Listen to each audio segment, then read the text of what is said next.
waft at it without making contact, and goes through to Johnny Bairstow, and score remaining 255 for 3. 7 added this morning. First 3 came in singles, and then from the last ball of the Ben Code over, the 4 runs to Jordan Cox. Mixture of shade and sunlight spreads across this terrific ground here. Yorkers whites in and bowls, and Critchley plays it defensively into the covers for no run. Shafiq does the fielding. 255 for 3. This is the 100th over, and the two sides have, at the end of this over, 10 overs left in which to improve upon their bonus points. Yorkshire have 1 for bowling and Essex 1 for batting as of now. Essex would have to get a move on to get any more than the 1 batting bonus point. Have to reach 300 within 10 overs in the remainder of this one, which White continues to. Critchley drives very pleasantly, nicely fielded to his own bowling because it was a well-timed straight push, and score remaining at 255 for 3, with young Charlie Addison due in next. He coming into this game off the back of consecutive hundreds in his last 2 matches at the Oval against Surrey and at home to Hampshire. And at number 7, the man who got 140 in his last dig, and that's Michael Pepper, wicketkeeper batsman. White's in, bowls, Critchley defends, mid-on fields, and the status quo remains at 255 for 3 in the 100th over. Malcolm Palmer has emailed in. You can do the same on Yorkshire Cricket at bbc.co.uk. He's another one having a rant this morning, and he basically is ranting about the Kookaburra and the forthcoming meeting to decide the future, and wants every team in the Championship to play each other twice. Here is White again, with now just 1 slip and a gully, the attacking field. White bowls, and not entirely out of the middle of Critchley's bat as he stretches carefully forward, but all along the ground. It rolls slowly out into the covers. Score remaining at 255 for 3, and as you can hear in our effects mic, there's quite a stiff breeze blowing, and the players will be extremely relieved about that. We probably feel it more up on the first floor here than they would down at ground level, but even so, there is a very definite breeze even at ground level, and thank goodness for that, as the temperature is really going to soar as we go into the post-lunch period. As White's in, bowls, Critchley advances, plays it back to the bowler, there's no run there, and a very good tight over, a maiden, ends with Critchley remaining inevitably on 14, it being a maiden, and Cox with the 1 boundary of the morning so far, 19, just 7 runs added. No real impression that the 2 batsmen intend to go searching for a second batting bonus point. They would need to score at 4.5 and over, and so far Essex's rate is just the merest fraction better than 2.5 and over.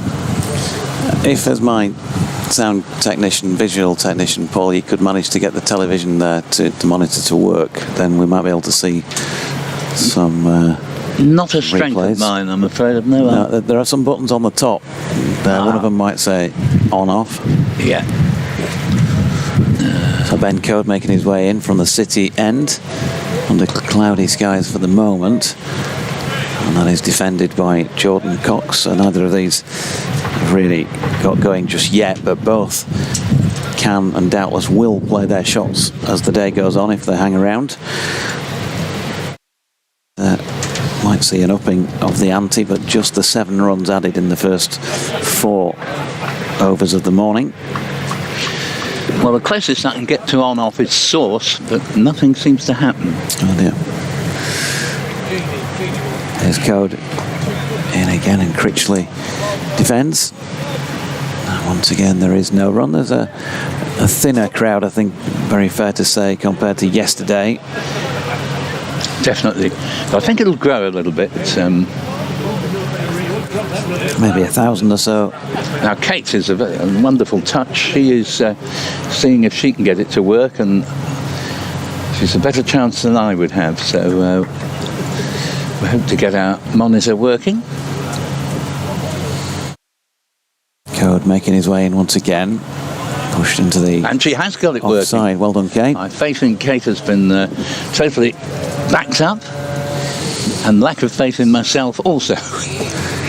Kate Holdsworth, scorer and sound engineer. Vision engineer. Visual technician, I like that. Yeah. And what we're seeing on the visuals is Anthony McGrath having a chat with Jack White, who is right down beneath our commentary position, in fact. Just below our feet. 2.55 for 3 still as Jack White starts to walk in and Ben Code runs in and bowls. And Jordan Cox is right in behind that. And there is no run. So I'm afraid today has really gone exactly along the lines of yesterday so far. Now you've got to give part of the reason to the very accurate bowling of the Yorkshire Quicks, who, as was the case yesterday, are not offering many free gifts here. But obviously the combination of a slowish pitch and the Kookaburra ball is producing some very slow cricket. Got in again and pushed out to Adam Lythe, who's in at short extra cover, no run. Yeah, Anthony McGrath was saying that there's just no pace in the pitch, which means that even a nick, you wouldn't be confident it would carry. We saw 1 or 2 drop short yesterday. There was the chance that Adam Lythe put down at first slip, or at slip, the only slip off Don Bess at one stage. Code over the wicket, and that's 4. Opening the face, Jordan Cox gets a little bit of width to work with and has slashed that one away in the gap between gully and point, down through third man towards the, well, I was going to say the suits, but actually those lining the edge of the pitch on the white seats in front of the marquee away to our right. Some in trousers, some in shorts and sun hats, and behind them there are a few hundred people, I think, going to turn up today for some hospitality in the marquee on the rugby ground side of the ground. That was the end of the over. 101 now bowled in this first innings of the match. 259 for 3 is the score. 11 added so far this morning. Yes, he's hit the last balls of the over from Ben Code to the boundary. He's a no half measures cricketer, Cox. He took one look at that ball and just smote it through the covers for 4 dismissively. White's in to begin a new over from the rugby ground end, the 102nd. Bowls to Critchley, and the ball's just pushed out. Adam Lythe grovels to his right to prevent the ball going past him, but Don Bess is in situ behind him to have tied it up without there being a run in any case. And Critchley has just added the 1 run this morning, with the other 10 scored with the great help of 2 boundaries into the offside by Cox. Cox on 23, Critchley 14, 259 for 3. White reaches the top of his run up and heads back in on this hot but breezy morning here in York. Bowls, Critchley plays the ball to mid-wicket, Finley Bean, and there is no run once again. And also the field set by Johnny Best, realistically, I hasten to add, in his defence, are pretty good at stemming any flow of runs as well, with most of the arc of fielders on both off and leg side sort of set deep enough to prevent boundaries, but close enough not to allow easy singles to be taken. There's White's in, bowls, and this is nicely pulled away into the leg side. Long leg hairs round the boundary. Ben Code to keep it in. A fine bit of fielding, keeping what would have been 4 down to 2, and Critchley, his first score of more than a single this morning, goes up to 16, the score to 261 for 3. Yep, nicely played. A bit of fielding too.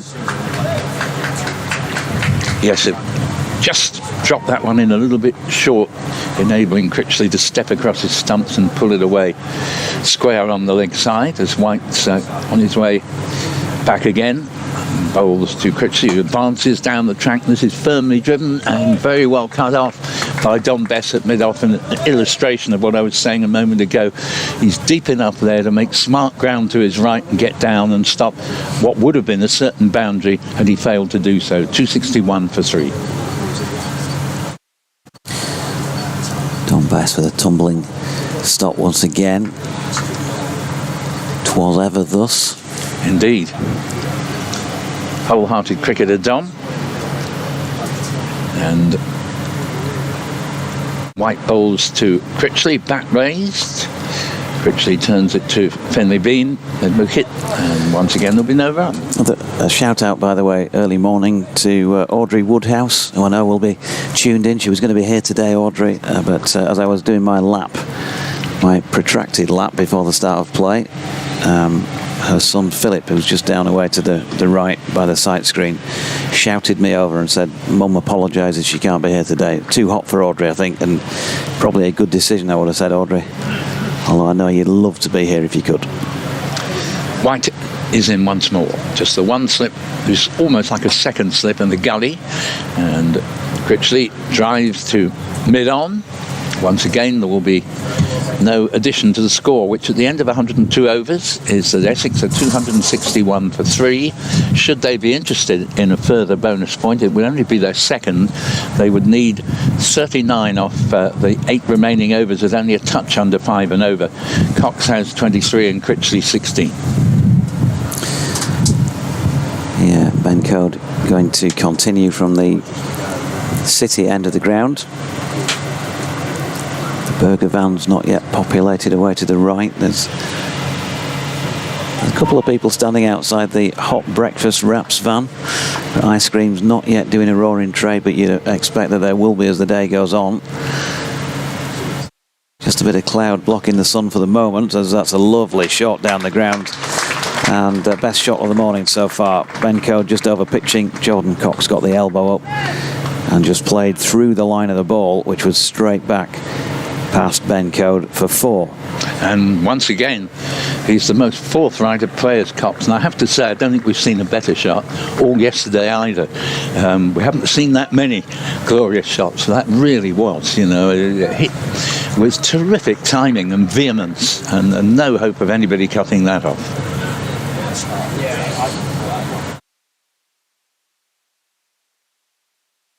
Don Bess had to do the retrieving. Normally you get a supporter, don't you? He gets off the chair and lobs it back on, but nobody was bothering this time. Code in and bowling again. Cox this time gets one on leg stump, goes back foot and flicks it away into the leg side. Where Matthew Revis, who had one of his better days so far this season with the ball yesterday, does the fielding. It felt like it was kind of coming back more. I don't think he's been at his best this season, but I think some of the time he's been used with that short bowling, or quite a lot of the time he's been used with that short bowling tactic. There's maybe also a little bit of apprehension because of that injury he suffered during the winter to use him that much and not over bowl him, as Critchley opens the face and runs that one out to point. But we are now past the halfway point of the season, and just from a brief chat with Rev himself, I think he feels like he's kind of good to go and maybe bowl some longer spells. So see more of him today with the ball, and obviously, as I've said quite a few times on commentary in the last 6-8 weeks, he's been striking the ball well with the bat, and that was underlined with that innings at Trent Bridge last week. And right on cue is their fielding. That delivery from Code struck just to the onside of straight by Matt Critchley. 266 for 3. 16 to Critchley, 28 to Cox. 40 this partnership have added since the most recent wicket, which came about 10 overs before the end of yesterday. Dean Elgar caught behind off Will Sutherland for 94. Still hasn't had a ton against Yorkshire during his career so far, as Critchley pushes one to short extra cover where Adam Lyth does the fielding. Yes, and again, fairly quiet start to the morning, 18 runs added so far, though it has been punctuated with 3 magnificently struck boundaries from Jordan Cox, who's more than doubled his score to 28.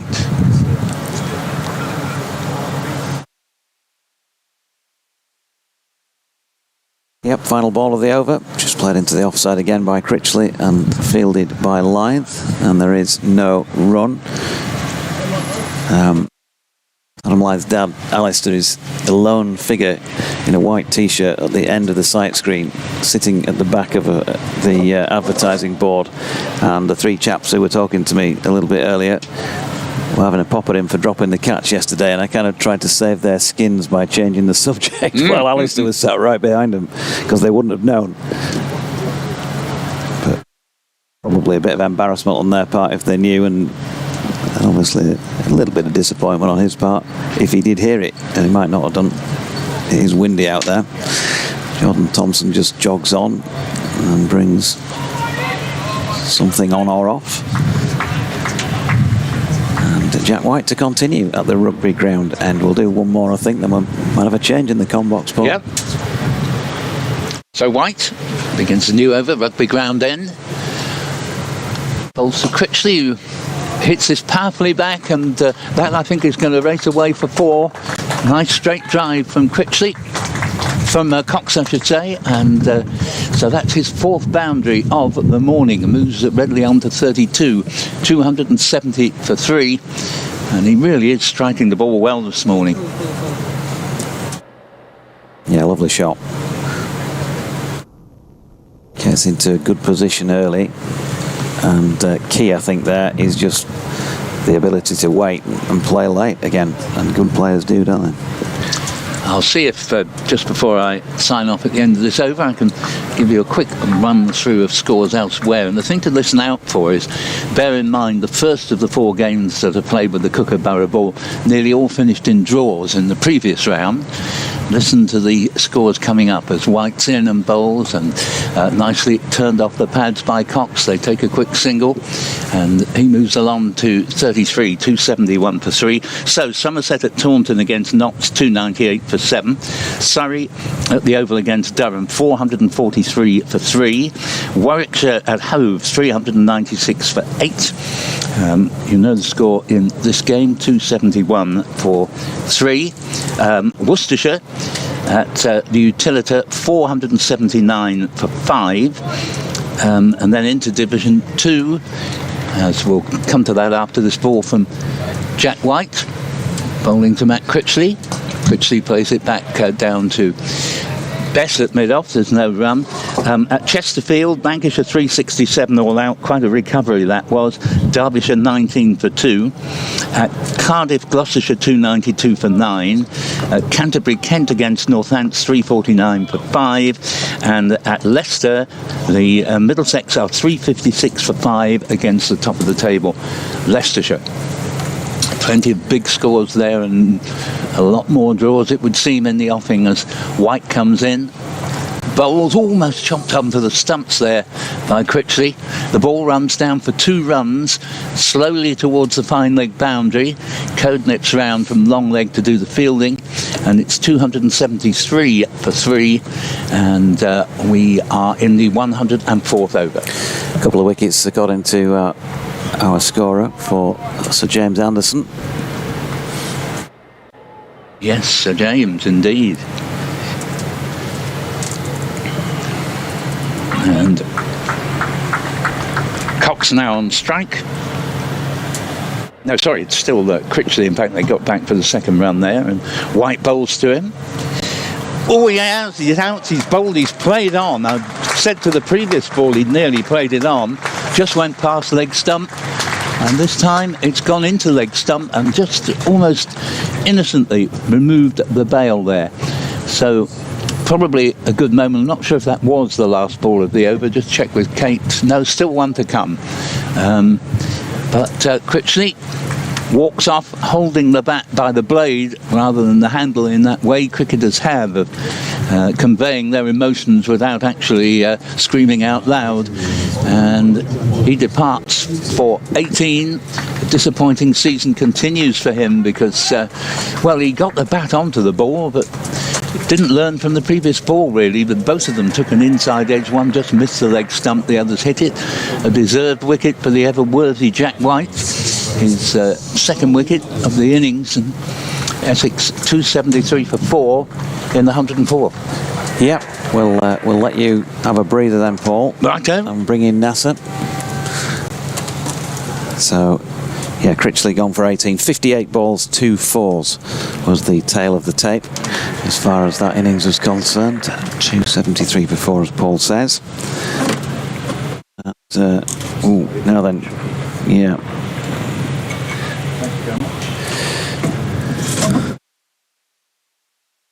If only they knew, eh? To high jump the wires, and Nasser making his way in with just this final delivery of the over to come. Charlie Allison is the new man at the crease, right-handed, just taking his guard. They're going to keep a slip and a gully in place by the looks of things. George Hill is doing a few looseners as some of the drinks have been taken on by Jordan and Ed.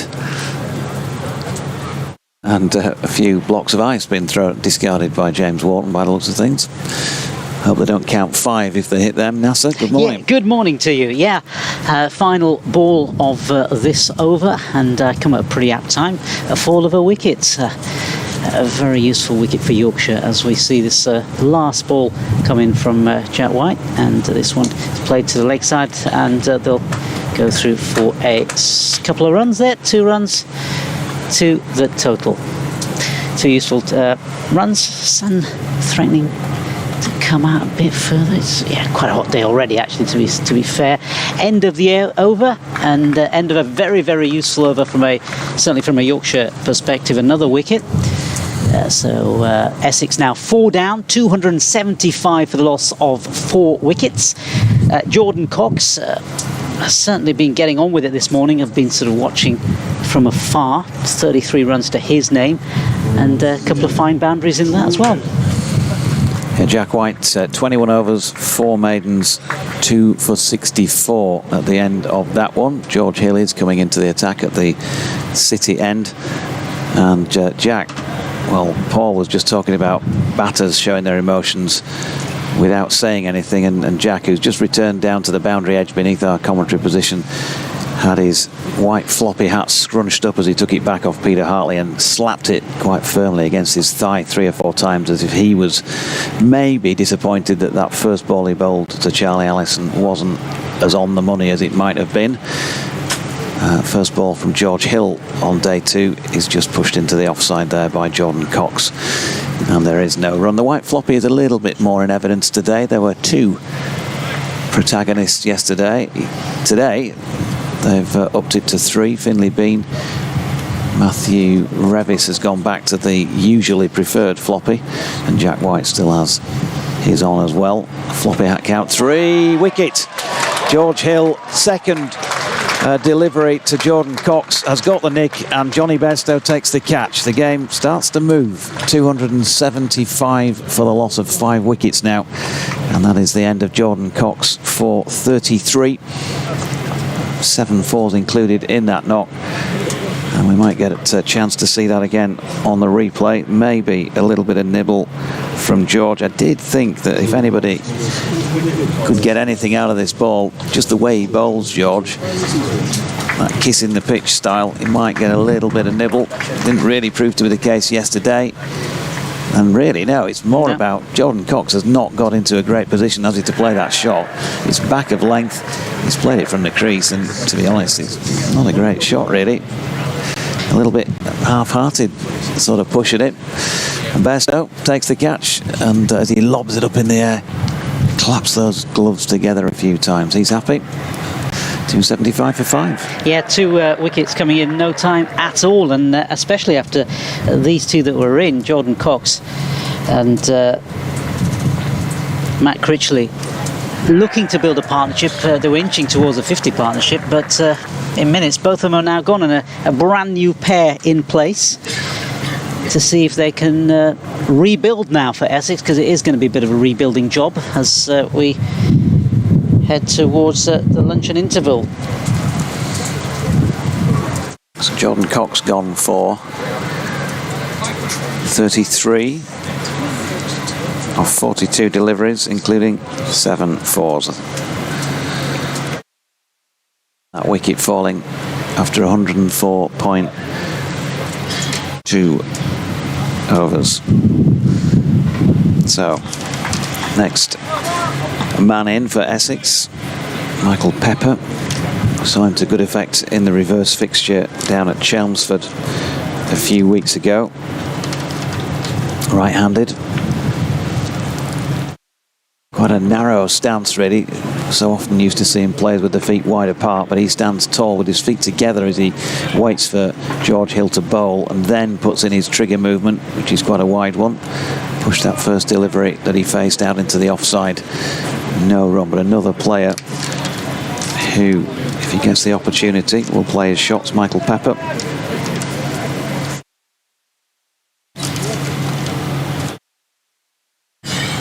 As George Hill makes his way in down the incline again, Pepper drops that out into the offside, and there is no run. 68 he made in that second innings at Chelmsford from 229 balls, and played a major role, there's no doubt about that, in helping Essex get out of that match with a draw. He'd scored 30 in the first innings, but his partnership with Matt Critchley was really, it came down to that, didn't it, in the end? Because they lasted so long together on that final day. Do the same again, and this time he's dropping that out to Finlay Bean in the offside. No run. Saw Finlay this morning just down beneath the composition having a chat with Jim Love. You've got a healthy crowd in this morning, filling up quite nicely. Deck chairs to the left. To the right we've got the white canopies and people underneath there with their white deck chairs. Hill in, pushed out into the offside by Pepper to complete that 105th over at 275 for 5, and warm applause from around the ground for George Hill taking a wicket in his first over of day 2. As I've been saying, you can get in touch, Yorkshire Cricket at bbc.co.uk, and in saying that, let me check back and see if we do have any correspondence in addition to Malcolm's this morning. Interesting, the two batters this morning, Jordan Cox and Matt Critchley. Jordan Cox's strike rate almost twice that of Matt Critchley, and you could sort of see that from some of the boundaries that he hit. So yeah, those two, sadly from an Essex point of view, are out, but certainly welcome news from a Yorkshire perspective. And it is going to be Jack White to continue. 2 wickets to his name, 2 for 64. He's going to come in and bowl this first delivery of a brand new over. And this first ball is just pushed out in front of him.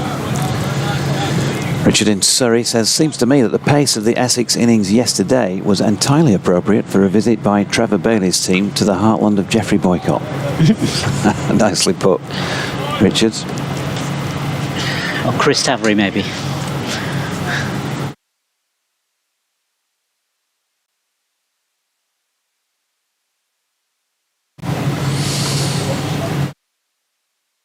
That's going to be Jack White again. To continue from the Rugby Road end, and comes in and bowls this next delivery, and this one it's just gone down the leg side through to Johnny Bairstow in the back, who flicks into first slip. And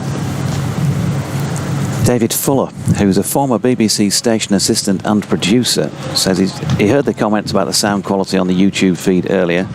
You might have heard my comments. I think the problem with the people feeding YouTube, yesterday they had a heavy compression and a noise gate incorrectly set, and the sound quality is terrible. I don't know what that means, to be fair, but you obviously do. David. More to come in a moment. As Jack White comes in again and he pulls this next delivery. This one is played out in front of him by Charlie Allison. No run there. He says, however, on the BBC feed via the app and BBC Sounds, it's good, apart from a very slight wind noise. So I've synced up my BBC Sounds feed via my smart device and the YouTube video on my telly so that you two sound perfect. So maybe one of your huge team of producers and engineers could have a chat with the video producers. Well, unfortunately, the video producers are situated on another balcony, which is a bit of a two-footed jump across, and I don't think I could do it these days. Might have done when I was younger. Jack White comes in again. This next delivery is played out in front of him by Charlie Allison. No run. So thanks for that, David. So you can sync up your BBC Sounds feed with your YouTube video. I don't know if you need to be as technically brilliant as David obviously is as a BBC station assistant and producer. Not a clue, but anyway. Yeah, we got, as you might have heard earlier on, some grumbles about the sound quality yesterday. We do try our best with very limited resources, I think is what I was saying earlier. Jack White in again. This next one is again played out in front of him by Charlie Allison. No run there. And the notion that we have sound engineers at BBC local radio level covering county cricket, I have to repeat, is fantasy, absolute fantasy.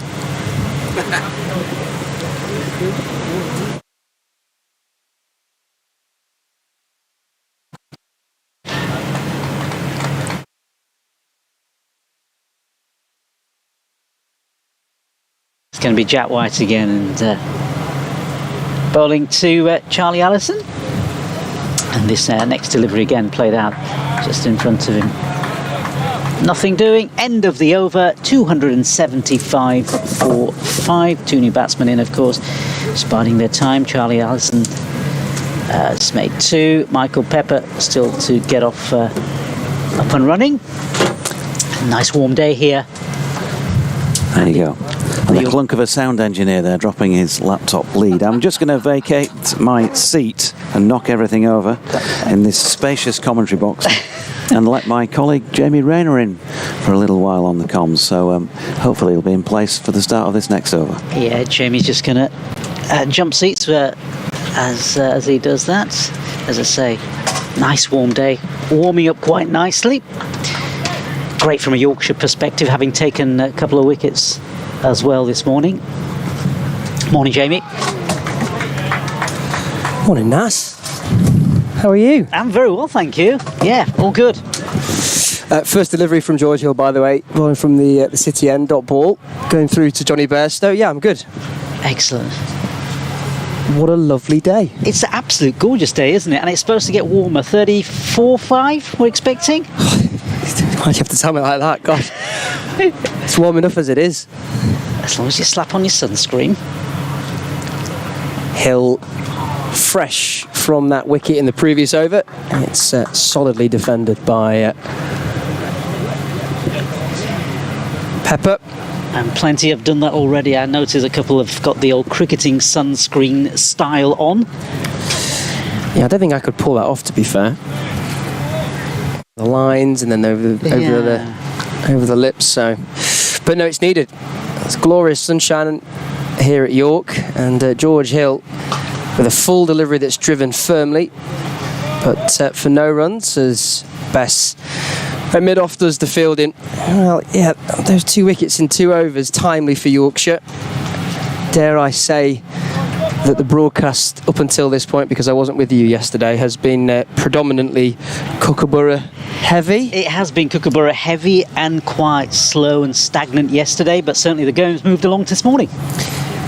As Hill in again, that one's back of a length and cut away through point. There's a chase on for Matthew Revis, tumbling stop, doesn't take it cleanly. Nevertheless, they will just settle for 1 Essex. So score moves on to 276 for 5, and Mr. Pepper is off the mark with a single. Yep. And it was interesting yesterday as well, Jamie, because I think Doige did a little walk around the ground, and he mentioned now there was some rumblings in amongst some of the Yorkshire faithful. There always is, but yesterday in particular there was, because it was just stagnant at times, wasn't it? It was just really slow and really going anywhere. Yeah, I've got to say it. I think justifiable grumbles. I think they are not just amongst the Yorkshire fan base. I think it's anyone who's a fan of county cricket at the moment. George Hill in, and that one's pushed back to him by Allison. Yeah, I could be wrong in saying this, but previous round of county champ fixtures, I think there was it 8 draws and 2 wins? 1 win. 1 win. Yeah, there has been a lot of draws. I was looking at it yesterday before I came to commentate on this particular game. A lot of draws. That can't be healthy for the game, surely. Oh no, it is, apparently. George Hill, and that one's a good length delivery that Allison is firmly behind. And so just 1 run coming from that over. Essex 276 for 5. No, Nas, this is revolutionary. This is what it's all. You know, if England are going to compete down under, then this is where it all starts. Yeah, deep sigh from me, but I think it's not really the direction of travel we want to see. Come on, we can't be going down this direction. I'm going to stop poking the bear mischievously and say that it's been a good solid effort from Yorkshire so far to get those 2 wickets and keep chipping away, because if they were to fashion something out of a game with the conditions and the ball like it is, then you have to seriously doff your cap. But whilst it wasn't a spectacle at Trent Bridge, it was a valuable draw for Yorkshire nevertheless. Against a team that, vying for the championship in Nottinghamshire. Very strong team, aren't they? Certainly this season.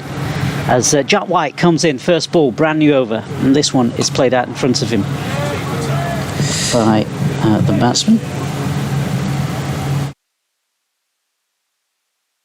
The frustration is that people pay good money to come and watch cricket, and the weather is superb.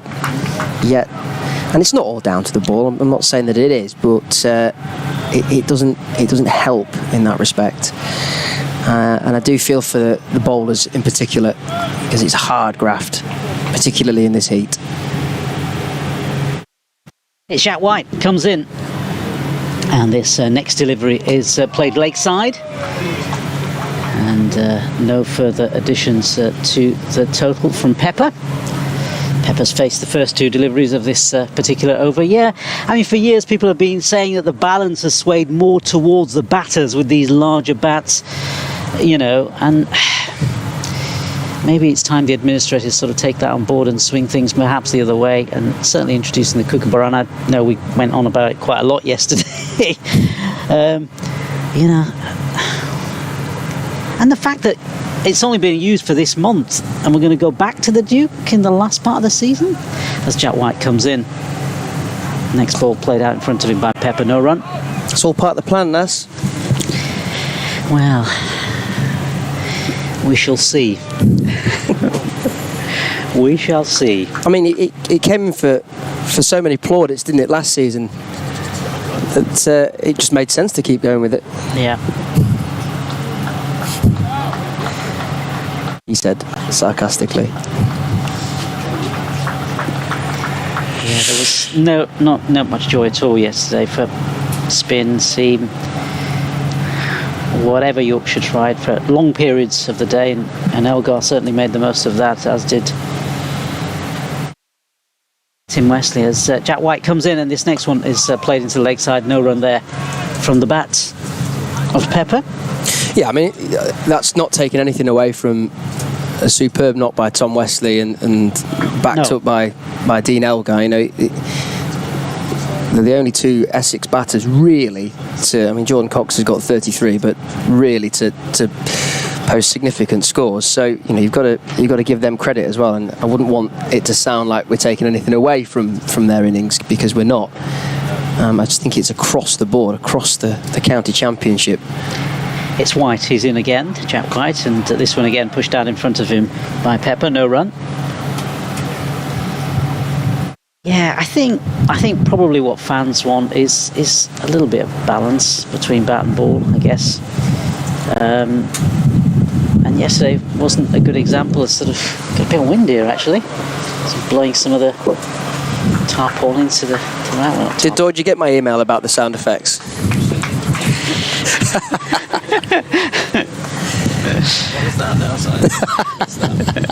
It's Jack White and he's in again, and this time he bowls, and this time it's played into the offside, and there's no further run.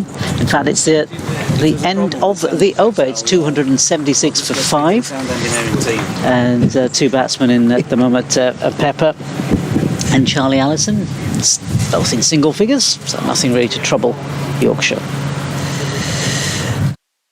Whoever sent that email in has got him on a good day, Georgie. No, I have to echo those comments from Doige. More often than not, he is a one-man band, so he does what he can do, and he does a good job as well.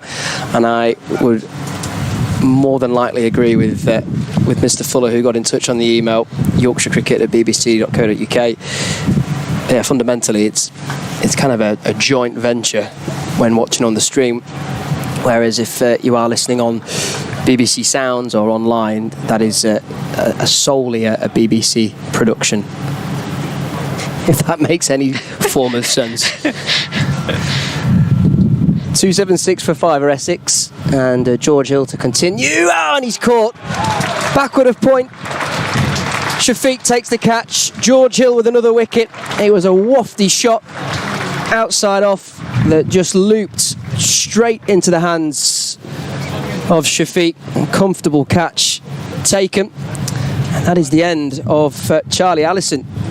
He departs for just 2 runs, and Yorkshire with the third quick wicket of this morning session. Essex 276 for 6. He didn't appear to commit to that shot, did he? Sort of like it was a half and half. He didn't either could have left it alone or just went full-blooded with the shot, and he didn't. And it was a good, straightforward catch really by Shafiq in the end. And a new batsman, and the new batsman coming in. Noah Thane is the new batsman. Well, Yorkshire doing a little bit with this ball.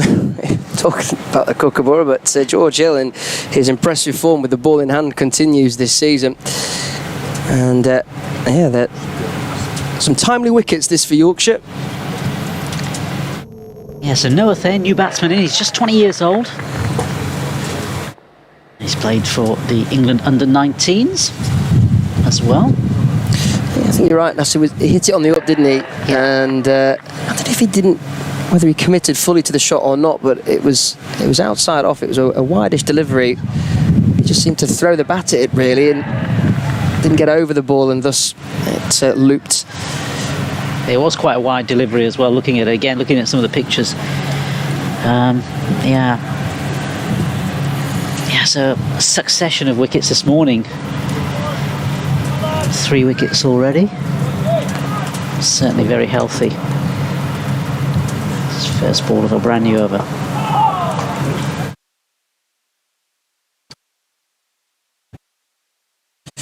Yep, second wicket for George. Jack White with 2 Ben Code, and Will Sutherland with a wicket apiece as well in this Essex innings. 276 for 6. If you'd like to get in touch on the email, like Doige's been saying, you can do so. yorkshirecricket@bbc.co.uk. And George Hill from the City end, and again he's found the outside edge. This one runs through the slip cord and it's safe. It was played with soft hands, and thus Noah Thane is off the mark. He's certainly getting something out of this pitch, isn't he? And certainly been economical as well. His 2 wickets costing just 35 runs. Economy just over 2. Hello to Andy, who gets in touch on email. He says, not sure the commentary yesterday was fair. Essex batted well. Yorkshire didn't bowl well. Yorkshire bowl well this morning and get 2 wickets. Well, now 3 wickets.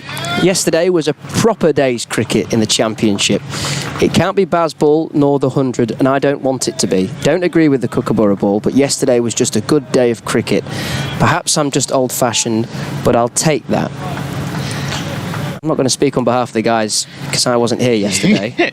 But what I will say is, I'm sure it was a balanced and fair discussion regarding the Kookaburra, and as we've just said there, take nothing away from the way in which Essex batted as George Hill is in, and that one is driven nicely up towards mid-on, but it's fielded and there's no run.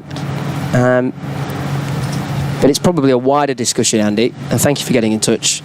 He said, perhaps I'm just old-fashioned, but I'll take that.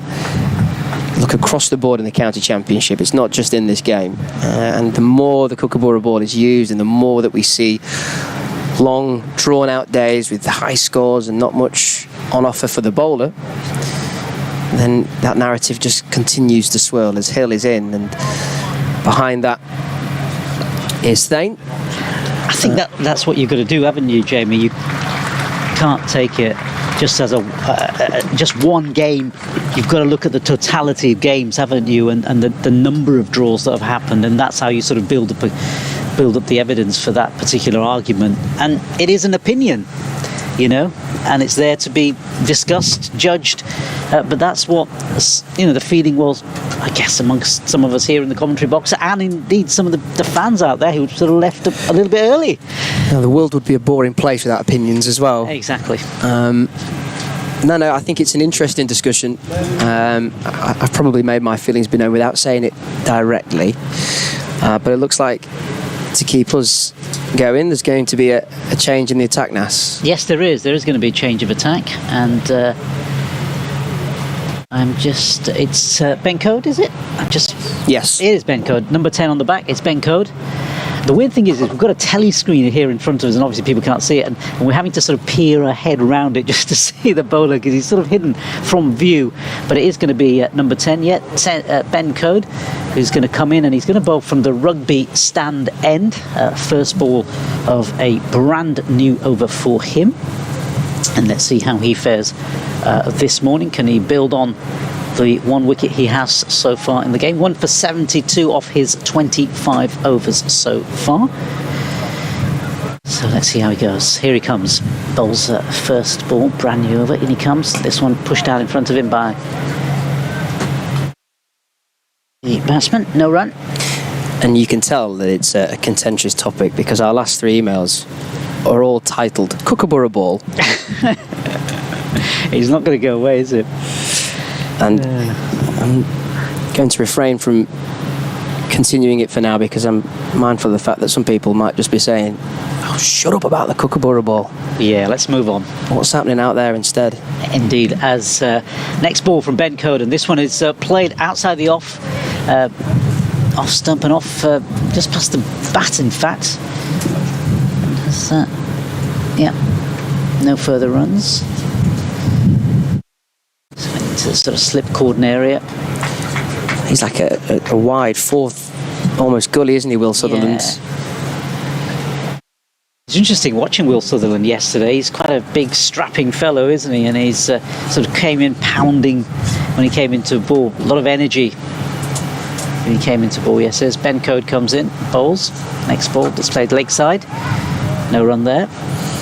I know he's a really popular figure in the Yorkshire dressing room during his time over here, and he's settled in really well, and that's half the battle when you have overseas players is how well do they take to the dressing room, how much do they enjoy it, is there potential then in years to come whether they could maybe try and look to bring Will Sutherland back, but he's been made a big impression on the dressing room during his time. Code comes in, next ball, this is played. He looked as though he's going to play leg side, but it squirted to the offside, that particular delivery. But yeah, no further runs. It's going to be tricky for overseas players, especially if they're coming in for a limited number of games as well. I mean, Abdullah Shafiq is the other player who's going to play in this game as well. From my understanding, he's only going to be here for 1 or 2 games, and so you sort of think, well, how can you climatise? But I guess you just got to get on with it. I hate to say it, but that's almost the element of franchise cricket nowadays. It is so fast-paced that cricketers, they get used to moving around. Code comes in, next ball. This again played out in front of him. No further run there. Yeah, it'd be interesting to see how Abdullah Shafiq gets on in this game. He's been brought in. Opener, played for Pakistan on numerous occasions. Viewed by many as a good technical batsman. Likes to hang around a lot at the top of the order. Gives a bit of stability to that Pakistan lineup. See if he can do it for Yorkshire. So in comes Code. Next delivery. This again played out in front of no run from the Essex batsman.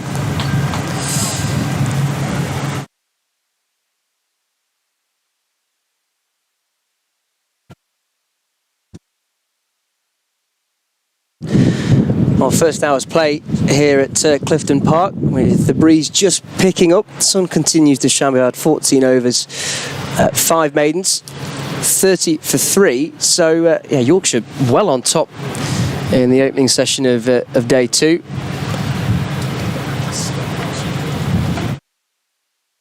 With temperatures set to rise. 278 for 6 are Essex. George Hill continuing from the city end, and Thane there just works that one towards Shafiq, backward of point for no run. For those of you watching on the stream with the pictures, you'll see that, and I'm sure this was mentioned yesterday, the Kevin Hutchinson score box, but the overs that are counted, it isn't in position to have 3 digits, so when it got to 99 overs it reset. So you might be confused thinking, if you've just joined, there's only been 10 overs played. No, there's been 110 overs, as that one is firmly driven by Thane up towards mid-off, no run. So don't be confused. We haven't had 278 runs inside 10 overs. I'm sure you wouldn't be so confused. But it does look like one of these modern, beautiful new scale scoreboards, as opposed to the older ones where you had the bloke who was in the back and he used to have to get out the digits and put them up. I like that though. George Hill in, and again, good line and length from George, and similarly Thane does the required defensive work. Yeah, I quite like that old school, getting the boards out, hanging them up. I mean, I suppose from a Labour standpoint, it's far easier just pressing a button and watching it move on. Yeah, make sure you've got all your numbers in place. Make sure you put the right ones up. Yeah, don't put the wrong ones up. George Hill bustling in, looking for his 3rd wicket of the innings and of the morning. But Thane again solidly behind that with a straight blade. Into the offside it goes, no run. Semi-decent numbers in today. Not sure what it was like yesterday, Sunday. Yeah, it was certainly the sort of area that we're looking at right in front of us, where all the blue seats are. That was a bit more packed, but it was, it started off like this in the morning. I see a few more filter through as the day progresses. Hill through, and Thane leaves that one alone. A bit of extra bounce on offer there for George, as Bairstow takes that around shoulder height. There's a first slip and a 3rd slip maybe from the angle we can see it. We're currently at long leg for the right-hander on strike. Backward of point. Cover, short extra cover. Mid-off, mid-on, and a short mid-wicket. And then Code down here beneath his long leg as straight a line by George Hill, dropped into the onside. And James Wharton fields. Dot ball and another maiden to end the 111th over. 278 for 6 are Essex. Yeah, just running through some of the other scores this morning. Surrey are 487 for 3 against Durham. Somerset, they're 331 for 8 against Nottinghamshire, also in Division 1. Surrey and Notts, of course, vying for the title at this stage. Worcestershire, 499 for 5, good score for them against Hampshire. Warwickshire, 415, and Sussex, 4 without loss. Those are some of the county matches in Division 1. As Ben Code readies himself, going to Division 2 very shortly, but let's tell you about the first ball of Ben Code's brand new over as he comes in and he bowls. And this one again played into the offside, there'll be no run there. Yeah, into Division 2, you got Kent 386 for 5 against Northamptonshire. Lancashire 367, Derbyshire 48 for 3, Gloucestershire 327 for 9, Glamorgan, and Middlesex 395 for 6 against Leicestershire, and that completes the second division, the county championship in the second division. As Code comes in, this delivery again played into the offside, no run there. So barring the game between Sussex and Warwickshire, all Division 1 games are still in the first innings, and Sussex are only 5 deliveries into their first innings. Yeah, it's trying to ascertain how quickly some of these games have really moved on into day 2, because that's the key to getting a decent result by day 4, isn't it? But Code comes in, next ball, played again out in front of him, no run there. They've got Bess and Live both in short on the offside. Bess is short point, just in front of point, and Live at short extra cover, but Bess in particular is an interesting catching position. I think captains over the years have played quite a lot with these close-in fielders, almost to the eye level of the batsman, just trying to put them off just to get that extra advantage. See what difference it makes, if any, as Code comes in. This next delivery is played leg side and it's flicked, in fact, off his pads down leg side, and that's going to go down to the boundary for 4 more runs, 4 more valuable runs there for Essex, and that'll take their total on to 282. Yeah, nice shot. Slightly offline there, Ben Code, and just tickled around the corner. We find like 4 runs. It's going to be Code again to resume from the rugby stand end. In he comes. This one again, it's actually played into the offside, straight to the fielder there, and there's no further runs there.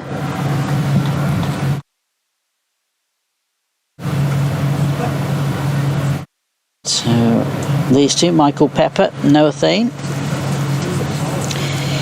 they've come in to do a bit of a job, trying to see if they can get some runs on the board for Essex,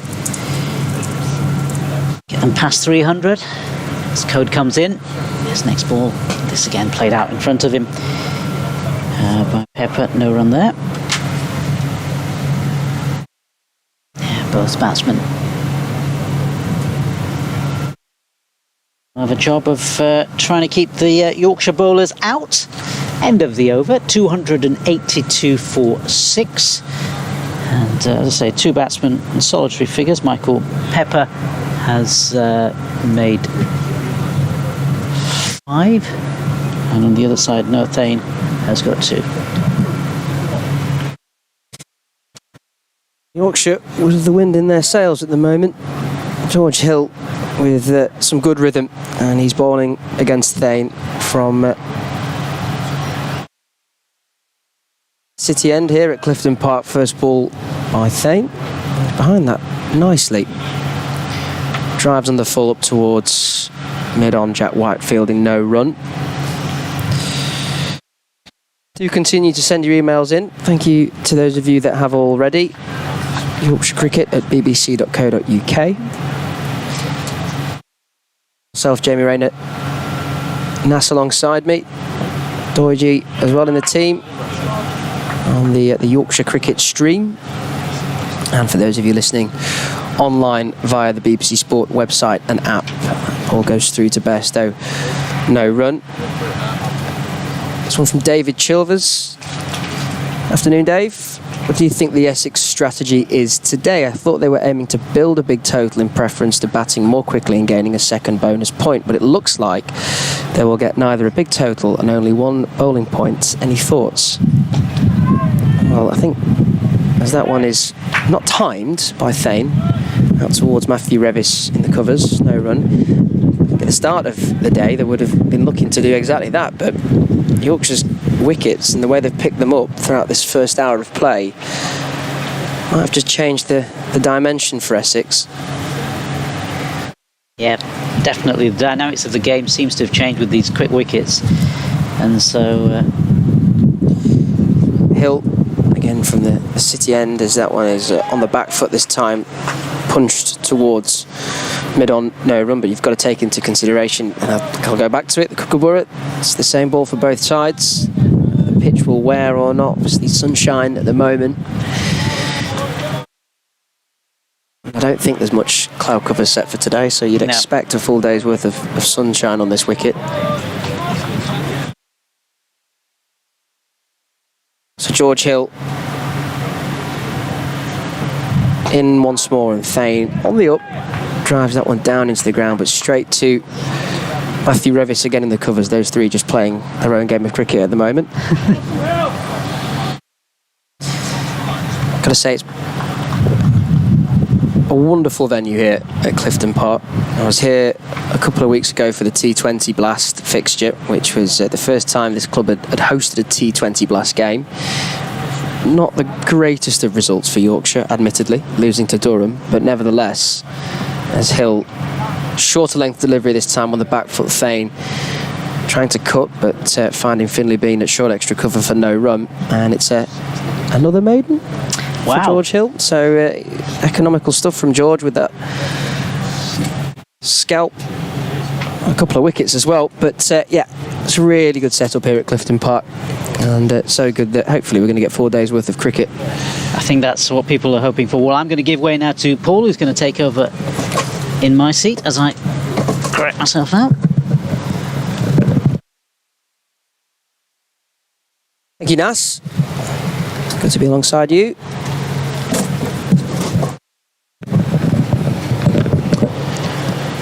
Hello to Paul. Good afternoon, Jamie. Good to see you. Good to see you. This is a very rare thing where my first meeting with you is on air. It's a pleasure to meet you. And likewise. Certainly the game has changed considerably since Essex were 202 for 1 yesterday evening. And of course, of adding another 80 runs, they've lost 5 wickets. It's the start of a new over, and that's 4 runs. That'll help Essex's cause a little bit as Pepper gives this some real hammer. Although you wouldn't guess it from the way he started here, but he is a formidable hitter of a cricket ball if he ever gets going, and that was a back cut for 4. Uncompromising shot. He moves up to 9, and Essex to 286 for 6. Yeah, that was just there to be hit, and he certainly did that. Only get that kind of gimme from Ben Code, but just the first delivery of that new over, wide outside off stump, got the treatment. Yeah, funnily enough, now you mention it, a lot of the fours Essex have got, and there haven't been that many, have been either off first or last balls of overs, and no run off the next ball as it's just steered away safely by Pepper. But to be fair to Yorkshire, in pretty hot conditions, they've stuck at the task really well, generally bowled very accurately, and that 4 to Pepper was a rare, I think just because he was starting and over just coming back, a rare error in line and length. It was both outside off stump, gave him width, nice and short, hammered for 4. Code, a very fine bowler over many years, bowls, and that ball's been played to backward square leg where it's nicely retrieved by James Wharton, and there is no run. Well, just to back that point up, Paul, George Hill, his spell so far, 5 overs, 3 maidens, 2 for 3, 2 for 3, which is remarkable stuff, and that is where George has been brilliant this season, and I'm sure Georgie would say the same if he was sitting here. It's his consistency, his line and length. He's been so economical and he's put so much pressure on the batters. That's been a big part of his game this year. There's Codes in bowls, and this ball's played to short extra. There's no run, and I think I'm right. I didn't see much of the game at Chelmsford, but I think George had a 6-wicket haul down there. And you know, you have to be pretty useful to take 6 wickets. Yeah, it's been without question the shining part of his game this season. He got that call up to the England Lions as well, performed against India A, so he's really developing with the ball in his hand. And no mug with the bat either. As Codes in bowls and ball played to mid-on, there'll be no run there, but 286 for 6, very much Yorkshire's morning so far.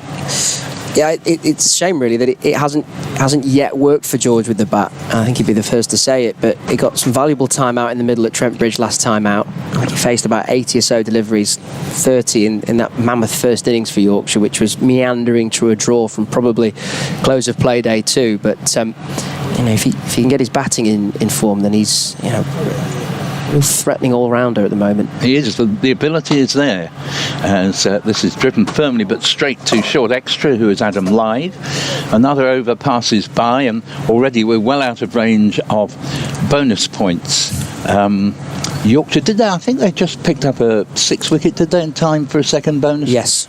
Bonus point, just in the nick of time. Essex, I'm afraid, have finished a long way short of getting a second batting bonus point.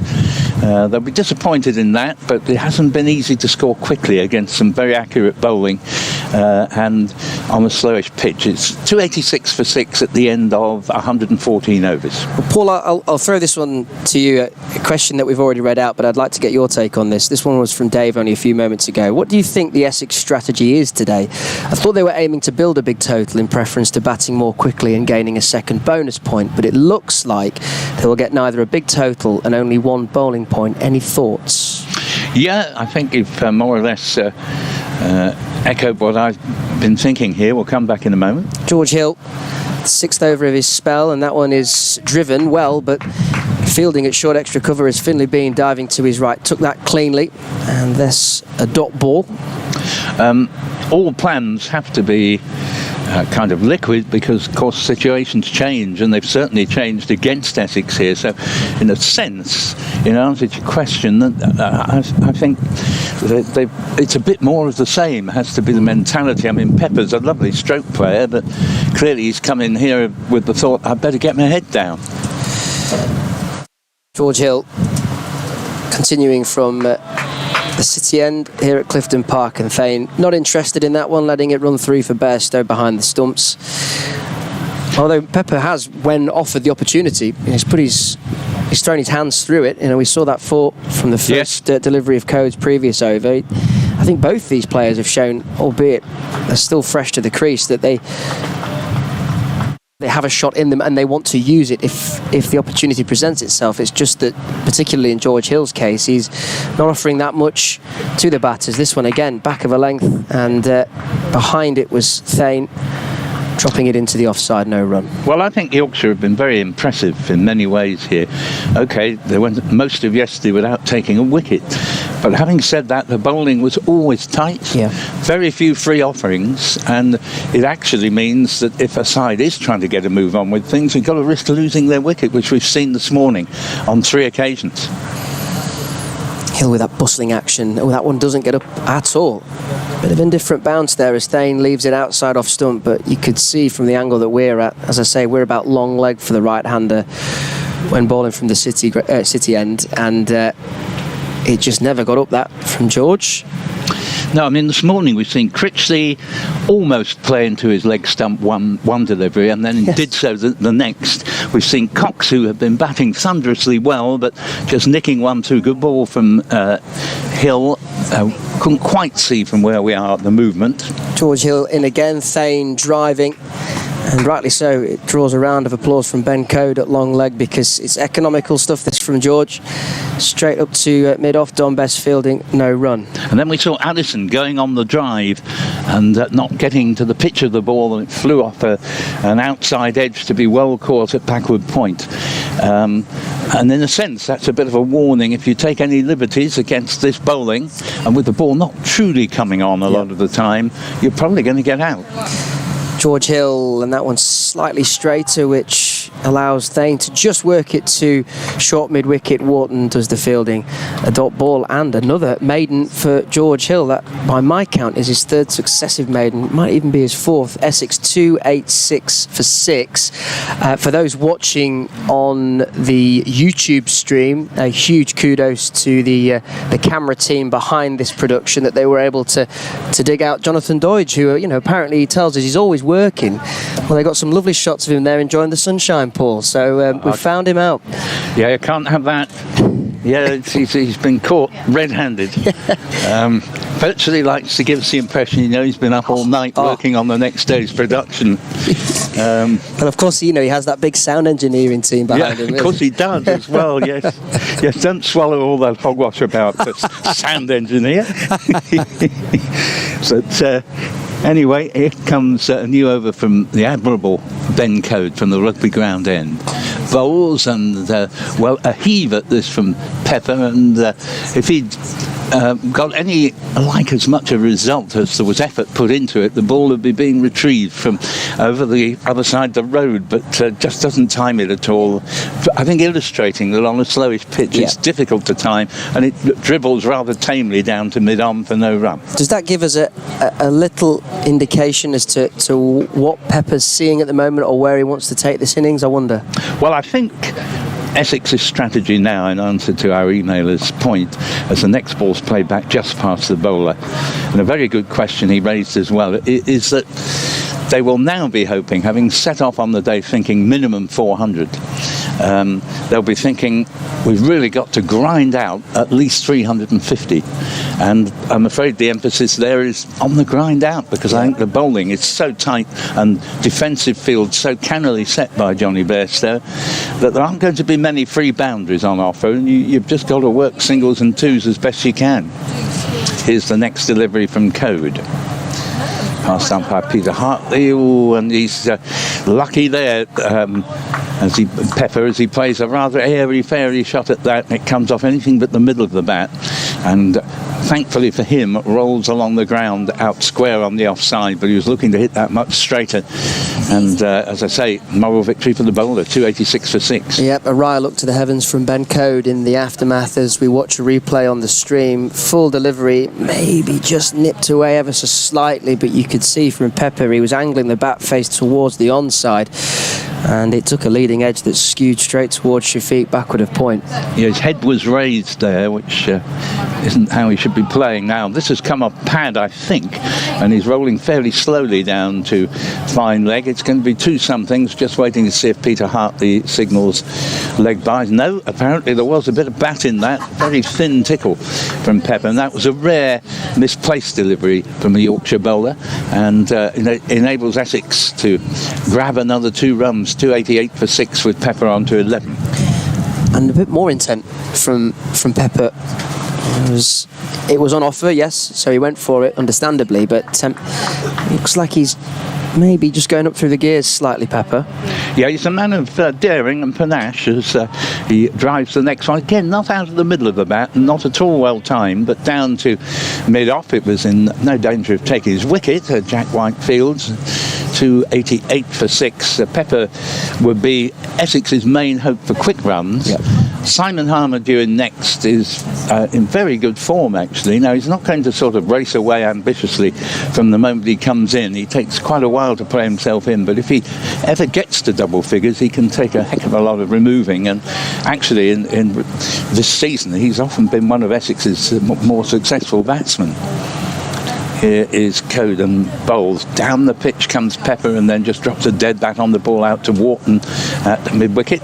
Another good over ends, and Essex only getting 2 off that over, continue to find it a real struggle to score. 288 for 6.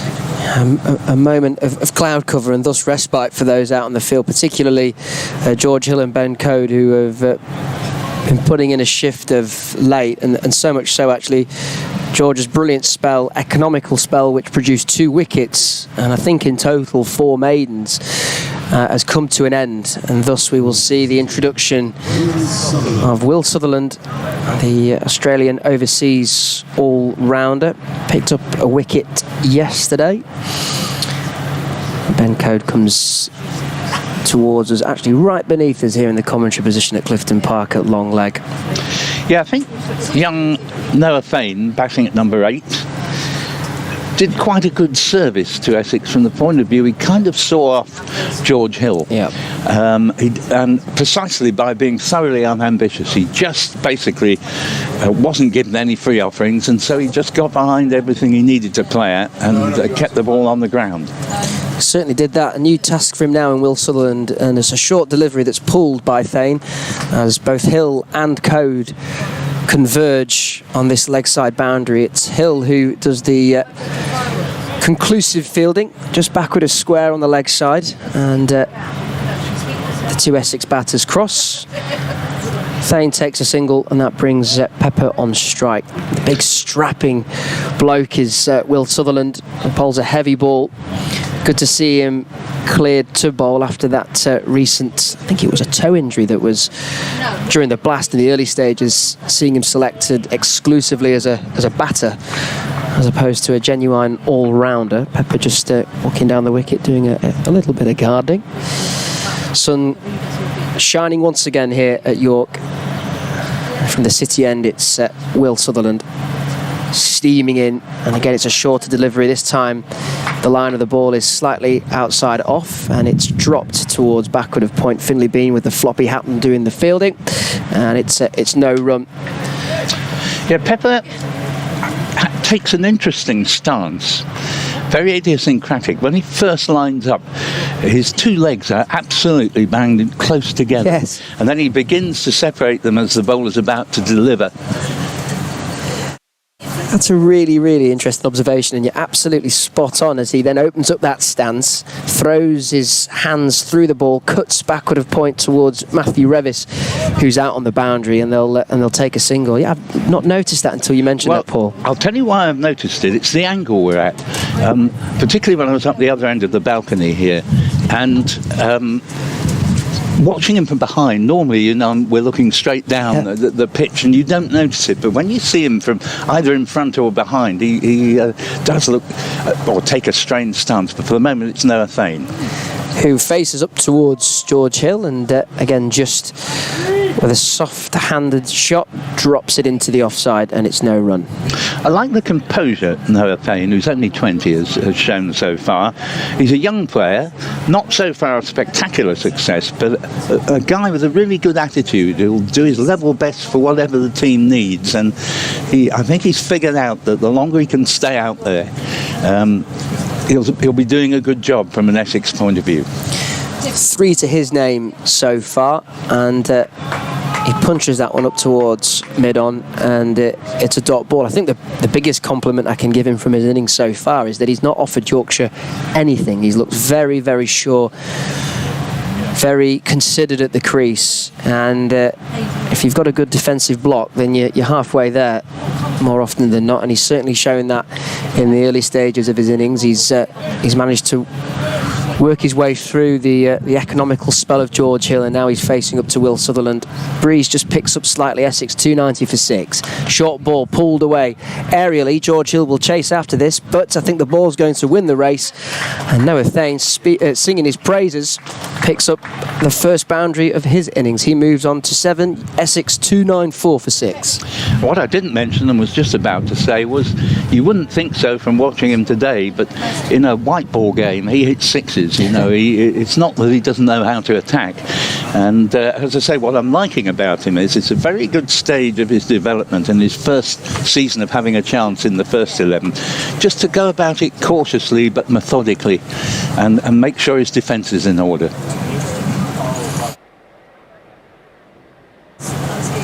I think we're going to have another change to the bowling, Paul, and I think we're also going to have a change in the comms box as well. So I shall leave you for now, Paul. It's been a pleasure to be alongside you. Thoroughly enjoyed our session together and look forward to repeating it in the afternoon. Absolutely, and I'll hand you over to Mr. Jonathan Doidge making his comeback. Thank you very much to Jamie Rayner there, and to Nasser Hamif before him, and to my host Jonathan Doidge, who's been very, very helpful to us here, who is about to rejoin me. He and I both have not only a cricket persuasion but a horse racing persuasion as well, and it's lovely, I think, to have many sporting interests. There's so many wonderful different sports. Talking of which, day one of Wimbledon today, and that's always a great fortnight, great chance to spend a whole fortnight if you're retired in front of a television set. First ball of a new over from Matt Revis coming in the attack at the rugby ground end, taking over from Ben Code, and the first ball is just played into the offside for no run. Good to see that Jamie got the memo as well. We're all in colourful shirts today. I'm not sure quite what went on with Kate. She's gone plain, and we've all gone for flowery and checked things. Here's Revis in bowls, and this ball is heaved away by Pepper, and that's going to stay hit as it crosses the mid-wicket boundary, and that was nicely picked up. I wouldn't say Pepper, the sound of the ball coming off Pepper's bat has quite struck a rich note as yet. I think he is struggling to time the ball on this slowish surface, as most batsmen have found, but it's 298 for 6 now, as Essex finally get close to 300 with Pepper moving up to 16.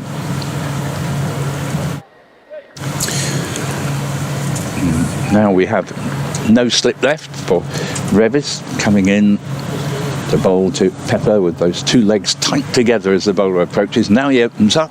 Ooh, we didn't know anything about that. It virtually went between his legs and missed the leg stump, probably by a foot or two, but it could just as easily have gone into them. We've already seen one Essex batsman depart today, and that was Matt Critchley, who, having got away with it once and picked up 2 off the inside edge, the next ball, the same thing happened, but this time went into the leg stump, and that began the rot from an Essex point of view. They've finally posted 50 runs on the board. It's taken them fully an hour and a half and slightly more to do so, and in the course of that, they've lost 3 wickets. Waiting for a man to be posted on the square leg boundary to get into position. Yeah, Critchley went for 18, Cox for 33, and Allison for 2. Revis over the wicket bowls to Pepper. Pepper gets onto the back foot initially and then lurches forward and plays it back down the pitch. 298 for 6. Not the score that Essex would hope to have been seeing at the start of play, but I take my hat off to Yorkshire. They stuck at it all day yesterday, and in that long second wicket partnership in which it looked like a wicket would never come, they never lost their patience and perseverance, and eventually this morning they've got their rewards, and a single is taken here. Ball was played back, bowler got a hand on it, and they say never run on a misfield, but they did go through as the ball trickled slowly out towards deepish mid-on, and 299 for 6. Pepper on to 17, and first time for quite a while that Thane has been up at the city end to face the bowling. Did a good job, Thane, as we've been saying, in seeing off the ever-threatening George Hill. It's been admirable today. Revis bowls, and same thing again. It's interesting. It shows a slowish pace pitch and how difficult it is for timing, because Thane there has got a thick under edge, and it's gone into the ground, bounced over the stumps, and trickled some 5 to 10 yards away for Bairstow to retrieve, and for the score to remain at 299 for 6. But that's twice there. The same thing has happened, and we've nearly had the second wicket playing on. 299 for 6 in 118 overs. It's not been thrilling watching, to make an understatement, but a combination of factors, obviously particularly the Kookaburra ball, has led to some very good defensive cricket from Yorkshire, and Essex resorting to fairly defensive batting.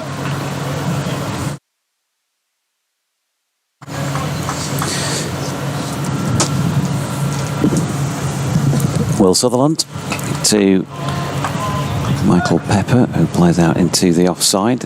Now there is no run at flurry of wickets over the course of, what was it, 4 overs and 2 balls. Just pushed the game on a little bit. Critchley for 18, Cox for 33, Allison for just the 2.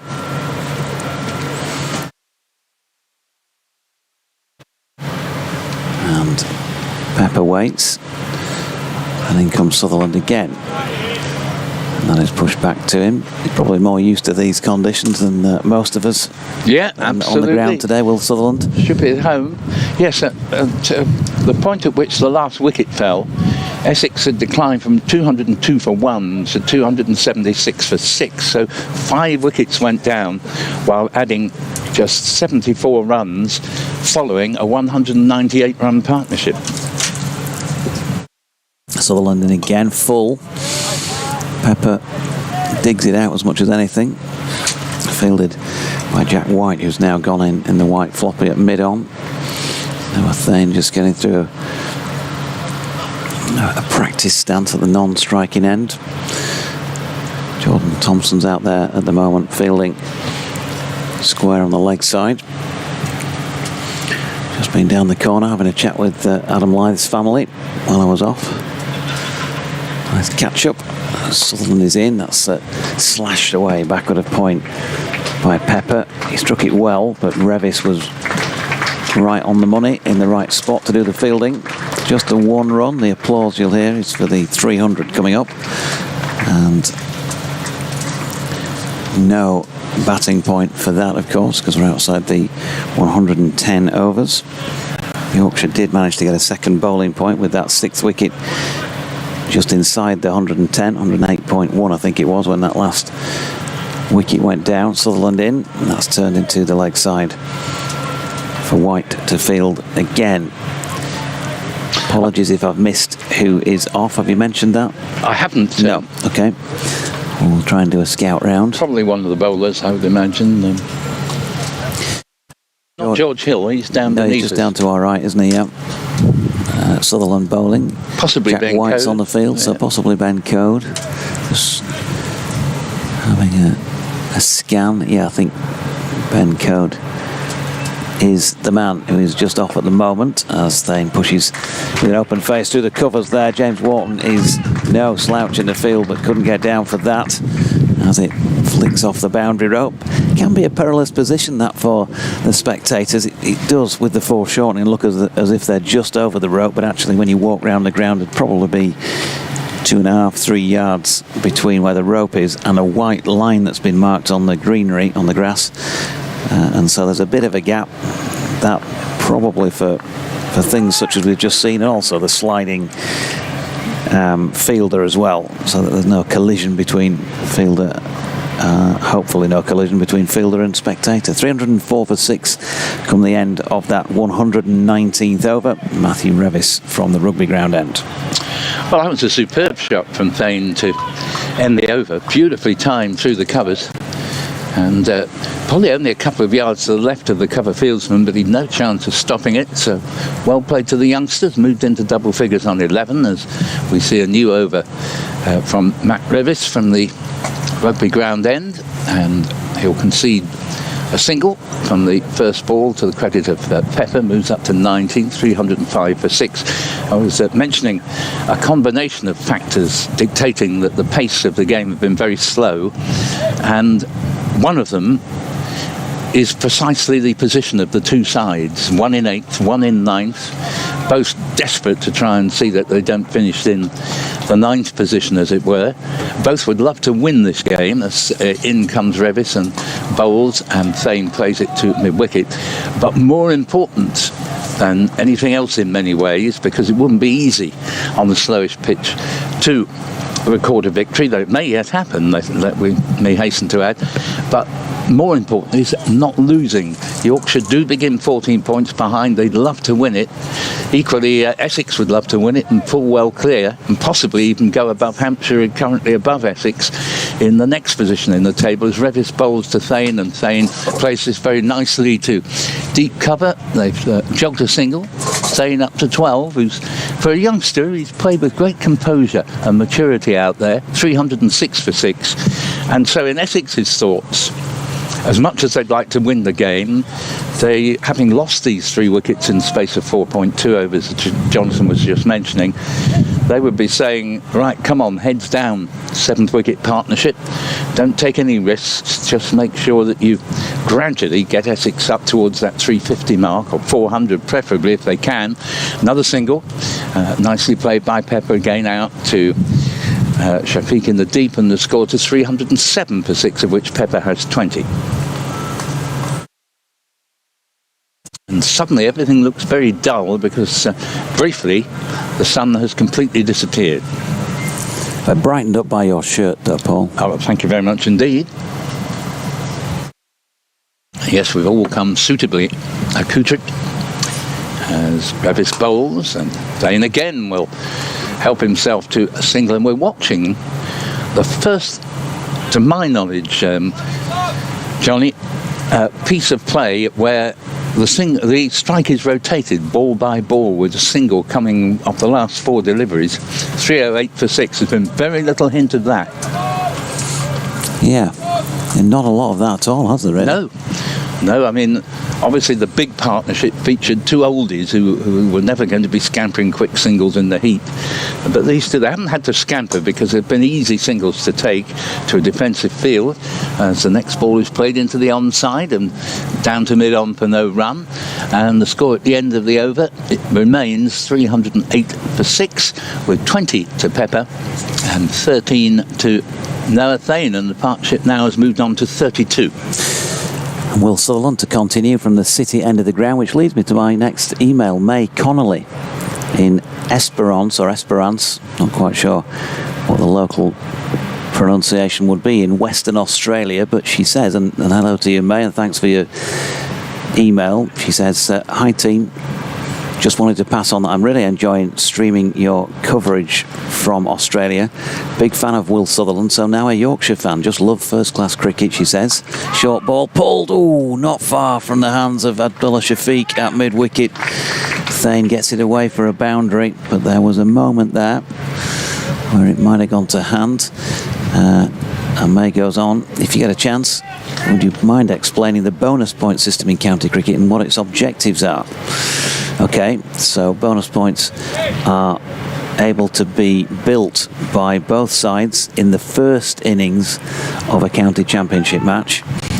So forget the second innings, doesn't matter what happens during either second innings for either team, batting or bowling. Sutherland in, and Thane, a little bit of bat maybe, bit of thigh pad. Let's see what Michael Goff signals, if anything. Yep, no bat, just thigh pad, leg by. So you've got the first 110 overs of the first innings as the bowling side. For every 3 wickets you take, you can get a bowling bonus point if you do it inside that 110 overs. So you can get a maximum of 3 bowling bonus points. Once you get to 9 wickets, that's it. Doesn't matter about the 10th. And then from a batting perspective, you still have 110 overs.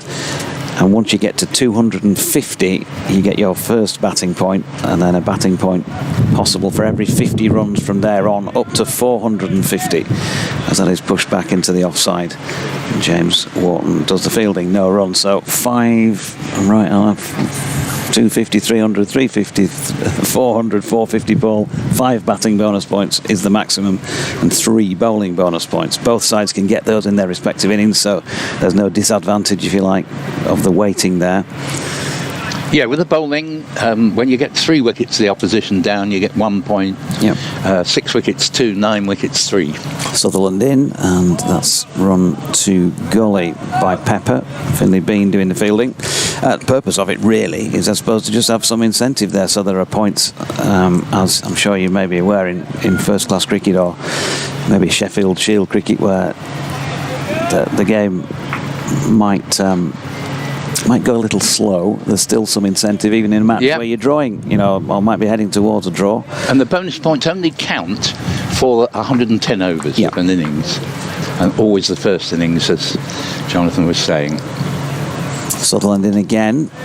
Whips that one through. He's got quite a quick action and certainly has bowled some quick deliveries in this match. That's turned square on the leg side there by Pepper. He's picked up a single. Jordan Thompson out there sub-fielding right at this moment in time. So 314 for the loss of 6 wickets. What these two are doing that nobody else has done before them is working the singles very, very effectively. And it helps that Sutherland isn't as tight in line and length as most of the other Yorkshire bowlers. But even so, they've worked it well. And he comes again, short of length. That was travelling, and it was nicely played as well by Noah Thane. He got right over the top of that. If you were looking at showing a young player coming into the game how to play the cut shot, that was nicely done down to Matthew Revis, who was fielding wide-ish at third man, and they got a single to complete the over at 315 for 6. Thane on 18. And his partner Pepper out there on 21. We are 14 minutes away from the scheduled lunch break of 1 o'clock. Well, I've been quite rightly in praise of the way Thane has batted here, but the one criticism I'd have of him came in that over where there was a slight misunderstanding between the two batsmen, and Thane was slow to set off. I don't blame him for that. What he didn't do, though, because he was facing the wrong direction to see where the ball had gone, he didn't run his bat in, and had the throw, which didn't miss the stumps by all that much, hit, there'd certainly have been a very loud appeal. I think his feet might just about have been over the line in time, but you do want to run your bat in on these occasions. 3-1-6 for 6. Single here played out to deep cover. Got to run your bat in, Paul, haven't you? You've got to run your bat. Nothing worse than getting out, run out, unless it's getting run out because not because you had to be, but because you didn't run the bat and get it over the line in time, because your feet are always going to be behind where you can get the bat. So in racing parlance, you're giving away 2 to 3 vital lengths there. 3-1-6 for 6 with Thane on 19, 21 to the man currently on strike, Michael Pepper. And they put on 40 together as Pepper plays this one back down the pitch to mid-on, and no addition to the score. Breezy today.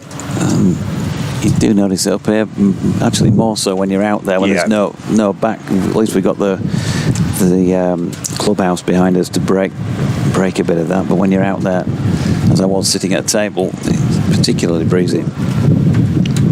Revis bowls, and the ball's chopped down to gully.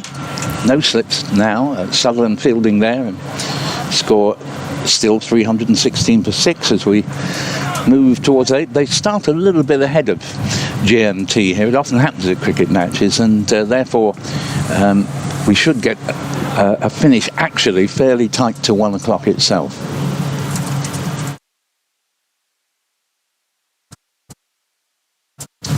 Pepper resumes his stance and faces Revis, and doesn't time the slash into the offside, and would have been 1 run had he done so. Man on the cover boundary would have cut it off, but there's no run at all. What a scene it is up here on the balcony. The press getting stuck into their words. Graham Hardcastle's writing the Yorkshire website. Steam coming off the keyboard. Josh Wilmer's pretending to look busy now because he thinks he might get mentioned on radio, but he's not really doing anything much at all. Revis is in, bowls, and this ball is pulled by Pepper. Again, he's too early on the shot, and it could easily have led to him being caught at mid-arm. Doesn't quite carry, and a missed shot there, though, from Pepper. I was looking out towards the mid-wicket boundary to see if it had gone over the boundary, and it was going nowhere near. As I say, it was too early on the shot, and ends up at mid-arm. Howard Ferguson now, golden voice, just sitting a few seats along to the left, doing nothing much at the moment, just got to relax those vocal cords before the next big announcement. And here is a short pitch delivery, and Pepper inelegantly but effectively manages to pull his bat downwards and get out of the way of the ball, and the over ends with Essex approaching lunch at 316 for 6, Pepper 21, Thane 19. And to my immediate left, a kaleidoscope of colour on Kate Holdsworth's score sheet. It is a fine scene from the balcony at Clifton Park, York, as Jordan Thompson, who just stepped on for a few deliveries in place of James Wharton, has swapped back. Wharton's gone off and got the shin pads on. And while I know there's been lots of moans and groans as cricket has got to more recent years about the use of substitutes and all of that, to save holding up play, I don't mind that when subfielder comes on for an over and the other guy goes off and straps his underpads on, and then we can crack on without any... We should see a lot more of that, to be honest. So 3:16 for 6, and we're having a change of bowling for the last 9 minutes before the lunch break, because Don Bess is on at the City end of the ground. Yeah, I think a good move, partly because I think he's good and capable of breaking a partnership. Sutherland, in the previous over from that end, was a little bit expensive. Is reverse swept by Noah Thane first up, and concedes 4 down to the suits in the marquee. Nicely played, executed shot, and Don Bess's loosener costing him a few. Well, I have to say, one of the things that's most enjoyable if you follow a county over a period, I think all county supporters love nothing more than to see a youngster come through and look as if he's got something worth having to offer. And I'm thinking that about Thane, the way he's played today. Yeah. Wide stance for Thane as he waits, and this time, that was a chance, I think, for James Wharton, just round the corner at short leg, and it's hit the deck. Looked as though there was no contact with the ground before it got to him. If you can see a replay, you'll probably see it about now. Slightly obscured in terms of the contact, but yeah, it carried, and James Wharton was a sharp chance. It was, and he's a very good fielder, but he's not managed to snaffle that one. Another one that lobs towards Will Sutherland is not taken. Andy Day says he's not sure the commentary yesterday was fair. As Essex batted well, Yorkshire didn't bowl well. Yorkshire bowled well this morning and get 2 wickets. Yesterday was a proper day's cricket in Championship. It can't be all Bazball nor the 100, and I don't want it to be. I don't agree with the Kookaburra. Yesterday was a good day of cricket. Perhaps I'm just old-fashioned, but I'll take that. So that is turned just to the onside of Straight and Bess across to field. Well, it's all about opinions, Andy, and we read the good uns and the not so good uns out, and you're entitled to yours. But we also have ours as well, as that's pushed away into the offside and Finlay Bean fields. I thought Yorkshire bowled reasonably well yesterday. Well, we said so. Yeah, we were on a number of occasions, and I think they all thought they did as well. So, no doubt about it. And we made that very clear. That doesn't mean to say Andy's opinion's wrong, I suppose, because he's entitled to it, and I'm sure he can back it up as that's turned into the leg side, and there's no run to complete that over at 320 for 6. David Chilvers says most of the players currently using the Kookaburra in the County Championship will not be going to Australia. The players that will be going to Australia are using the Duke's ball in the Test series against India. Completely logical. Yeah, I mean, a point, just going back to Andy's email, we do live in an age where entertainment has to be entertainment. Money does matter, and the counties are fairly cash-strapped. So you would, by preference, want to see cricket which is, offering a good balance and moving along at a good pace, which yesterday didn't, as Revers is in bowls. Now, if you quite like slow-paced cricket, well, fair enough, and you're entitled to, but I think if all cricket was as slow as yesterday, the crowds would evaporate, and the point worth making, because if you can't make ends meet financially, nothing's going to work in this world. 320 for 6 is on the board. There's another dot ball that goes into the book there, with Revis bowling. I don't think he'll have another over after this one before they take lunch. In other words, we'll probably get this and one more over in as Revis is in bowls, and this ball is pulled by Pepper, and it bounces just in front of deep square leg. He could have perished there. He gets the single and moves along to 22. Thane 23, 321 for 6. Partnership rolls along to 45, and very important from an Essex point of view because they were losing wickets. 3 went down the space of 4.2 overs in the first hour, toward the end of the first hour, and at that stage Essex needed to find a partnership, as here is a run to Noah Thane, moving on to 24 as he steers the ball out to Shafiq on the cover boundary. 322 for 6. Howard Mason emails and says, watching and listening on YouTube, the audio keeps dropping out briefly. It was worse yesterday, but it's still annoying. And Revis comes up and bowls to Pepper. Ball played into the offside. There's no run there. Yes, I mean, there's nothing I can do about that point, but what I will say is I have the same experience when I'm watching from home, and you do get these rather unwanted interruptions. It is frustrating, I'd be the first to say, but the chaps actually doing the commentary are not to blame. You know, it's beyond our control. Revis coming towards the end of this over. 322 for 6 on the board, and this is nicely steered out to Shafiq, who's having a lot of the fielding to do coming off the cover boundary. 323 for 6. Single to Pepper on this occasion takes him to 23. Phil Britton in Tenby says, so you all dislike the use of the kookaburra. If you were in charge at the ECB and England kept losing the Ashes down under, and the pundits were all writing articles demanding something's done, and the same with the fans on social media, what action, if any, would you take? And also regarding the number of points for a draw, we've had fewer in the past, and teams struggling in the fourth innings were not always incentivised to try and hang on for the draw. So what would your optimum number of points for a draw be? Well, I said 6 yesterday, I think. Yeah, I'd say 5.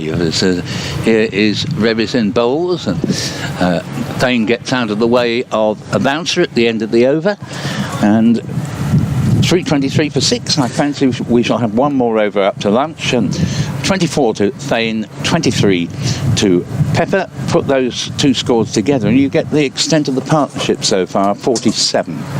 Yeah, I mean, with regards to Phil in Tenby's point about the kookaburra, there are a few things at play. There's clearly,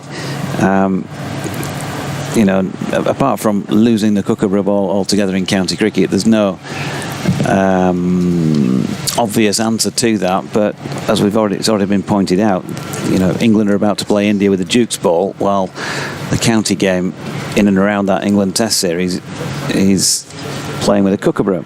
A lot of the players who are playing the county game will not end up playing Test cricket. That's just the sheer numbers game.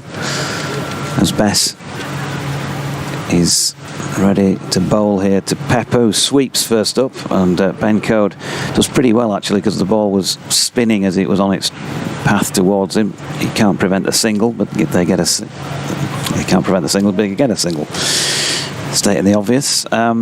So, you know, the county championship is not just here. We've had this argument sort of ad infinitum over the last 7 years that I've been on commentaries from time to time. Another dot ball there. It's not just here to provide players for England, you know, in international cricket, is it? It's one of the things that comes from the county championship, but it is a respected competition in its own right. Absolutely. And that turned into the leg side, another dot. Noah Thane on strike, by the way. In my opinion, you can't involve 100% of a profession and care only about the top 5%. No, that's pushed into the offside by Thane into the deck, and Finlay Bean meets it on the half volley to field. So, I mean, I don't know whether the Sheffield Shield uses the Duke's ball for when Australia come over to this country. I don't imagine it does. Here comes Bess again, and that's played into the leg side, and Sutherland does the fielding, and there is no run. Yes, I think this is going to be the last ball before lunch, and Thane mysteriously finds something in his eye, which hadn't happened to him before. It's amazing the way these flies can sort of do things, you know, right on the cue. Yeah, there's usually a few of them about in that last over before lunch. Here's Bess. Short ball pulled by Thane. Nicely executed. Ooh, skips off the rope, and a spectator who was Johnny on the spot shields his face, and that is the end of the session then. 324 for 6, and 28 for 6 I should say, and a bang on 1 o'clock with 28 on the board to Noah Thane and 24 to his partner out there, Michael Pepper. The players are all going to get a breather, and you can have a breather from us as well. Paul's about to do his update, but yeah, a session where we saw 3 wickets fall in pretty quick succession. Matt Critchley bowled by Jack White for 18. Jordan Cox caught Johnny Bairstow, bowled George Hill for 33, just George's second ball of the day. And then 4 overs later, Charlie Allison caught a point by Abdullah Shafiq off Hill for 2. Were the 3 points of interest in that respect. Essex have taken their score from 248 for 3 to 328 for 6. And we'll be back with more ball-by-ball commentary throughout the afternoon session, but we'll also take a break and be back soon.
Vertu, official partner of Yorkshire County Cricket Club.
Platform in place now, that 8th wicket partnership, as I say, with Michael Pepper not out on 28, Noah Thay not out on 24, and an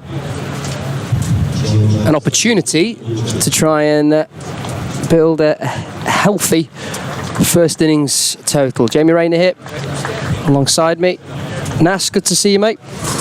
And you too, and you too, Jamie. Yeah, very warm afternoon as we look ahead to what will be, everybody uses that cliche, an interesting session ahead, and it will be.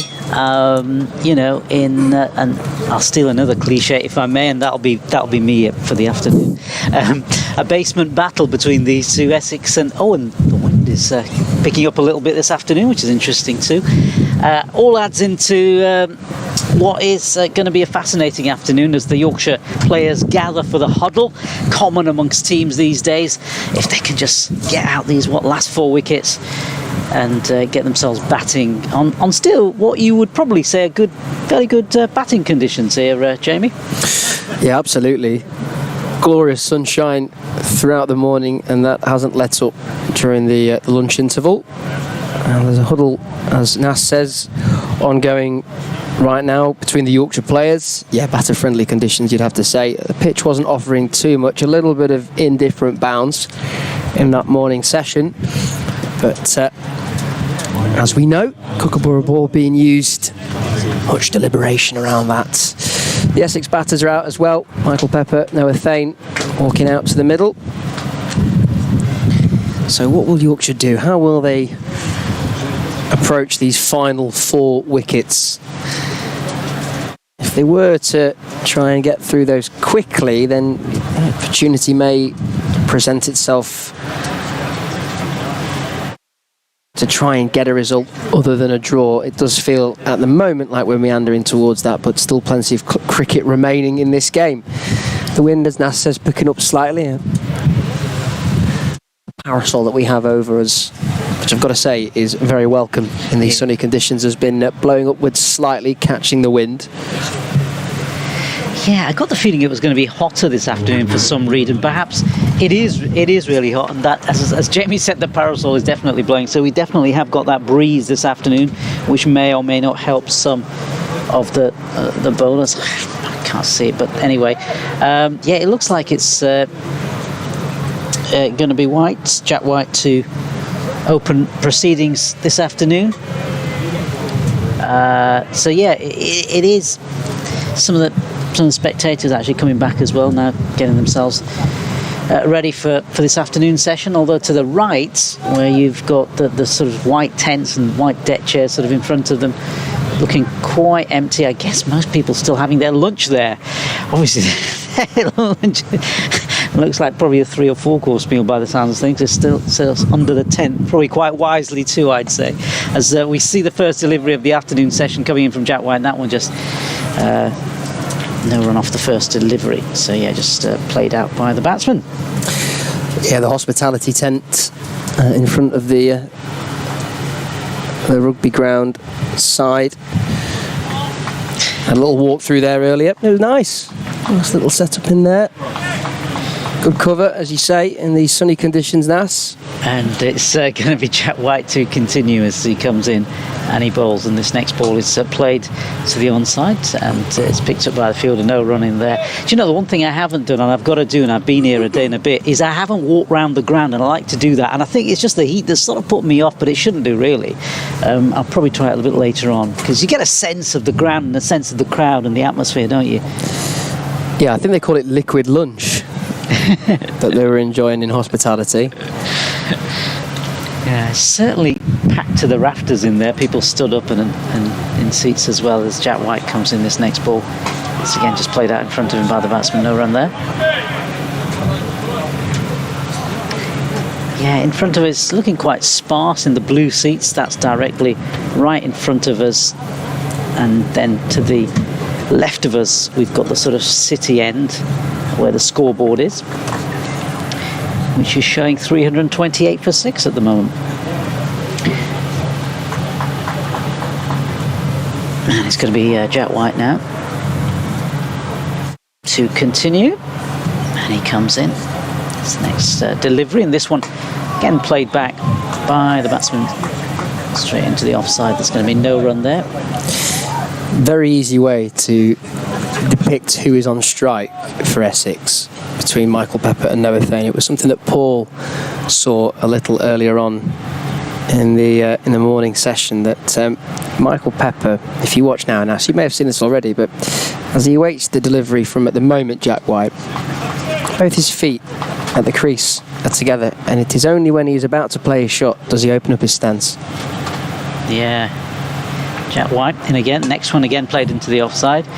Yeah, it's very tight together, aren't they? And he's quite upright when he faces the bowling of Jack White. Yeah, the trigger movement is the back foot, which as a right-hand batter is his right foot. That's the one that goes back and opens up the stance. The left foot, by and large, stays rooted to where the initial stance was, but I don't think I've ever seen that, where both feet are side by side awaiting delivery. It's Jack White in again, next ball, and this one again just played into the offside. I guess, Jamie, it's about what works for you, and if this particular style of batting works for him, it works for him. Different batsmen, different styles over the years. Some crouch, some of the high back lift. It's whatever works, and it seems to be working so far.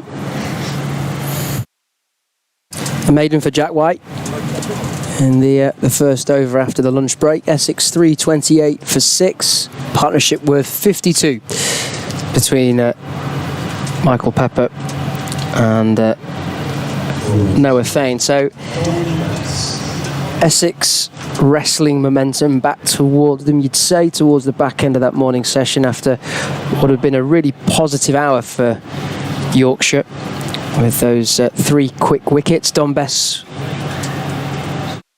to begin from the city end of the ground, and on strike is Noah Thane, and he puts that one straight to James Wharton under the lid at short leg, fielding in close.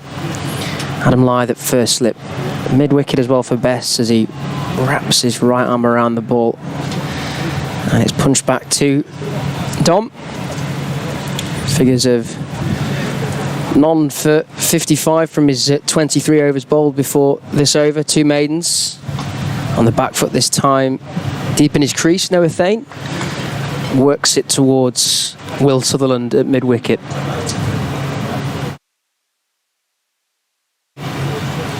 Best with his sunglasses on, flighted delivery, and on the full, Thane drives it back to Don Bess for no run. Do continue to send your emails in, yorkshirecricket@bbc.co.uk. Thank you to those of you who've already got in touch throughout the day's players. That one evades Wharton at short leg. He tried to get a left hand on it, but it goes through him, and Rafiq on the mid wicket boundary coming in.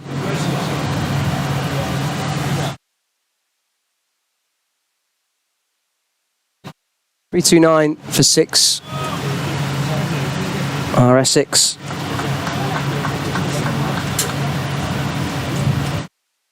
Got an email from Chris regarding the bonus points system.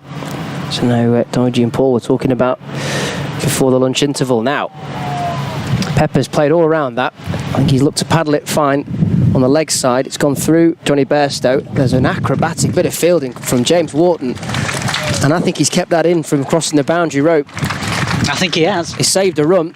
It's a brilliant effort as he's galloped from short leg with the helmet on down to the boundary, and a leaping dive managed to just keep the ball from crossing the boundary rope. That's a big effort from James Wharton, and subsequently he gets high and low fives from his Yorkshire teammates. End of the 127th over. Essex 332 for 6, I beg your pardon. Yeah, huge effort and very valuable, especially running in the heat because the sun has come out again and do this bit of breeze.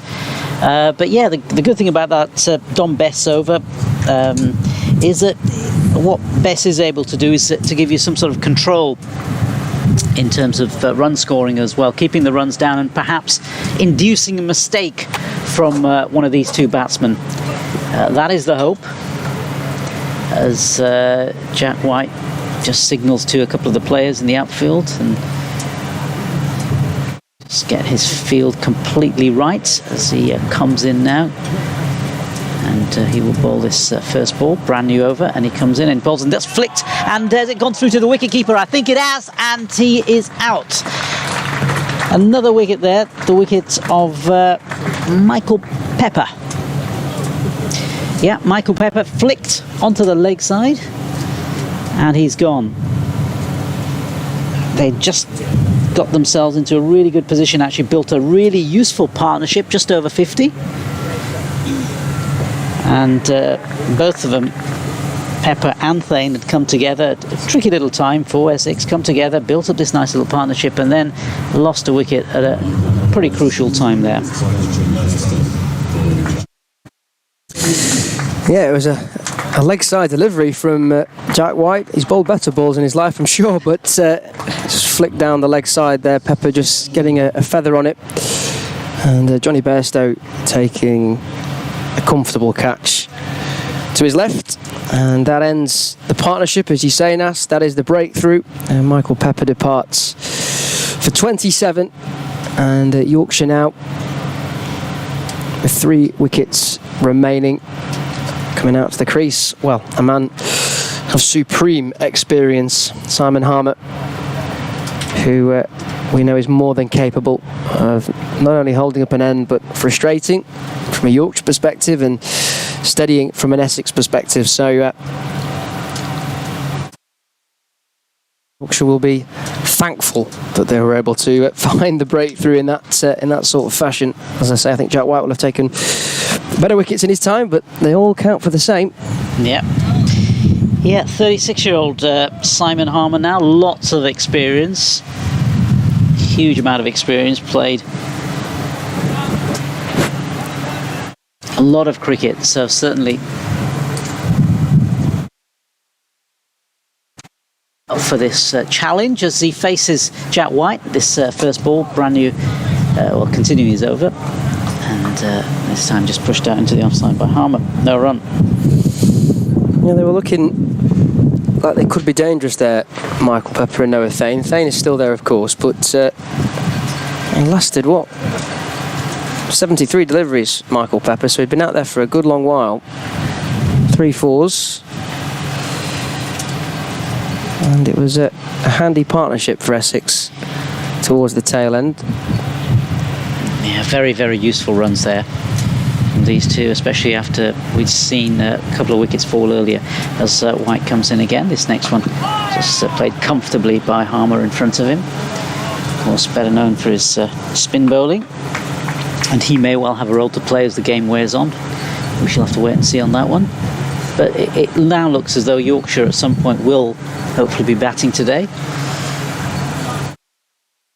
Well, if they can take quick wickets and skittle through and restrict Essex, then depending how they go about it with the bat, maybe a slight opportunity opening up for them. Yeah, it's White in again as the breeze blows, and this one again played leg side, and it's half saved by the fielder on the leg side, and there's going to be no run there. Yeah, I guess that'll be the strategy now, to sort of see if we can get these 3 wickets really quickly and then try to gain control of the game, because that's what you essentially want to do, don't you? You want to get yourself into, get those runs, build a good solid opening partnership, get ahead on first innings, and then get into Essex second time round. So White comes in again. Next ball, this played into the offside. There's no run there.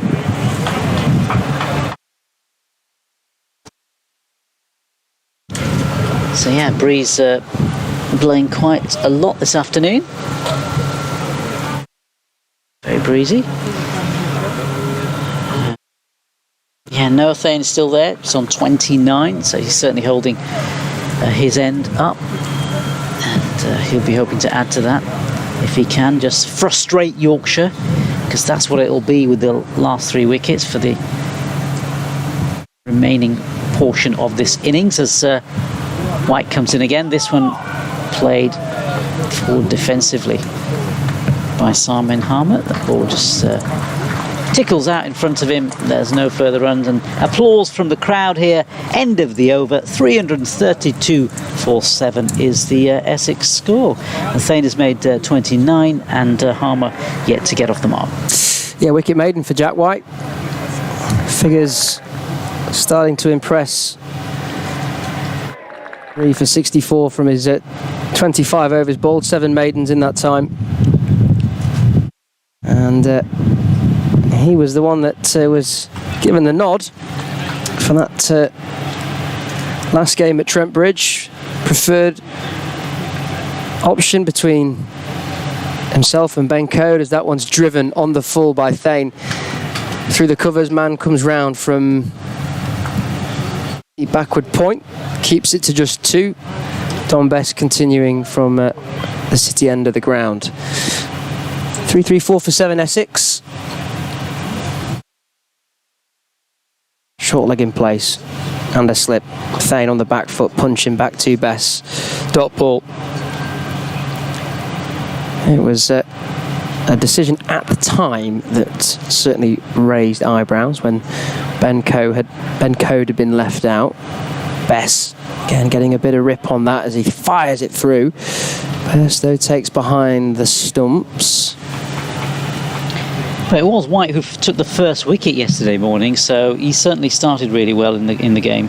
So that's a good start for him, and he's maintained that. Bess slightly shorter length delivery, clipped to mid wicket. Will Sutherland fields.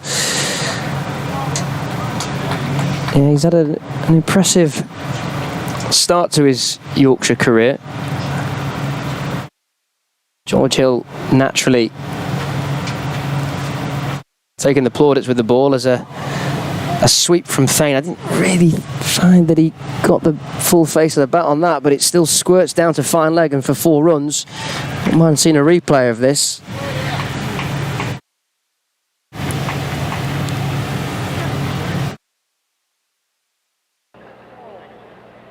Seemed to get a hold of it. 3-3-8 for 7 Essex. Thane moves on to 35.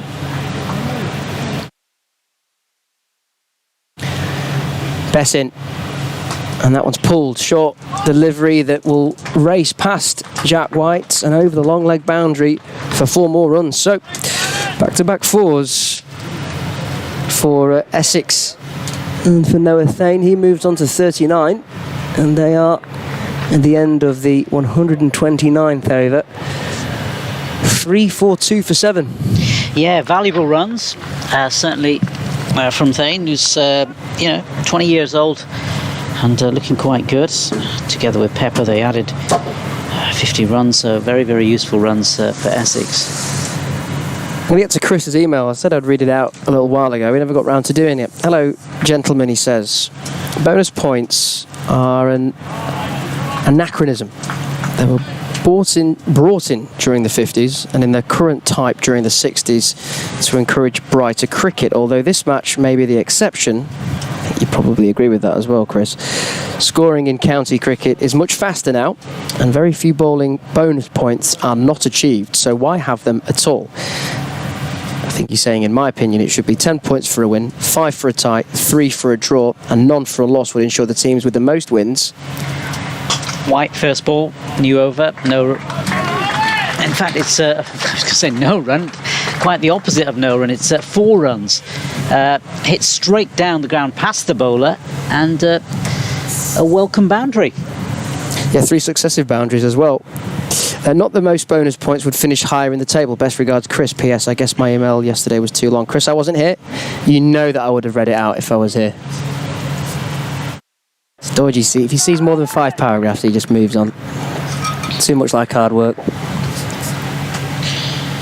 But it's interesting. Yeah, I think it's a fair point. We're so open to changing the ball that we play with, then we're not open to looking at other facets of the game. it's going to be White in again. And this next ball is just played into the offside. Andrew Walker's been in touch. It's that ball again. Oh, Andrew, don't. No. Don't, Andrew. Don't start us on the ball. That is a long email, but I will read it out. Leave it with us.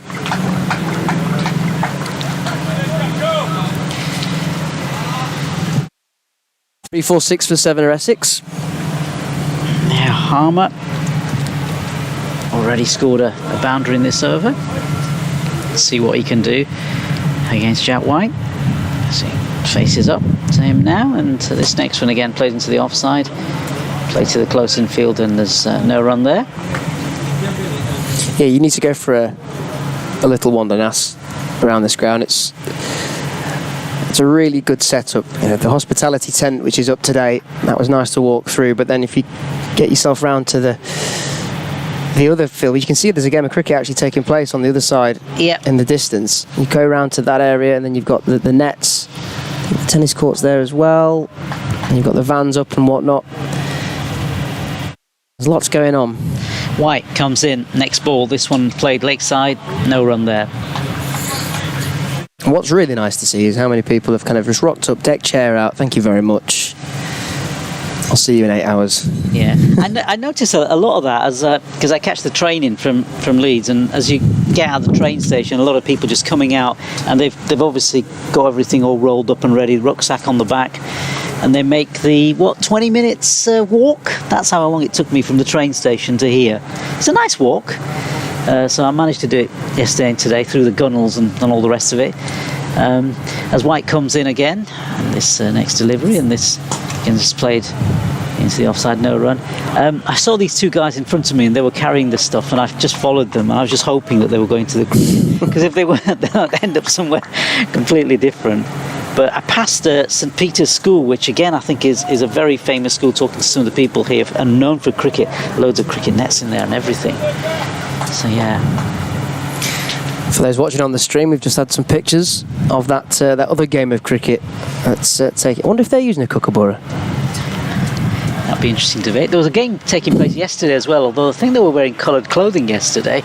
As White comes in and bowls this next delivery, and this played uppishly in the direction of the offside, and there's no run there. In fact, it's the end of the over, and it's 346 for 7. Thane has made 39, and Simon Harmer has made the boundary. He made the boundary earlier in this over. A few oohs and ahs to greet that final delivery of Jack White's over. Simon Harmer will say that he was in complete control, and he was in truth, but it was aerial for just a moment. And I think even if they had someone in short catching that, it would have been quite the effort to have taken that cleanly. Yeah, a healthy number in here today at Clifton Park. You may see more arrive as the day grows older. People at work, of course, hopefully following the stream or listening online via the BBC Sport website and app. Now this one is running towards the boundary. It will be another 4 runs. Don Best to continue from the city end. Runs signalled, so to me looks like an inside edge. Inside edge, yeah. Inside edge, definitely came off the inside edge, Jamie. You're absolutely right. So yeah, Don Best runs coming off his bowling, and he's generally maintained good control. He certainly did that yesterday, and that's you would be looking for at this stage of the game. Thane on to 43. Bess with a full-length delivery that's swept nicely by Thane. Good contact on that. In the deep is Shafiq. And then he does the fielding. And that rotates the strike. Simon Harmer will face, taking guard at the moment. There's 2 men on the leg side boundary in front of us. Jack White just taking a drink. Shafiq at deep square leg. Jack White just brought up by Johnny Bairstow for the new man Harmer on strike. Shafiq ordered to go a tad squarer. Slip in place, short leg. Bess in, and Harmer smothering the pitch of that delivery. Getting over the top of it, defending back to Don Bess. As a batsman who's also a spinner, and a great spinner, he wouldn't want to get out to a spinner himself, would he? He's down the pitch. He's given that everything. And that has flown over the boundary rope. Now, my instinct was 6 runs, and the umpire has agreed. A hefty blow from Simon Harmer. And Essex are targeting Don Bess, and that was the first 6 of Essex's innings. 3, 5, 7 for 4. For 7 even, I beg your pardon. And thankfully no damage to some of the spectators who were sat there, I think. I think it just landed just at the feet of 1 or 2 of them. Yeah, it was leg side, wasn't it? Yeah. Over mid-wicket. He met the ball wonderfully as he came down the wicket. So what will be Don Bess? His response is a full-length delivery that's driven towards short extra cover Finley Bean Fields. No run. It does feel after the interval that they certainly got on with it in terms of runs. Be interesting to know how many runs we've added actually since lunch, but yeah. It's another firm drive by Harmer, who's not wasting any time at the moment. That picks out the fielder at mid-off. Dot ball to finish that over. Essex 3, 5, 7 for 7. 131 overs bowled. And the over that brought this game's first 6. Yeah, absolutely. 6, and then prior to that we had a boundary in Jack White's over, and then we had a couple of boundaries in the over prior to that. So certainly we've witnessed some really good scoring shots in the last couple of overs here from Noah Thane, especially. 44 now off 63 balls to him. Healthy strike rate 69. And then Simon Harmer's certainly got on with it. 4 and 6. 29 runs to come so far in the afternoon session. Yeah, we've 24 minutes or so. So yeah, a run a ball almost. So the breeze picks up again, as it has been doing through the course of the day, as Jack White comes in. See what he can do. This next ball is just punched into the offside. No run there. Yeah, it's nice to see the dotted the vans as well here in between the hospitality area. You've got various businesses selling their wares, obviously all food mainly. Some spectators there, so lined up in front of them. So White comes in again. Let's see what happens with this next delivery. And this again, comfortably played into the leg side. Just trickles out again, the ball does. No run off there. I'm going to attempt to read out Andrew's email regarding the Kookaburra ball. Everybody okay? Let's get ready to talk about it again. Afternoon. Here's my tooth penneth about the Kookaburra ball. We are all talking about the ball. In one sense, we are actually really talking about the pitches. I can't see the point of using a Kookaburra ball in England unless we relay the pitches to make them more like those in Australia. White comes in, next ball, this played out in front of him, and they looked as though they were going to go for a run, but nothing in the end. That in itself would be ridiculous. As one of you said this morning, why do we use the ball for matches in Australia when only a handful of bowlers in the county system will ever play there for an England test team? Quite right. We have 18 counties. Let's assume each county has 5 bowlers. That means there are 90 bowlers available to play for England. Of course, this isn't correct because there are overseas players in this number and also injuries take their toll. But let's just assume that there are 90 bowlers. And it's White who's going to ready himself and come in and bowl again. And here he is. Next one again, played into the offside, no run. This means that 85 of those bowlers, everything else considered, will not be playing for England in a test side in Australia during the forthcoming Ashes tour. It seems to me that under these circumstances, using a Kookaburra ball in county matches for the potential benefit of just 5 bowlers is ill-judged and counterproductive. Wouldn't it be easier just to lay one pitch somewhere which mimics those of Australia, then train play on that pitch with the players who may be going on the tour? Anyway, I'm old-fashioned. I look back wistfully to the days of uncovered pitches and umpires in long, slightly off-white coats. White is in again, this next one again, played into the offside. There's no run there. But he's put a very strong case, hasn't he? Well, he finishes by saying, a big thank you to everyone in the box. Matches like these are tough ones for you, and all your hard work is greatly appreciated. Andy Walker, Ealing via Skipton. Andy, thank you very much for taking the time to write out such a comprehensive email, and I think you make some very, very valid points. And as impartial as I am, of course, working for the BBC, I found myself maybe slightly nodding along to what you had to say there. That was Rob Key just giving you a call. It was. Telling you off. Yeah, it was. Stop talking about it. Stop talking. That was me being naughty as White comes in. And this next ball is just played out in front of the first, or is it the second rule of commentary? Always have your phone put on silent, and I didn't. I felt guilty of that. Guilty as accused, Your Honour. So let me just do this now whilst I'm... There we go. So yeah.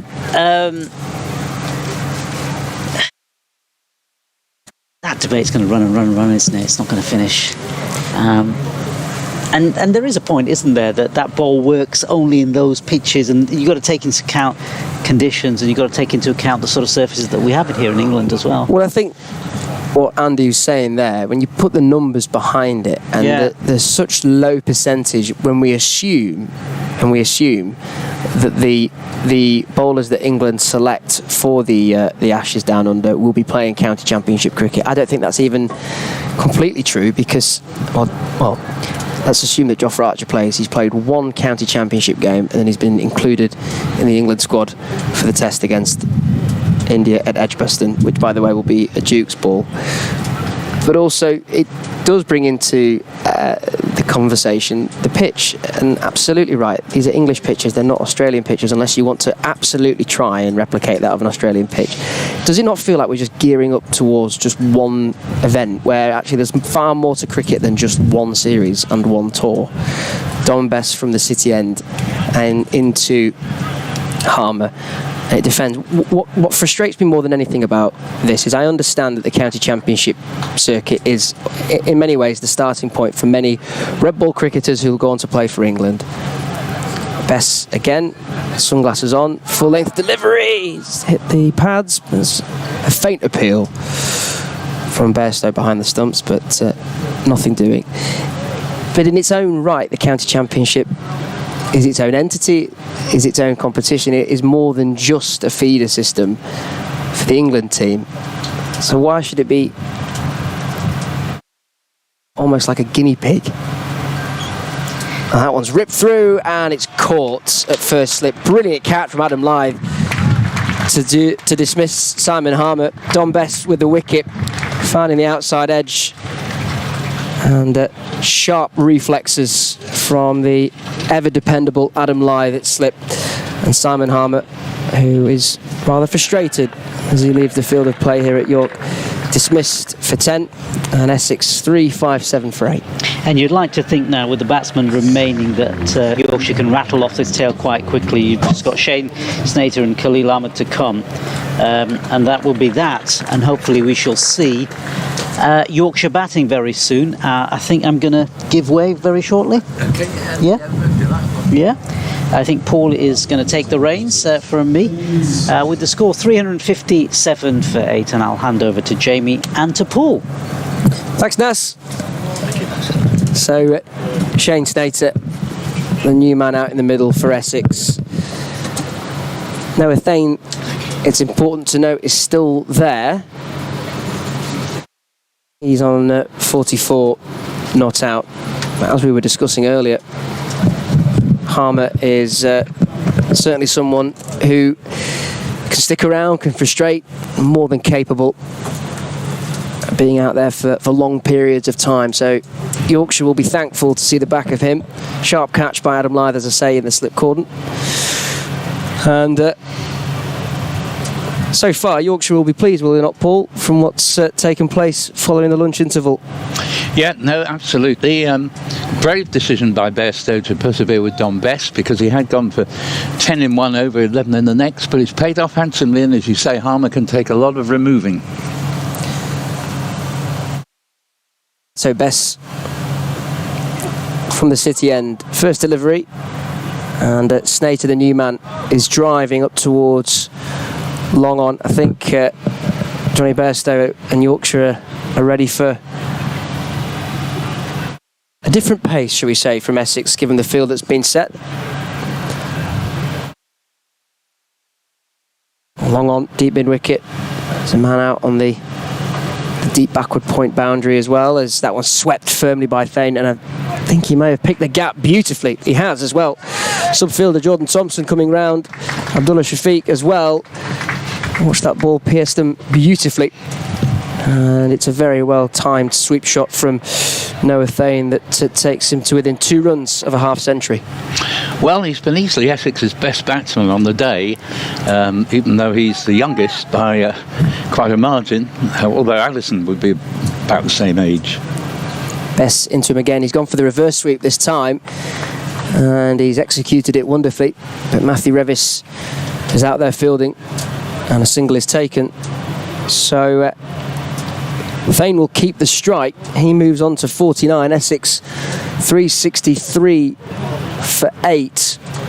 And Best getting that crucial Harmer wicket in that over.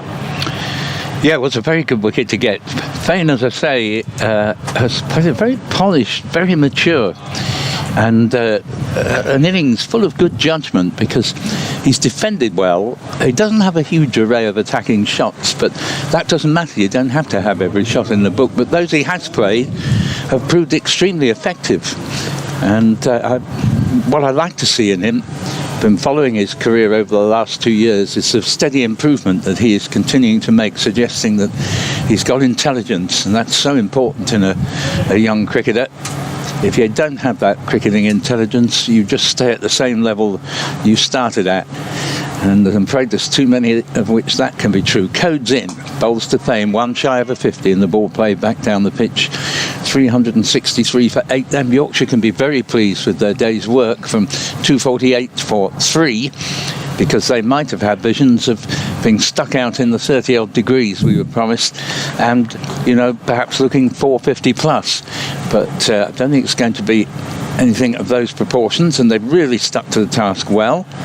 But Essex at least have made 115 further runs on the day as it codes in bowls. Ooh, and that's actually well played by Thane. It was a cracking good delivery from Code, and it rose very sharply from a length. It almost carried to Will Sutherland, but what saved Thane there, he made a late adjustment to play it with soft hands, as good players do. It suggests to me he will become a good player. A bit too soon to call him that as yet, but I like the way he's going, and that was an excellent bit of batting to counter an excellent bit of bowling, and well stopped by Sutherland for good measure in Gully. Here is Code again, bowls to Thane, and Thane plays it to mid-wicket, no run. I think for Thane as well, what will be a good test of that maturity at such a young age is how he handles managing the tail. Keeping a hold of the strike as best he can, as someone who is very well set thus far on 49, and that's not to dumb down the abilities of Snater and Ahmed left to come in, but how he just negotiates and navigates. Code bowls to him defensively into the offside, doing what he's been doing all innings really, playing a ball on its merits, not prejudging, and you can only get so far if you're rather inclined to prejudge what you're going to do. Not necessarily to every delivery, but even if you do it once and over, it'll find you out in the end. And of course good players don't need to do that, because they play with that extra little bit of time in hand, and that makes such a difference as well. Code comes in, bowls. It's nicely clipped off the pads, but it won't yield his 50th run as it goes to mid-on. But no run. Shane Snater at the other end played an innings that did Yorkshire no favours 2 or 3 years ago at Headingley. Essex needed 160 odd to win, and they were something like 54 for 6. Yes, remember. And Snater made 60 odd not out in an heroic match-winning innings. Just pause here because Code's coming in and bowls to Thane, and he won't get his 50 here either as he plays it back to the bowler. Well bowled Code, good cricket all round, very good over and well negotiated by Essex's young batsman Thane on 49. Just going back to that game at Headingley 2 or 3 years ago, it led to Yorkshire eventually going down because if they'd won that game, I think it was Patterson with a superb spell. He got something like 6 wickets, but nobody else bowled particularly well. Snater kept hitting the ball to the boundary because he's a brave player who took the risks and they paid off. He's never played in innings like it since, but it was match winning. And of course, Yorkshire still looked as if they would be safe. Yep. But forget the player's name, but he took 9 wickets in an innings. That's right. And I can picture him now. I remember watching it on the stream. Yeah. Willing. Was it Warwickshire, wasn't it? Warwickshire v Hampshire. That's right. That's a big shot from the new man, and it's taken in the deep. Well, we're there singing the praises of his innings a couple of years ago at Headingley with some big shots finding the boundary edge, but this time Snater has picked out George Hill in the deep, and Don Bess has another wicket to his tally, and Yorkshire have Essex 9 down, 363 for 9. Yeah, it was a 6 at Chelmsford. Because it's a smaller ground, you know. But here it was just some catching practice, and George Hill never for 1 second looked like a man who was going to drop it. He judged it perfectly. He hardly had to move, but nevertheless they all need holding on to. And poor Noah Thane may rely on, and I've never seen Khalil Ahmed before, so I've no idea whether he's any great shakes with the bat. I suspect not. He's a left-arm quick bowler, and that is why Essex have signed him here. So I look forward to seeing him for the first time with the ball. With the bat, well, Thane will just be hoping, because Thane thoroughly deserves to make a 50 here. And he'll be hoping the number 11 can at least survive long enough to give him another chance.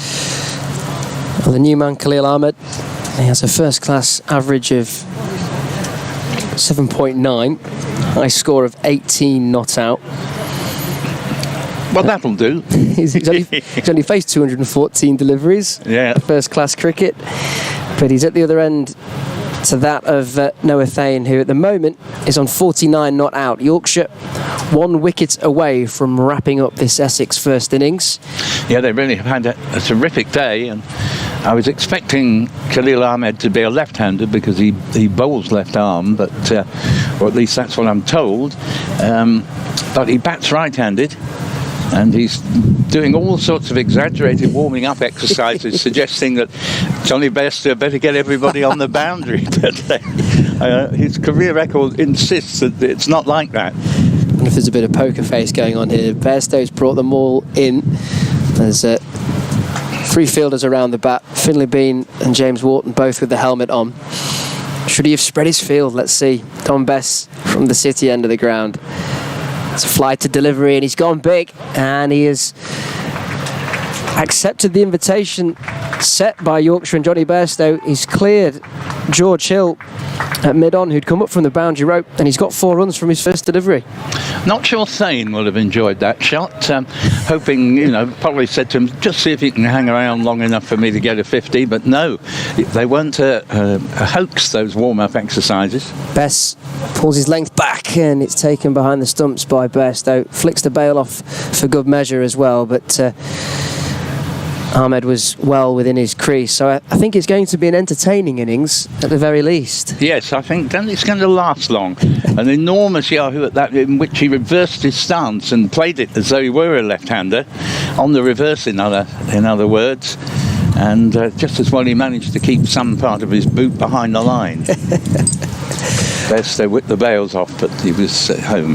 Well, Finlay Bean's come out of that catching position on the offside, so maybe one battle is won there as Khalil goes again with the reverse sweep. A few oohs and ahs again around the bat. I think Khalil Ahmed, at a guess, missed the bit where you taught a young player defensive shots. Arrived just in time for the big Yahoo. Yeah, we've not seen his defensive block yet. Oh, there it is, maybe. He's dug one out from underneath him, a full delivery by Best just outside off that skittles on up towards Matthew Revis at backward point, who has been sent to the boundary rope now by Best. So, dot ball, Essex 3-6-7 for 9. Noah Thane, the non-strikers end on 49 not out. Ahmed crouches in his stance. Fly to delivery by Bess, and he's taken a good chunk out of the pitch as well as he goes to hit that ball. It squirts towards Ben Code at deep square leg, and it's a dot ball to finish what's been a rather eventful over. 135 of them bowled. Essex 3-6-7 for 9, and Noah Thane will be on strike for this next over, not out on 49. Yes, interestingly, there was the easiest of singles to be taken there if they wanted it. I think if there'd even been one ball left of Don Bess's over, they would have taken it. But Thane clearly is not just a pretty face, because he knew perfectly well that he wanted to be on strike, because I don't think he'd fancy Khalil to last very long against Ben Code. And he's on 49. He will at least be able to say that he had the chance, and as now we're seeing Khalil very diligently do a bit of tapping down of the pitch. He obviously did arrive in time for the fake gardening. But I think he's trying to patch up his own work. Actually, you're right. Yeah, of course. Theoretically, if he's left arm over, it could all sort of help to scuff up those areas. Tom Wesley, when I interviewed him last night, did say that one thing they were hoping for from Khalil was being left arm over, that he would create some rough for Simon Harmer. Here's Thane bouncing down the track, plays a nice shot. Could have considered going for a single there, because Jack White is pretty deep at mid-off. I think he'd probably got away with it, but he may have been reasoning that he didn't fancy Khalil to make it up to the other end. So they've stayed where they are, and Thane just checking on something, and now takes guard. As here comes Code, bowls to Thane on 49, and he's driven this back firmly, and Code is a good fieldsman to his own bowling. Got a hand down on a straight drive, so no joy there for Thane, but he's got another 4 balls at his disposal, if needed, to try and get this elusive 50th run. Quite a lot of cloud around, the sun shining brightly at the moment, still a nice breeze. Code is it. Bowls to Thane. Again takes a step forward again. Probably would have got away with a single, but couldn't be sure his partner would be on the same message. And played down to mid-off, and there's no run. And I guess that in itself is a sign of maturity, that is on more than one occasion in this over to take that single, to get him to a half century, but he's thinking about the bigger picture, and rightly so, as you'd expect so, putting the team's needs first. As Code will bowl to him again, and he's got it. He's played this ball away into a gap in the onside. Deep mid-on fields, but not before the run has safely been taken. And one of the things I've liked about the crowd here, it's a splendid out ground. They're very sporting. They've applauded in all the right places when Essex have done something of note. And I think they would recognise that Thane has been by far the most convincing batsman we've seen today. He's got 50, and now we wait for a bit of fun from Khalil to see what he's got in store for Ben Code at 3-6-8 for 9. Yeah, 9 fours coming in that Noah Thane half century, and as you say, has looked at the most ease out there for Essex today, and has played a very valuable knock down the order for Essex, who are 368 for 9. Now what will we see? He's played a rather good shot here, actually. I thought he was going to take a single, but I think Thane deciding he'd try, and I think there's only 1 ball left of the over, so Eyes. Yeah, so stay put at 368 for 9, but he played that quite well, and I get the impression that he simply can't resist having a go at the spinner. So I think we'll see Best persevere with him, rightly so. at the end of this over as Code comes in, bowls to Khalil. Oh, he's bowled him.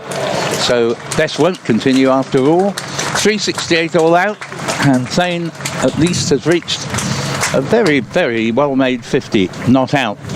And he's been the difference between a total collapse for Essex and a sort of, obviously not the best of performances, but able to retreat with a little bit of dignity, because 368 still a decent score. And playing 50 not out at the close, Khalil bowled by Code for 4. Yeah, it's been a decent spell for Yorkshire after the lunch interval to skittle through that tail rather quickly. For the loss of not too many runs will certainly have been what they were hoping for during the lunch break. My maths is not the most reliable, admittedly, but I think Essex were able to add on, I think, 40 runs, if I can be confident on that one. 40 runs they were able to add on. You could just hear the cogs turning, couldn't you? For those final 4 wickets. So Yorkshire will be pleased with that. But yeah, credit to Noah Thane there, because as you say, Paul, he's presented a 50 of maturity from where I could see it anyway. And I think Essex will see 368 as a competitive score. Yeah, just to run you through the day's scorecard, 248 for 3 at the start. Critchley and Cox were both on 13 not out. Critchley bowled White 18, playing on. Cox, after 4 sumptuous boundaries, seemed to me to change his mind in mid-shot, and then ended up just spooning a lifting delivery from George Hill into the gloves of Johnny Bairstow for 33. Allison driving at wide ball without getting across to the pitch was caught by Abdullah Shafiq. Smart catch at backward point off Hill for 2. Hill outstanding in that spell. Then the partnership of any substance today between Pepper and Thane, full on over 50. For Pepper was caught by Bairstow off White for 27, and it was a strangle really. Pepper chased the ball wide down leg side and fell for the trick really. Harmer caught by Live at slip off Bess for 10. Snater caught Hill bowled Bess 1, and Ahmed bowled Code for 4. And Thane 50 from 81 deliveries, 9 fours in that, and scoring at a healthy rate of 61.73. So he was very nearly Essex's quickest scoring batsman. Cox just getting 63 rating, but it's certainly been Yorkshire's day overall. They would have bitten their hand off to go from 248 for 3 overnight to having Essex all out for 363. Yeah, absolutely. It'll be interesting to see now how Yorkshire's batters go about dealing with these conditions. Sun continuing to shine here at Clifton Park. As Paul says, though, we've had a few clouds arrive on the scene. But it's certainly hot out there, no question. And a new Kookaburra in hand for Essex, which, as we've learned throughout this broadcast, has been a contentious topic for those of you watching and listening at home. Yes, Essex would love to think they could sneak a Duke's ball into the umpire's coat. Maybe if you spot one of them nipping into the toilet, you think, here's the chance. But, just having a look at the scores elsewhere is a good moment during the break between innings. Worcestershire, unthinkably, compared to everything that's gone before, 602 for 5 against Hampshire at the Utilita. 605 for 5. They've even had the temerity to add another 3 as I was giving you that update. Well, I don't know what you think if you're a Hampshire supporter. Yeah. Somerset, top of the table clash, 379 all out. And they recovered quite well because they lost 5 wickets fairly quickly. Notts 53 for 1 in reply. Notts, of course, narrowly top of the table. Surrey 674 for 4, big double 100 for Dominic Sibley in that game. I don't know why, but I'm not sorry I missed it. Durham are the opposition, and when will Surrey declare? Warwickshire 415 all out at Hove, and Sussex 121 for 1. We know the score here. Essex 368 all out at Chesterfield. Lovely ground there, one of my favourites. Yeah. Lancashire 367, that was a good recovery. Derbyshire in a bit of trouble at 150 for 5. At Cardiff, Gloucester 380 all out. Glamorgan 33 for 1. At Canterbury, Kent v Northants 513 for 5. And so you can see the pattern here. There's some absolutely enormous scores, courtesy of the Kookaburra. Thank you very much to Jamie Rayner there. Always very enjoyable to have a session with Jamie. I'm sure we'll have another before the day's over. And at Leicester, even Leicestershire, unstoppable Leicestershire, have been stopped by pretty much bottom of the table Middlesex, 475 for 7. So I think there aren't many games there that you could say were set up to finish in a result with a relatively good finish in prospect. And, well, whatever anybody likes to say, I think cricket of this ilk is killing the game. For me, it's not that I'm a baseball fanatic, but I do think that there has to be moments in a game where the bat's on top of the ball, but the ball equally has moments where it's well on top of the bat and things move along relatively quickly. And you can tell from those scores I've just read out that the bat has been massively on top of the ball in nearly all cases. And as was the case with the first of, to our view, regrettably, 4 rounds of the county championship, virtually 40%, no, a little bit less than that, but too large a percentage for most people's liking, using the Kookaburra ball.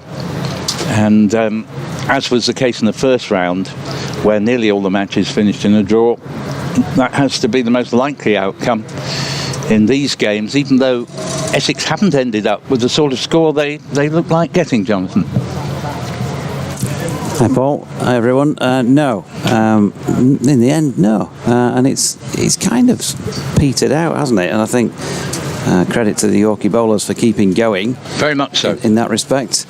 But yeah, it did sort of peter out. I've just been for one lap. I managed one lap in 45 minutes there because, of course, I know a lot of people and they want to stop for a chat and all that. And so I was trying to get the notes down while I was walking with the wickets to try and keep up to date with all of that. But I must confess I did miss the penultimate wicket that of Shane Snater when he was caught by George Hill off Don Best, because I was engaged in a conversation with Jeff Cope. Let me describe it for you premeditatedly, because nearly all Shane Snater's batting is premeditated.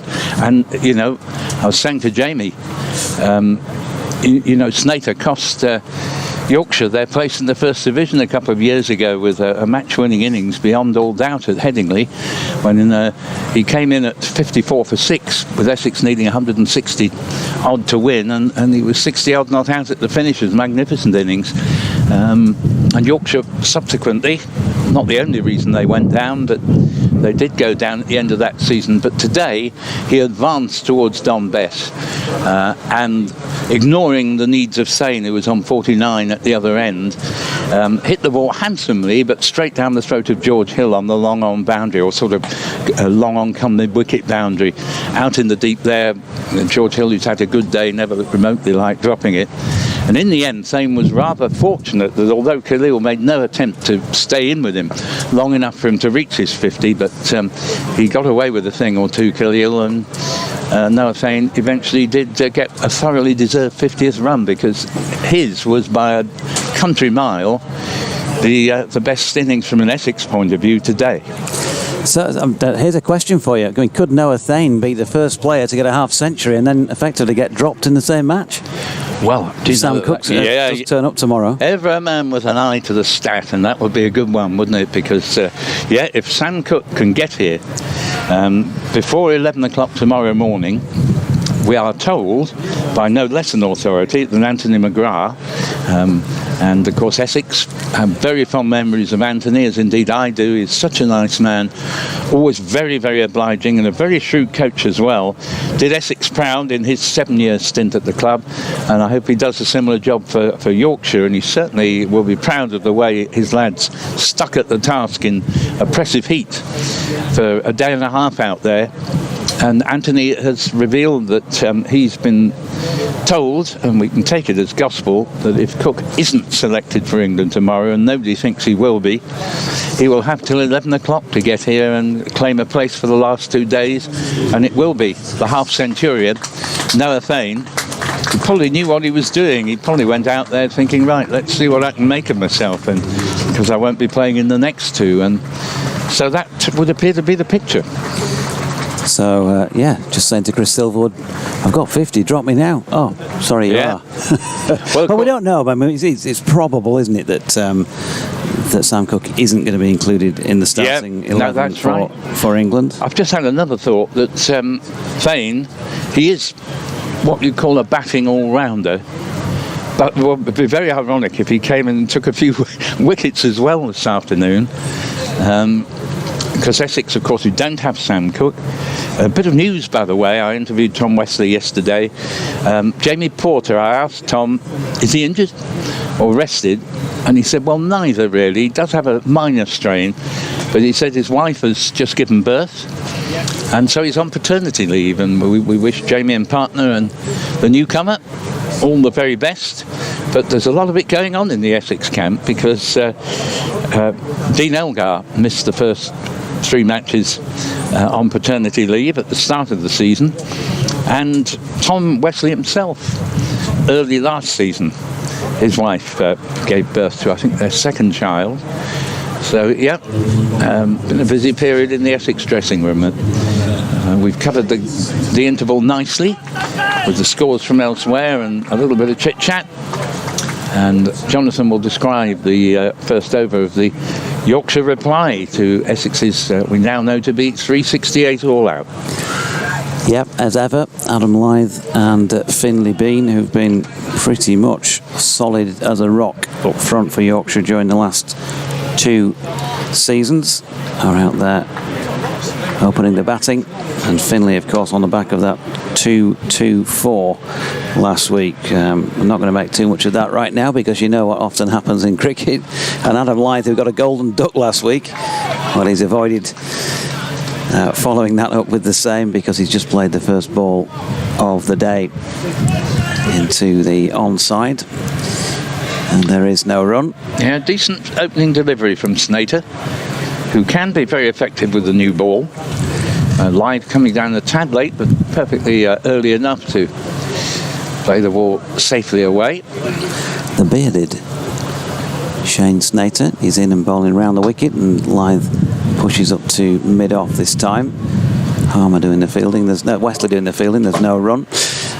Shane Snater, I can't remember him always being quite so heavily bearded. No, you're quite right. At one point he wasn't bearded at all. Yeah, I'm going to say. Just the 2 slips.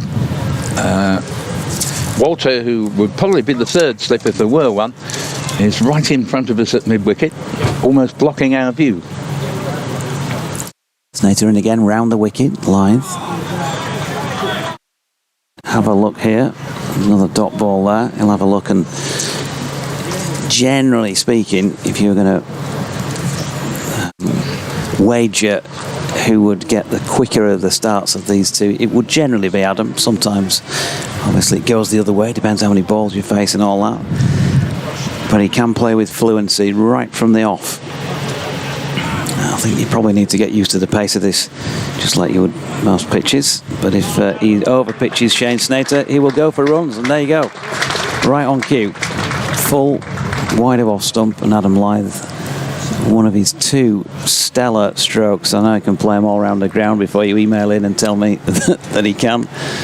But his 2 stellar strokes, signature strokes, that drive through extra cover where he just pushes it and times it beautifully.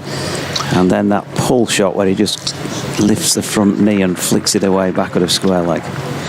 2 great shots to watch from a cricket aesthetics point of view. Shane Snater probably disagrees as he's bowling that latest delivery to Adam, pushing back to him, no run. Yeah, he's given grand service to Yorkshire over the years. Adam live seems to have been around for, well, he has been for, I would think, more than a decade, Jonathan. Yeah, 37 years of age. So quite a lot longer than a decade. Yeah, they'll miss him when he's gone. In comes Snater, and Lyth right in behind that. And the first over of this Yorkshire response then is complete without mishap, 4 without loss, and all 4 of them in that one stroke going to Adam Lyth. And the one thing I find sort of vaguely extraordinary is that in spite of these temperatures that were forecast to be 32, there is yet a very strong breeze blowing. Now, normally when you get really hot temperatures, you're lucky if there's any breeze at all. I think most people in the ground will be heartily glad there is some, because the sun itself is pretty relentless, though we do have not that far short of 50% cloud cover, for all the fact that it has been pretty sunny all day. And it's going to be the first ball in Essex colours, to be bowled by Khalil Ahmed, left arm over, said to be fairly quick. And in some people's viewpoint, I think we heard Jonathan from one of our emailers saying yesterday that they thought he was unlucky not to be part of the Indian Test squad currently over here. As he comes in now, he certainly runs up with purpose. And first ball he's bowled for Essex is a good one. Played nicely by Finlay Bean. Back to the bowler. Bean does his little share of the gardening. And it was a good first ball from Khalil. Well, we saw with his batting that the only direction he knows is forward, and he's really does have an enjoyable run-up to watch as he thunders in excellent action bowls, and that's a quick delivery. It goes to the wicket-keeper. Now, it was Shardul Thakur who Essex signed and intended to have for the first 5 games, I think it would have been, of the season, if not the first half of the season. I think it was 5. And having signed for Essex, he cried off and went to the IPL instead. And that cost Essex quite dearly, I think, because they were a bowler light through the early stages, but they'd love to have this man. From what I've seen, it's only 2 balls, but Khalil looks as if he gives it some real welly there. He's going to concede runs, but it was an edgy shot that's gone down by Gully, and they come back for a second as Allison retrieves. Walter dived, but couldn't prevent the ball just getting past him. So both these Yorkshire left-handers are off the mark. And of course, both the sides putting 2 left-handers into the fray. And before Essex's current 2 left-handers had opened, Dean Elgar and Paul Walter, they had Sir Alistair Cook and Nick Brown for many years. Here's Khalil again, bowls. And this is beautifully played away past mid-wicket. Long chase out to the boundary for Matt Critchley. He reaches it. Didn't quite have the legs, I don't think, to go all the way. They get another 2. Score up to 8 for no wicket and 4 to each batsman.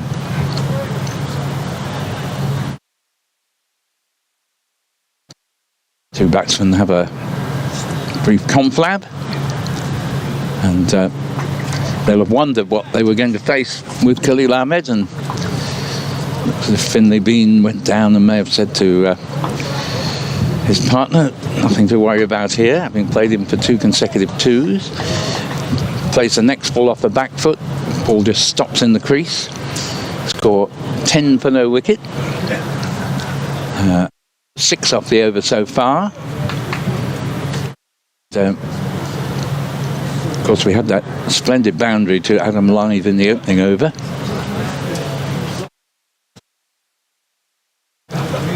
And Khalil from the city end, working up a good pace.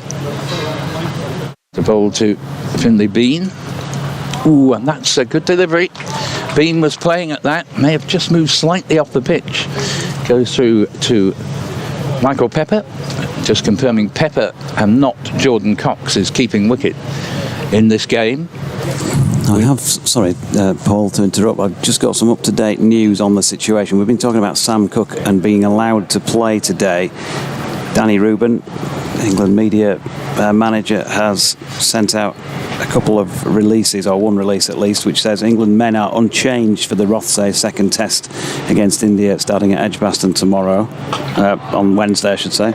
As that's a dot ball to end the over, have been just playing it back down the pitch.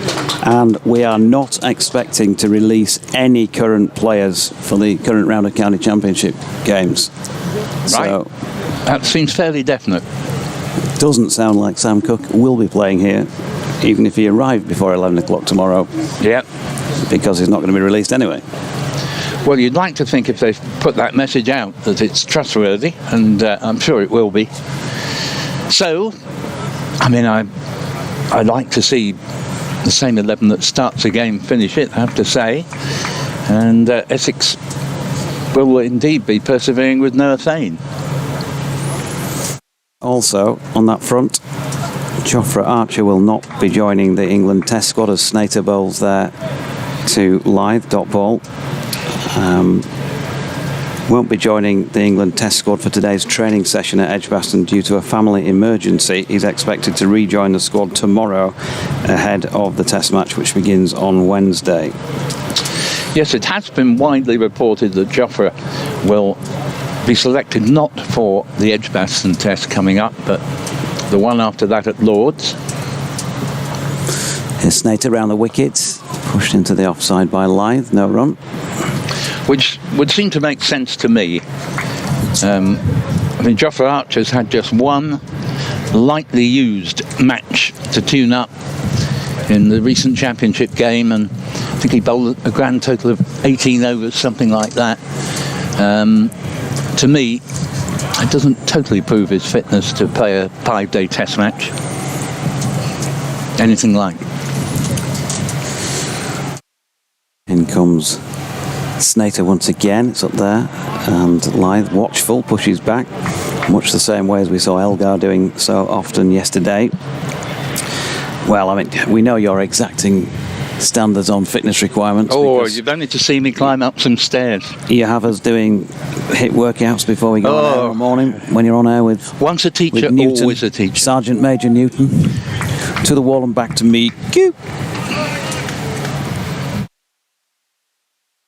Snater making his way in once again, hair flapping in the York breeze, and that is wide of off stump, and Lyth leaves.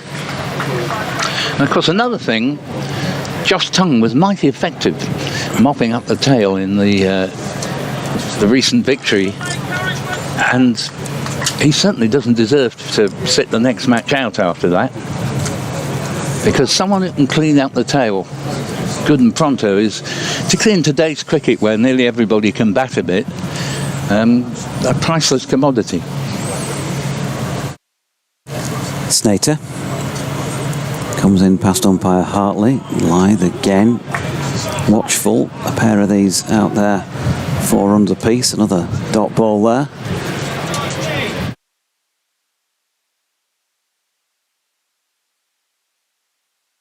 So yeah, just having a good look at things. Finlay Bean will certainly be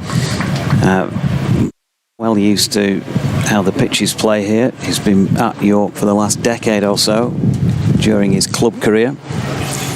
So home ground, very much home ground for him. Snater in. It's a good length ball once again, and Lyth defends, and there is no run. Maiden over.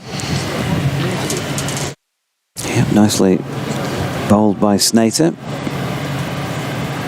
Consistent performer with the ball. How soon it will be during this Yorkshire innings before they turn to a bit of Simon Harmer twirl here, just to see if he can get some purchase on the ball. Yeah, I don't think it'll be the longest of waits. Khalil, meanwhile, tall, muscular figure. Wears the number 71 on his back. He'd be about 6'2" or 3. Left arm over, quite quick in bowls, and that's left alone. Bowling to Finlay Bean off the back of his double 100 in the previous game. 12 for no wicket up on the board. Andy Walker, good afternoon to you. Here's my 2 penneth about the Kookaburra ball. We're all talking about the ball in one sense. We're actually really talking about the pitches. Can't see the point of using Kookaburra in England unless we relay the pitches to make them more like those in Australia. That in itself will be ridiculous.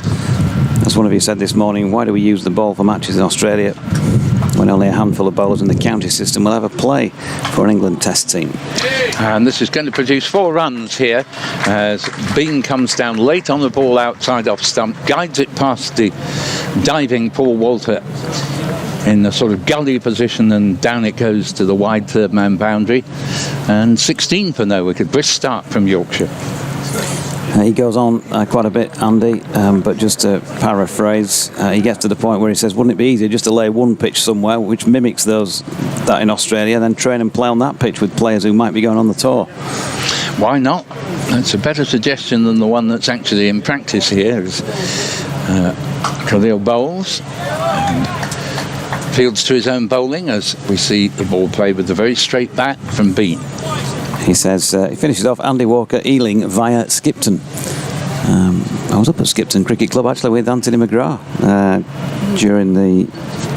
earlier in the spring, just before the season started. Again, his opinions on the world of cricket.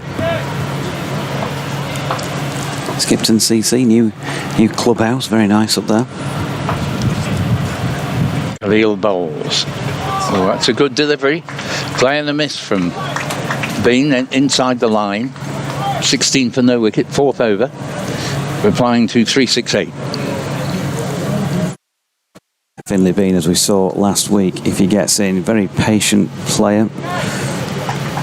He's had a pretty wretched first half of the season where he said he was feeling good still when he went out to the middle. The scores were not coming back commensurate with that feeling. But then, if you're going to go big, why not go a little bit bigger? 224. Yeah, why not? Khalil, a long run up from City End. Bowls bouncer. Being quick to spot it. Limbo's underneath it. And the score remaining 16 for no wicket in the 4th over. Yorkshire, of course, would be thrilled if they could win this game. And bowling Essex out for 368 gives them a chance of doing that, because they might well have been chasing 450 plus, which would really have probably slammed the door in the face of any sort of a Yorkshire win. Essex, on the other hand, will be primarily concerned not to lose it, as this ball goes through outside off stump, and there is no run. Score remaining 16 for no wicket. And I have a feeling, though I missed the signal, and Kate, our wonderful scorer who will be leaving us later today, sadly, been a great help, and I think I missed a no ball. I think the first ball of this over must have been given a no ball, because the umpire did step forward and make sure he could see the crease mark properly, he being Michael Gough. Afterwards, as Khalil bowls, and this ball is driven into the offside, but Thane, who's a very good fieldsman, a good pair of hands, nips across in front of skipper Tom Wesley behind him and prevents the run, and that sees the score at the end of the 4th over, from which I think we had a no ball, 7 deliveries in all, 6 of them legitimate, plus the boundary down to wide third man. 16 for none in 4. Going okay so far, and no early inroads with the ball for Essex. So, as we know, sometimes once that lacquer comes off, it does help a little bit while it's still fairly fresh, so we'll see. Snater in again. Oh, nick this time by Adam Lyth, but it's on its way down as it lands on terra firma, and I think Simon Harmer is at second slip. He got his hands to that, but don't think it was a clear-cut chance. No, it just bounced in front of him, but again, it's the depressing thing where an edge from a brand new ball yet doesn't carry to slip. And that's, I think, more of a comment on the pitch than the ball, surely, at this stage. It's only into its 5th over. Just a slow surface. Snater's just moved his bowling marker and makes his way in again then, round the wicket, full, and helped on its way down to fine leg by Adam Lyth. There is a man in place at fine leg, but he's not going to get there, Khalil Ahmed. So 4 more off the bat of Adam Lyth. And as I said earlier, when I'll often go through those 2 signature strokes during matches. For those maybe don't see him play that often, I'm not that familiar with him. His extra cover drive and his pull are things of beauty, but he does have a lot of other shots as well, and you'd have to acknowledge that given the sheer weight of runs he scored during his fantastic first-class career. As he's pushed that one out into the offside, and there is no run. Simon Harmer has come forward a pace since he saw the ball drop agonisingly just in front of him earlier in the over. But it is one of the key tests of the pace of a pitch as to whether, even with a new ball, there's any carry through to the slip cordon. And, well, we did see the first wicket of the match go to a slip catch. There hasn't been much else. Snater in again. Lyth solid in his defensive push. No run. I tell you, of all the people out there, probably feel most for, well, the bowlers to getting through a few in this heat, because it is, I would say, by English standards, very hot today. I don't know what the actual temperature is, but it feels like going to be going on for 30 hours in the marquee over to the right, and that just kind of traps it in a little bit as well, so it feels even more uncomfortable and oven-like as Lyth turns that one into the leg side. Paul Walter, Tall Paul, does the fielding, but the 2 people you'd most feel for really standing out there all the time are the 2 umpires. Michael Goff at square leg at the moment, Peter Hartley standing at the rugby ground end. Yeah, no, it's a good point. I said only yesterday that they deserve a mention, a pat on the back every day of play, because to keep your concentration up for 6 hours is hard enough in itself. Snater is in, and Lyth defending into the offside once again to complete that over number 5. 20 without loss, 8 apiece to both Lyth and Bean. We've just got a bit of respite, Paul, at the moment, with a cloud blocking the path of the sun, but it will be only brief, because although there is a fair bit of cloud around, there's quite a lot of blue sky gaps as well, so it'll be kind of a bit of hokey-cokey with the sun, won't it, for the next few hours? It will, yeah.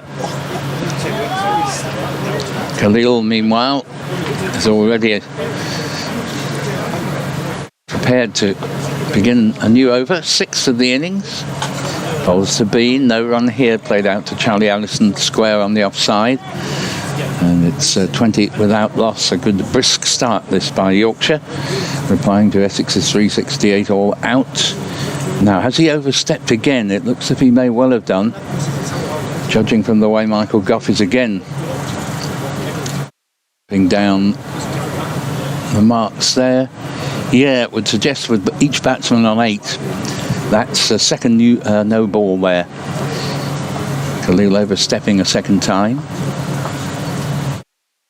It's racing in again. Bowls. Ball played back to the bowler. Still 20 for none. I can't remember ever in a commentary I've done an innings where there's been no wides or no balls. No, that's right. The entire Essex innings. It wasn't like it was a brief one either. If, you might have seen no wides or no balls. I'm sure you probably have done in county cricket matches when somebody's been shot out for quite a bit less. But yeah, no, it's a fine effort. Batting for 100 and however many overs it was. He'll sprints in again. Certainly puts everything into it. Bowls, thick inside edge, mid-wicket, no run, Coxfield, and no change to the score. With a nice symmetry on the board, each batsman has 8, and the other 4 runs have come by 2 no balls, which in a test match would only cost 1 run, but in county cricket 2.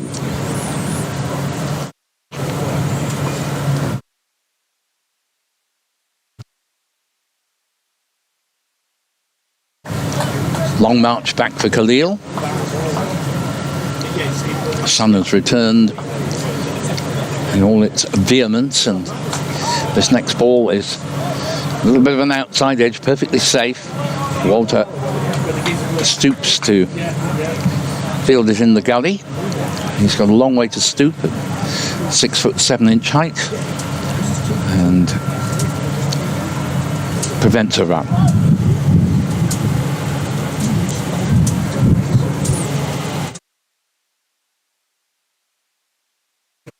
Khalil.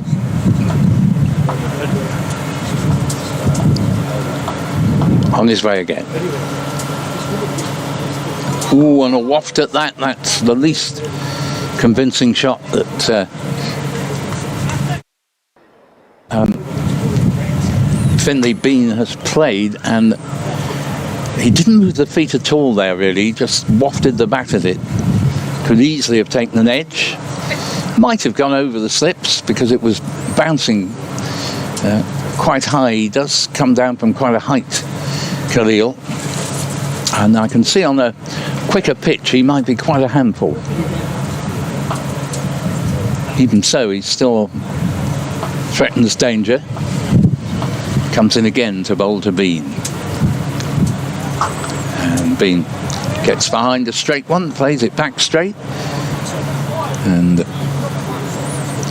another over comes to its end. 20 for none in 6. If you want to go have a breather and send Nasser in, will do. Yep, thank you very much. So, as Paul says, 20 without loss, 8 apiece to this pair. We're going to see a change here. Looks as though we are. Shane Snater is wandering in our general direction. Or is he? No, he's not. My apologies. Another one of the Essex players wandering towards us is Matt Critchley, who's also bearded with his cap on. So Snater is continuing at the rugby ground end for over number 7 then. Around the wicket, Lyth, who's taken most of the strike and Snater's been bowling so far, continues, and that one pushed out squarish on the offside. No run, just past the 3 o'clock mark here at Clifton Park. T. Well, that's a good question in terms of how many overs are left in the day. 136 had been bowled when Essex were all out, so precisely 40 on day 2. Lyth leaves this next delivery from Snater, which is going past off stump on the rise. See if we can give you the nod on how long we've got left, and therefore at what point T is likely to be taken. 48.2 overs minimum. In fact, no, we're inside the 48 overs remaining. So I reckon after this there'll be 15 more before T can be taken. So roughly another hour or so, depending upon who's bowling them. 4 o'clock-ish. Another dot ball.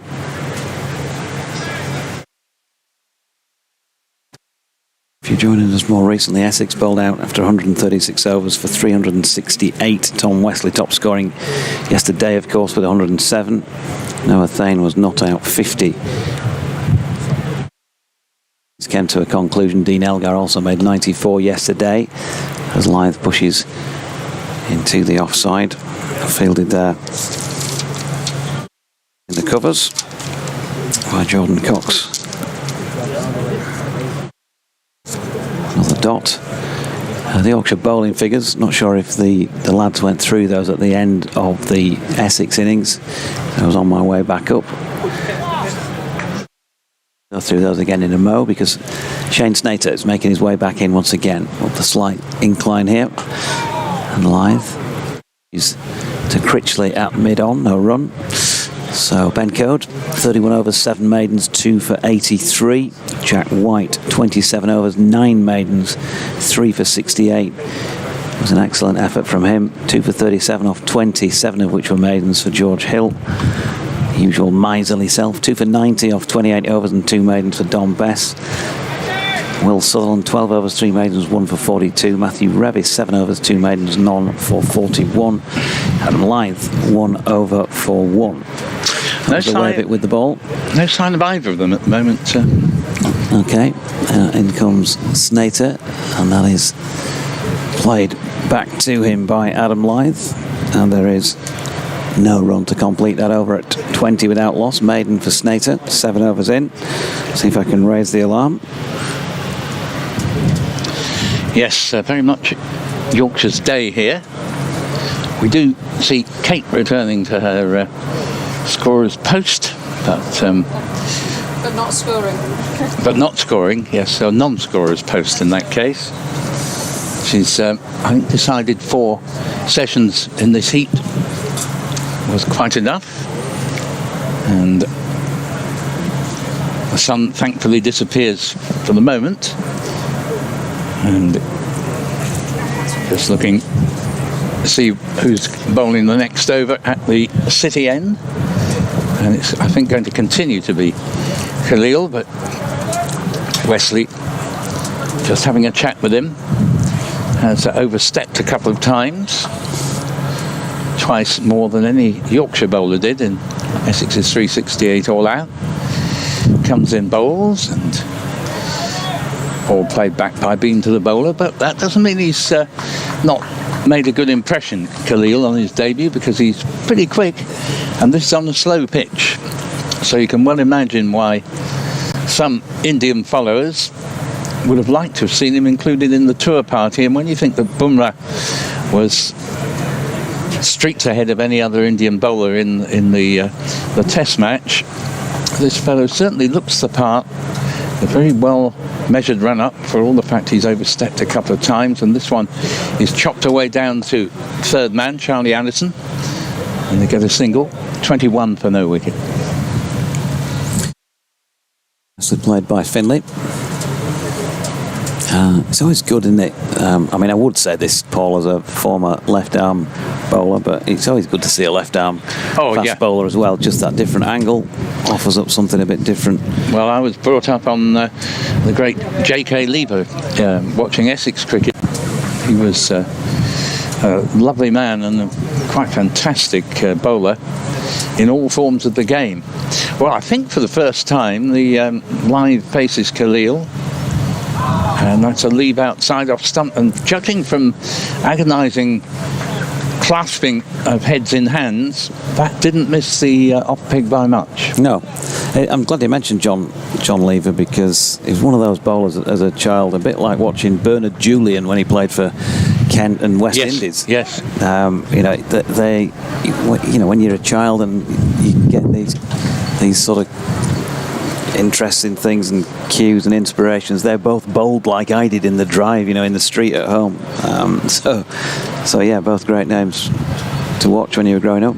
Khalil bowls, and this ball is played into the covers, and there's no run there, but John Lever, masking a stomach injury, hardly ever missed a game for Essex. Wonderfully fit man, and they always said of him that if you wound him up at 11 o'clock, you couldn't get the ball off him before lunch. And he really did give the most magnificent service to the county. Did, of course, play for England and would have played a lot more had there not been some very strong competition among the quicker bowlers at the time. Khalil bowls, and this ball is steered into the covers, and there is no run there. 23 for no wicket. Just I've got to say thanks publicly to Kate, because she has to disappear. She's snubbing us now. She's going to Chesterfield. Yeah, she's got the best of the weather in York, and she's off to Chesterfield to slum it with Fletch down at Queen's Park. Yes, well, many thanks. She's been excellent, and cracking job as always. We shall most certainly miss her. She spoiled us over the first 4 sessions. It's always good to get that extra little aside, those snippets of info. How many times have you scored on an innings that's gone that long, Kate, and there's been not a single no ball or wide? Never. Never. There you go. So that's Yeah. so you've got your excitement out of these last 2 days, haven't you? People get their kicks in different ways.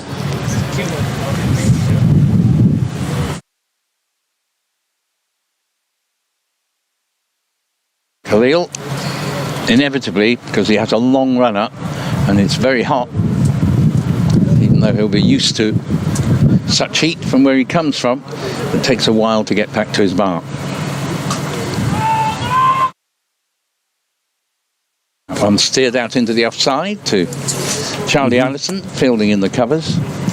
No run there, and 23 for no wicket, and it looks like we say farewell to Kate and wish her all the very best.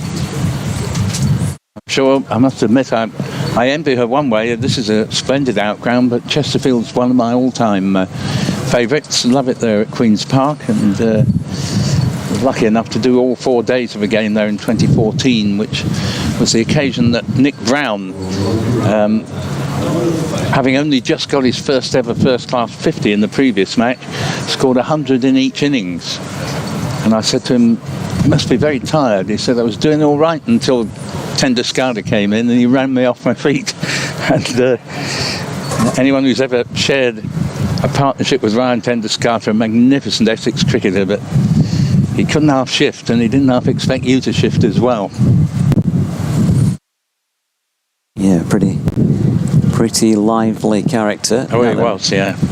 We are going to get Noah Thane on the back of his unbeaten half-century earlier to come and do a bit of the bowling part of his all-roundership round the wicket to Finlay Bean. As you can tell, the wind has just got up quite a bit stronger in the last few minutes. The canopy above our heads, I'm hoping the health and safety team haven't seen it, because they'll want to close it, because it has raised on a few occasions, and we wouldn't want it to collapse over our heads. Thane in again, and Bean turning this one to leg, where it's fielded there by Paul Walter. There's no run. Well, Jamie's back in, so if you want to go take your breather and let Jamie take over. Not sure where Nasser's got to, but maybe he's popped off down the river for a bit of a riverboat ride. Here he is.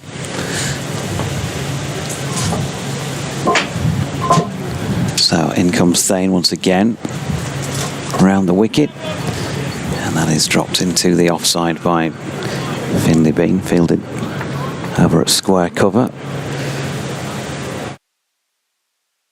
As many in today as there were yesterday. Not sure if there was an official crowd figure declared. Josh Wilmer's sitting a couple of seats away from here. Not sure, Josh, was there a figure declared yesterday? 1,300 yesterday. Today, what was yesterday? 1,400. For tax purposes, yesterday it was 1,400. As Thane is in, and that is pushed back to the bowler by Bean. There's no run. There is no way there was only 1,400 in this ground yesterday. It was 1,400. Around 1,400. Oh, okay. Around 1,400. Around. Backtracking there a little bit. 8,325 is around 1,400, isn't it? Yeah. No, we'll take it. We'll take it as read then that there were 1,400 in yesterday. It feels like there are quite a lot less in today than there were yesterday. Yeah, an exact figure today would be good. Short ball pulled, nicely pulled as well by Finlay Bean for 4. Good puller and cutter of the ball, and on a slow pitch you don't want to drop it too short to Finlay. He's on to 13. It's 27 without loss. 1,368 at 1 o'clock today. That is an official attendance figure from Josh Wilmer. Thank you very much, Josh. And it was about 1,400 at 1 o'clock yesterday, was it? In total yesterday. Okay. As Bean pushes into the onside, that's fielded by Snater, and there is no run. I'm only joshing with him. Oh, that's bad. That's bad. Does that mean I need to get my coat and leave you two to it? Yes. Go on, skedaddle. We'll bring Nas in about quarter of an hour. We'll have a chat, Jamie, because I was starting to miss you. Not seen much of you. No, I was starting to miss you. Only starting.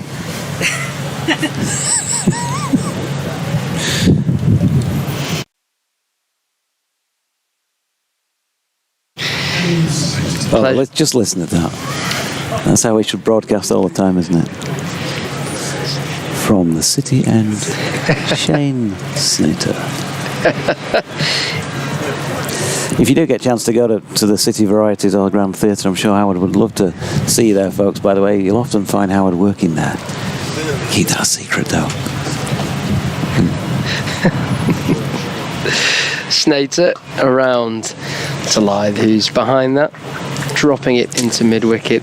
Dot ball. And while we're on with the commercials, Jamie, yes. It is, of course, it's Monday the 30th, and on Thursday the 3rd of July, it will be the next BBC Radio Leeds cricket show, won't it? Presented by Jamie Rayner. Yes, it will. We're out on the road. Have you got any idea who might be on there with you at this stage? Well, hopefully Curtly Ambrose, if all goes well. Curtly Ambrose. Yeah, there you go. There's a little name drop I'll just pick up off the floor. Snater. Again around to Lythe, and he, like in the first delivery, clips it to mid-wicket. Yeah, we're at Lightcliff Cricket Club on Thursday. Ah, excellent. Lashins. Send my best wishes to all concerned. I used to enjoy playing at Lightcliff. That was, and may still be, a lovely, fast, bouncy deck. Certainly, Khalil Ahmed would have fancied bowling there. Yeah, very much pace in the pitch. Looking forward to that. We're on 6 till 7 BBC Radio Leeds and BBC Sounds, of course, as well. That third delivery defended by Lythe. Hey, Rob Burton still involved there? You're not sure? Okay. He used to play in the same team as Rob. Top man. Yeah, it's a bit of a, as far as I'm aware, an event to celebrate 150 years, I think. I'm not insane. So yeah, looking forward to it. Have you been there before? No, I've never been. Oh, good luck finding it. Did have a little look on search engine's map service. Defensive block by Lythe, no run. You need to go down, there's a little pathway off the main road, a little roadway with a church to your right as you go down it, and you're driving down this thinking, where the heck is the ground? But then, yeah, you're there. You'll find it away to your left. But you do have to sort of circumnavigate it to get there. Yeah, it didn't look the easiest to get to. It's a lovely little spot, yeah. Yeah, producer Eddie, good man that he is, he went down to the recce last week. So he's got us all sorted out. Good. Top man. Snater into Lythe this time. Defending into the offside for no run. Yorkshire 27 without loss. Breeze is picking up a bit. We've lost one parasol to our right.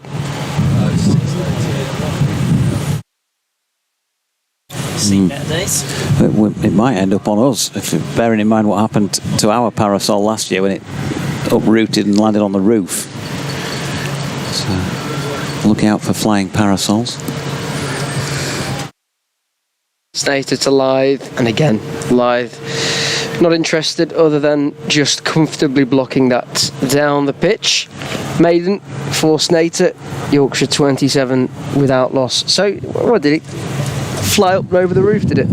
It could have been this parasol here. The wind got underneath it and it lifted it clean out of the base that, is obviously weighted. Yeah. Just lifted it straight out and it did a backward somersault onto the roof and disappeared over into the car park. At which point we were not allowed, therefore, to use it anymore because it was a health and safety risk. How did the cars fare? I'm not quite sure it hit anything. I think it might have just been one of those fortunate things that didn't land on anybody, but it did hit. It just caught me as it went off. Just a bit of the edge of the. You didn't catch the brolly bit. You didn't catch it. It was a shocking effort. No, fielding skills were. I certainly wouldn't have got on the field of play today with that. As Thane is in bowling, and right in behind that, Finlay Bean will defend. So Curtly Ambrose, I was very, very lucky to do that gig last year with him at Headingley. Yeah. And actually, the thing I do remember about that was when I introduced him, and I sort of went through a few of his feats.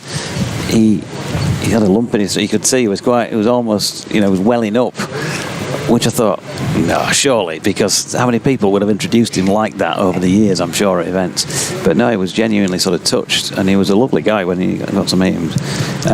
You do need to stand on some step, especially you. You're going to need an extra extended pair of ladders to get to his height, Jamie. As Thane is in, short ball, pulled again, lovely shot once again by Finlay Bean, and that's a reward for due patience in these opening 11 overs. That's twice in the last two. Thane has dropped it short at Finlay, and by the standards of these players, it's maybe just on the short side of the boundary.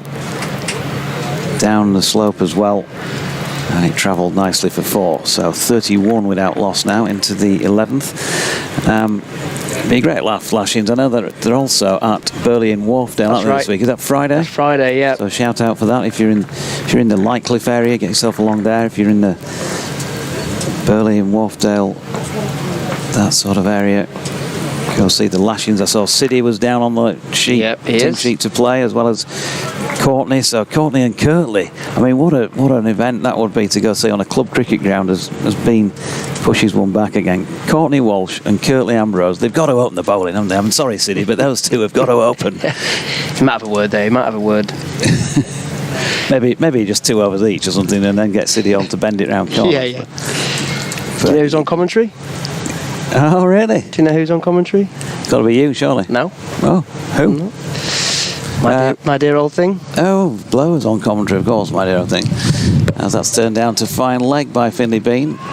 Well fielded and underarmed back in from in the distance by Ahmed. And they only got the 1 run from that in the end. I think Adam Lyth was asking if that went for 4. But he couldn't believe it, I don't think, that he's underarmed that. Did you see it? Picked it up and he just, a little underarm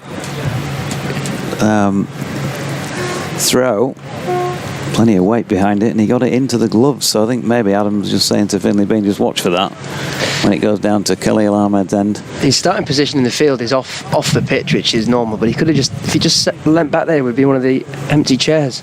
Yeah, 32 without loss, inside edge towards this one, but Lyth's turned it around the corner to incoming Critchley, 1 run.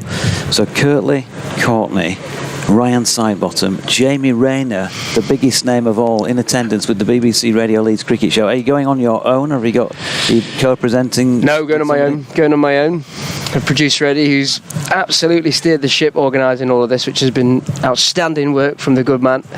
He'll be there alongside me. But if you're down in the area, come and say hello. We're there 6 till 7. Really looking forward to it. Hopefully the weather's like this. Here's Thane, blocked by Finlay Bean. I mean, that'd be brilliant. There we go. Is that, I think, the first no ball of the match? I say that hesitantly because I'm not 100% sure. There certainly weren't any in the Yorkshire bowling analyses. Let's have a quick look. My horrendous memory suggests that it could be. No, it's definitely not, actually. It's, well, according to my score sheet, well, he's now 8 no balls already in this Yorkshire innings. Khalil Ahmed. Oh yeah, of course. I think 3 no balls. Yes, I think I remarked on it actually. The first one, I said. So I can't. Even, my short-term memory is so dire. I couldn't even remember that. Dot ball to complete the over. 11 overs complete. 35 without loss. This is a really protracted way of trying to sell the Radio Leeds Cricket Show on Thursday, but at least I've got to mention it again there. Here you have. Anything else content-wise at this stage? I know, look, I don't want to put any pressure on you, Jamie, because you see, the way that Jamie produces his programmes, he doesn't like to be too hard and fast on things on a Monday because he's so in tune with the game that things can change quickly on a Thursday afternoon, and he wants to be right on the button, don't you, when 6 o'clock strikes on a Thursday? It's a fluid picture, Doidgy, you know that. But you want to keep the audience just hanging there, don't you? Yeah, you do. You want to keep the audience hanging there, just keep them in anticipation. I mean, we'll be speaking to a lot of guests there at Lightcliffe on Thursday. We'll probably touch on what's happened here in the aftermath, as that's tickled down the leg side by Adam Lyth. Not fine enough to beat the man in the deep, so they'll come through for a single. The consummate pro. Jamie Rayner, ladies and gentlemen. Thank you. We'll talk about the test match. Mention that. It'll be day 2 by that point. Yeah, a mention of which just reminds me actually to say that England have released that press release this afternoon to say that none of the squad will be released to the county game. So Sam Cook will not be playing here tomorrow, after all we'd said earlier in the day. Yeah, Joffrey's not playing either, is he? Snater in, that's a short delivery, and as we've seen already in Finlay Bean's innings thus far, he's picking up the length really nicely. Finds Jordan Cox at square leg, so no run, but he's timing it well from the short delivery. Yep, Jordan Thompson's offered up his services for later in the day, so you'll be able to pick up a few commentary tips from Tomo. Jamie? I've been meaning to get hold of him, to be fair. He's coming up. I'll ask him. Now that Yorkshire are batting, I think it sounds like somebody else can carry on the drinks. He did a good job at 12 man, I saw him coming on. Good bit of fielding, Snater in. Full length delivery this time, driven up towards mid-on dot ball. I've lost my phone, Doidgy. Oh dear. I feel like my arm's been... Is it not down the side of your thing there? No? No, I don't know where I've put it. Might be down there, Nas. Look, I mean, there's an excuse when you get to my age, but at your age, that is just not on. What's going on? What is it? It's not under your seat? No? There it is. Well done, Nas. Thank you. Team effort on the balcony here. And cries of catch as it may have nicked off the inside edge of Finlay Bean's bat, looped up into the air towards square leg, but bounced comfortably. Finlay Bean had set off for a single, which Adam Lyth told him to get back. Most people at my age, lose the car keys, but in my case, I've got the keys and I just can't find the car. Your keys.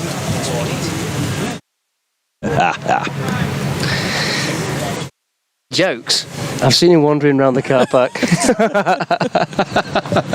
Yeah, we do shouting. That's the wrong car park, mate. Yeah, snakes around the wicket. It's a left-handed Bean. That's a much better defensive block from Finlay. Essex 36 without loss. 18 to his name, 10 to Adam Lyth. Have you done a couple of laps, Doidgy? Yeah.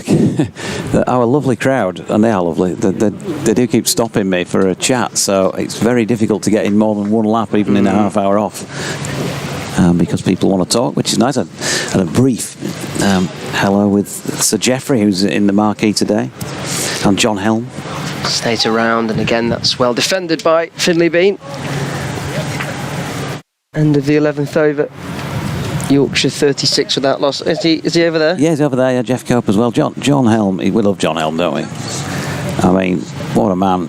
He's still so enthusiastic. I think is he 80-ish? I don't know. That rings a bell. Yeah, I think he might be. And sorry, John, if I'm aging you there, but I don't think he'd mind. He's not that sort of chap. But he's off to, where did he tell me? Something like, it began with an S. I don't mean Scarborough, something like Singapore or South Africa or something, doing water polo next week. The enthusiasm he's got for his job and the jobs he gets asked to do, fantastic. Noah Thane, 36 without loss. He's continuing his spell from the rugby ground end. First ball is short of length. Adam Lyth works it off the hip into the leg side with a single that takes his score to 11. I met John in the last few months for the first time. It was nice to speak with him. Just a lovely bloke. Yep. Very, very heavily involved at Baildon Cricket Club. I think he's still president there in the Bradford Premier League. And obviously forever associated with Bradford City. But just numerous broadcasts, Olympics and lots of rugby and football. And then just a change in the field here. Matt Critchley has been brought off the boundary backward square, so cutting out an easy single. Thane needs to get this right because he has gone twice backward of square for boundaries. Played by Finlay Bean. This time Bean defends into the onside. There's no run. He'll be celebrating his 83rd birthday next week. 83rd. So I hadn't edged him. Good. I genuinely don't, he wouldn't have minded. No, I know. I mean, that's phenomenal, doing those sort of jobs still at 83. But, as he says, if people keep asking me, Yep. love doing it. He was there on the final day of the season at Valley Parade, watching on. Here's Thane, and Bean drives quite firmly into the offside. Jordan Cox gets a bit of something on that before it trickles to mid-off. Jeffrey's comments were a big part of our cricket show last week regarding the lack of an Ashes test at Headingley in 2 years' time. Yeah. Well, keep your fingers crossed on some front or other with regard to Test cricket at Headingley.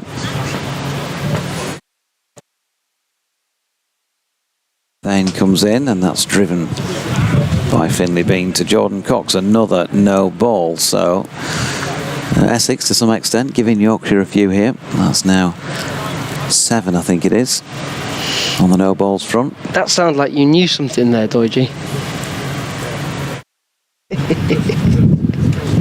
Are you teasing us all?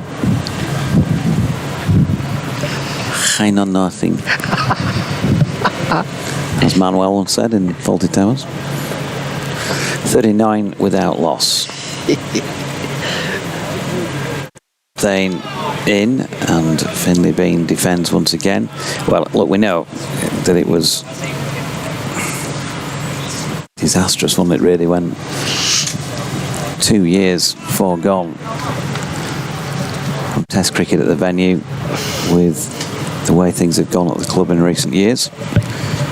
In a financial sense, certainly, when you think about packed houses and just the brilliance of Test cricket at Headingley as a general thing. So many days there. As that's played into the onside by Finlay Bean and fielded at mid-on by Shane Snater. And they call him Slater then. No run. It sort of feels, it's a bit like, the wonderful 2005 Ashes series on terrestrial television, and then boom, no, sorry, you're on satellite television. Paywall. You have a great Test match at Headingley, and then boom, you're not having another one for 2 years. So it's that same sort of feel, isn't it? You've got to wait. Frustrating. Thane in again, punched. Oh, lovely. Beautiful shot by Finlay Bean, as Jamie called it. Top of the bounce on his tiptoes, but showed exemplary balance and gets it away through the covers for 4. 22 to him, 43 without loss after 13. Time for me to pop out and let NASA jump in and take you through to, well, let's just check on how many's left again here.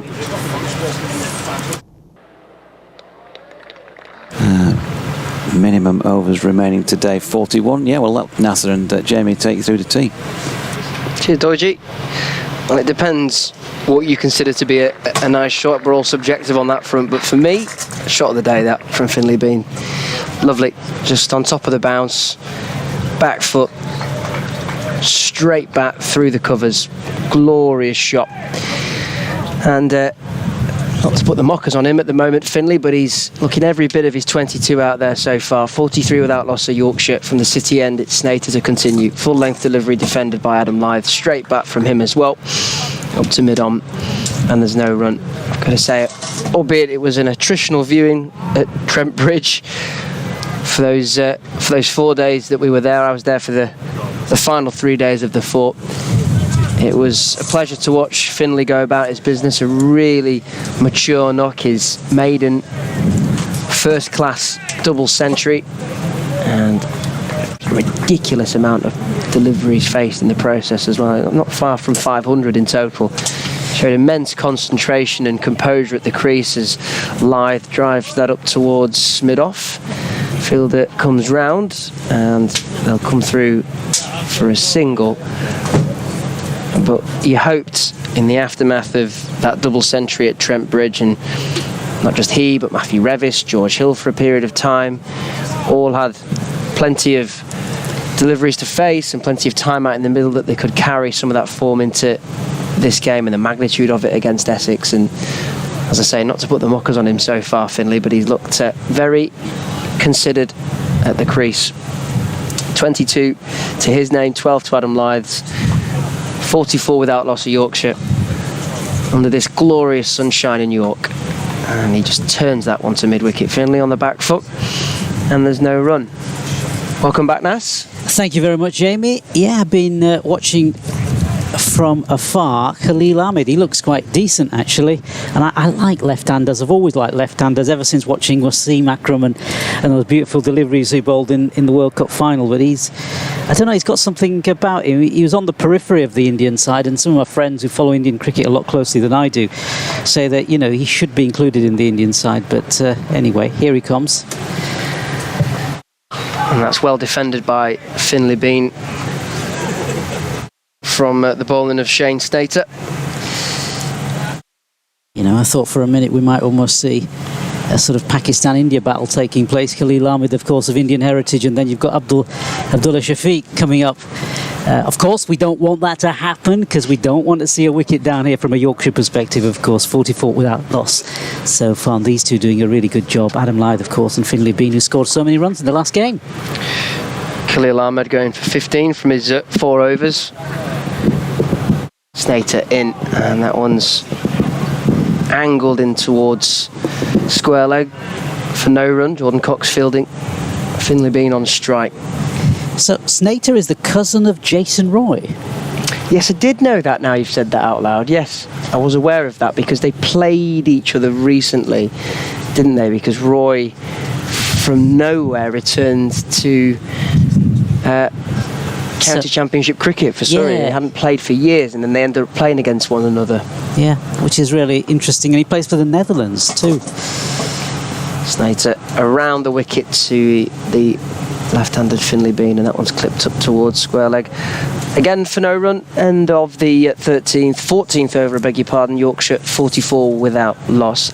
Speaking of Dutch cricketers, I was just on my social media feed during my break from commentary. I didn't realise that Ryan Tenderskata was on the Indian coaching staff. Oh, wow. He was doing media today, talking about the availability of Jasprit Bumrah for the Edgbaston test, and he basically said he is fit, but we're going to make a very late call on him. Wow. So does that mean that he's touch and go? He was like, no, he's definitely fit, he'll definitely play, but we'll just wait until the very last moment to see if he can definitely play. Be interesting to see how he gets on. Really looking forward to that second test.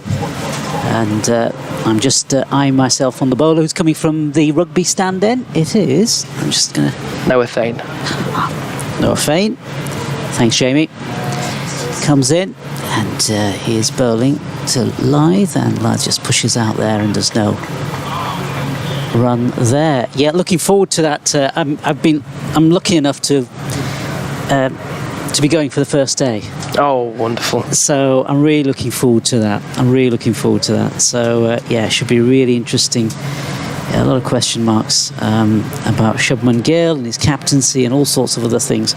Sort of the fallout from the first test. We'll see how it sort of plays out in the second test. And of course, you know, keeping an eye on Joe Root as well, and from a Yorkshire perspective as well, and Harry Brook too. As Dorji was saying, Sam Cook hasn't been released, so there was talk that if he could get here by, was it the start of play tomorrow, that he could be available, but he's not been released, I think is the word on the street. Looking to my left to try and get a bit of confirmation, I don't know. I think that's what Dorji was suggesting earlier. It's interesting. Of course, various rules around releasing players ahead of games and so on and so forth, so we'll see how that one plays out. I'm sure we'll get clarity on that in the future. As Noah Thane comes in, this next delivery is pushed leg side by Adam Lythe. So Adam Lythe's on 12, Finley Bean on 22, both of them hoping to build a nice platform here so that the middle order can come in and accumulate some runs and really try to get themselves in a decent position. Not that they're not in a decent position at the moment, but certainly build an innings here, get ahead of the Essex total. Well, that's probably a long way away yet, but let's see how we go as Adam Lythe facing up. Next delivery from Noah Thane. This one pushed leg side, and the batsman will cross over for another single. It's warm. It is warm, isn't it? I think it's gotten warmer. Yeah, it's warm. By heck, it's warm. Yeah. I did go around for the walk. Yep. And it is, yeah, I noticed queues at the ice cream van and queues at the coffee, but elsewhere, business quiet for some of the other vans. I went for a dog walk with my wife this morning, and bless her, she'd made me a coffee, and she drinks so much coffee. It's actually scary how much she drinks. Thane in for the next delivery, and this one beautifully played, Shot. in fact, by Lythe, through the offside, and through the covers, in fact, and straight to the boundary. 4 more runs. Beautiful shot. Yeah, really well balanced at the crease. Every bit of quality that from Finlay Bean, who's carrying on from where he left off at Trent Bridge, and that was an elegant shot through the covers. But yeah, she made us a black coffee, and I like a coffee, but in this heat, I was like, do you like hot drinks? And then she was like, yeah, I think it's really good for you. I was like, what? Thane comes in again, next one again, this time Finlay Bean standing up tall, pushing it into the offside, no run. I mean, I did have my coffee, because I do like, oh God, I don't want to break any of the equipment here as I move my legs. Yeah, I do like a coffee, and I got myself a coffee, but 1 coffee a day, that's my limit. I don't have any more than 1. I can't drink more than But 1. in this heat, I mean, the hot drinking, hot weather, and I'm sure there'll be people who say, no, you could, nothing better than a nice cup of tea in hot weather, but I can't get on board with it. It's got to be a cold drink, or I'd rather go get an ice cream or something. Yeah. Thane in again from the rugby stand here, and this one played again beautifully by Finlay Bean, but this time picked up in the offside, and there's going to be no run. It's the end of the over, and we're at 49 without loss. Both batsmen, of course, still in. Adam Lythe and Finlay Bean, who scored that beautiful boundary in that last over.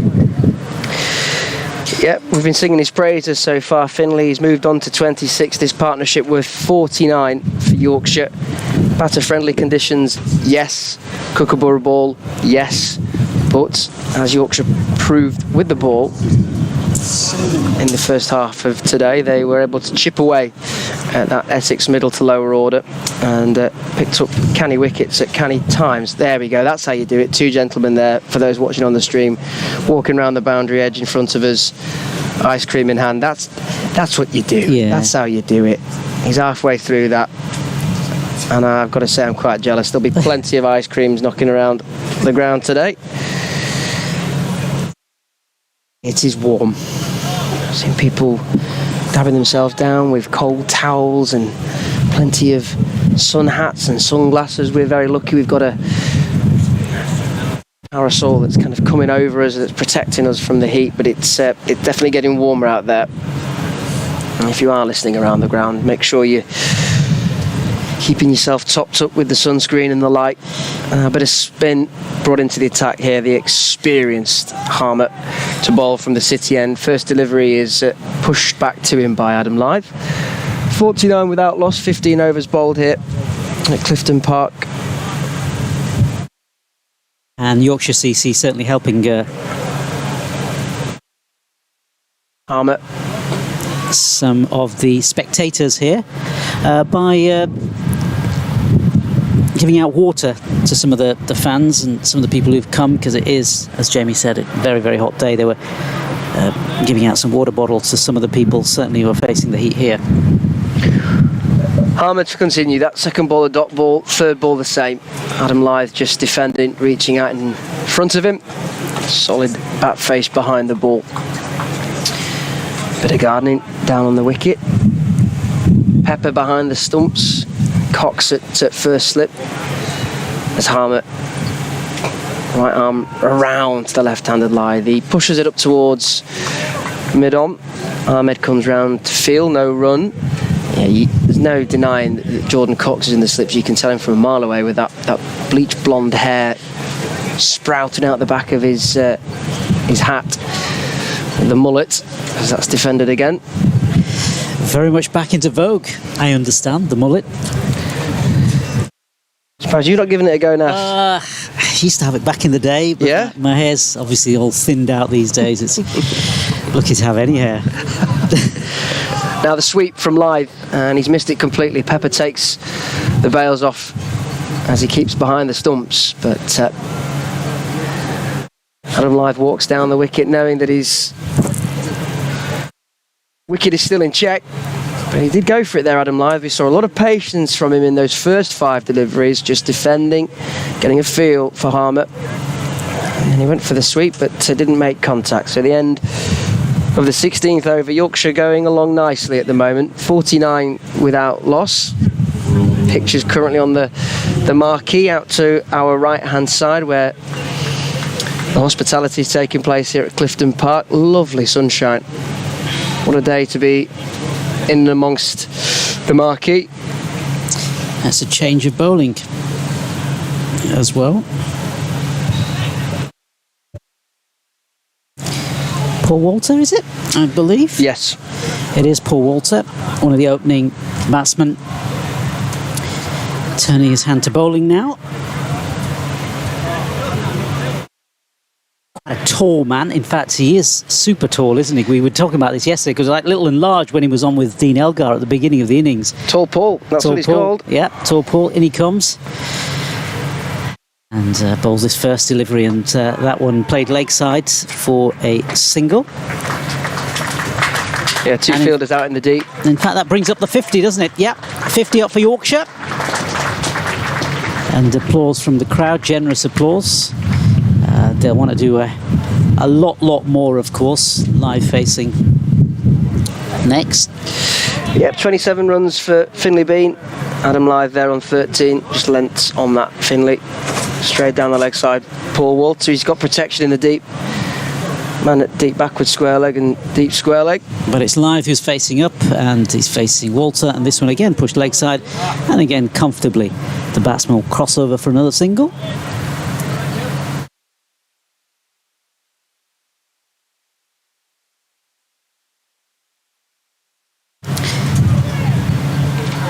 Yeah, this next session, or they say every session's important, but this next session will be the one where I guess Yorkshire will look to accumulate, build on this, as Walter comes into bowl. This next delivery, again pushed back past the bowler and picked up by the fielder just behind the umpire. There's going to be no run, no addition to the total. And these 2 opening batsmen now hoping to get in for a long stint. Obviously keep their wickets intact up till tea and then move forwards after tea. As Lythe faces up, next one, and this one is pulled, and it's pulled and just dribbled down to the wicket-keeper in the end. So it actually went nowhere. I think he completely missed that, didn't he? Just sort of bobbled off him to the wicket-keeper, picked up by the wicket-keeper and back with the fielder. It's a vicious rubbing going on onto this ball. See if we can get something off it. Some sort of deviation, anything that'll help Paul Walter. As he comes in, next delivery, played upish in the air onto the leg side, but no fielder there, so no real danger, but yeah. Yeah, it was a low full toss from Paul Walter, and I think it caught Finley Bean out slightly. He went chasing after it, and it was in the air for a little while, but as you say, landed in a safe position.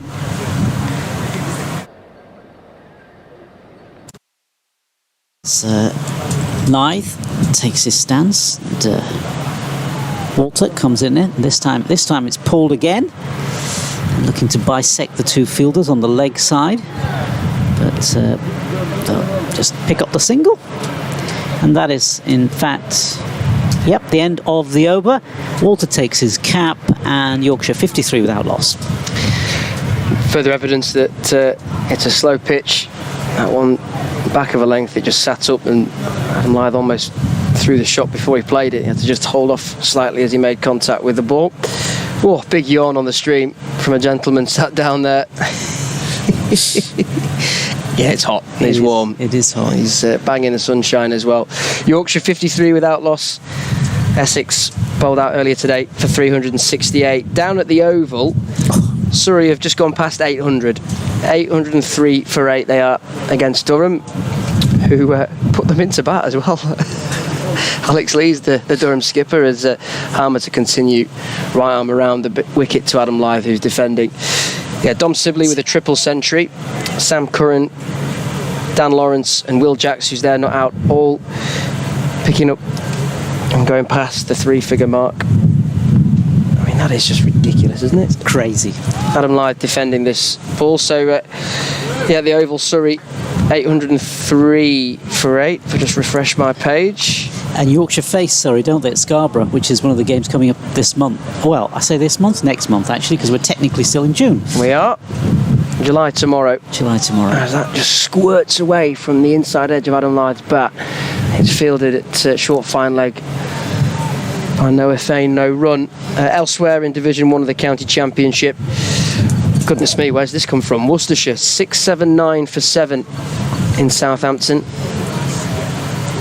Harmer, full delivery that's driven through the covers. There's a tumbling stop that's not taken cleanly. Snater then retrieves the ball. Slight mix-up between Lyth and Finlay Bean. Live, you could hear that on our effects mic, calling very clearly no. There was an opportunity maybe to scamper through for a single because of the misfield.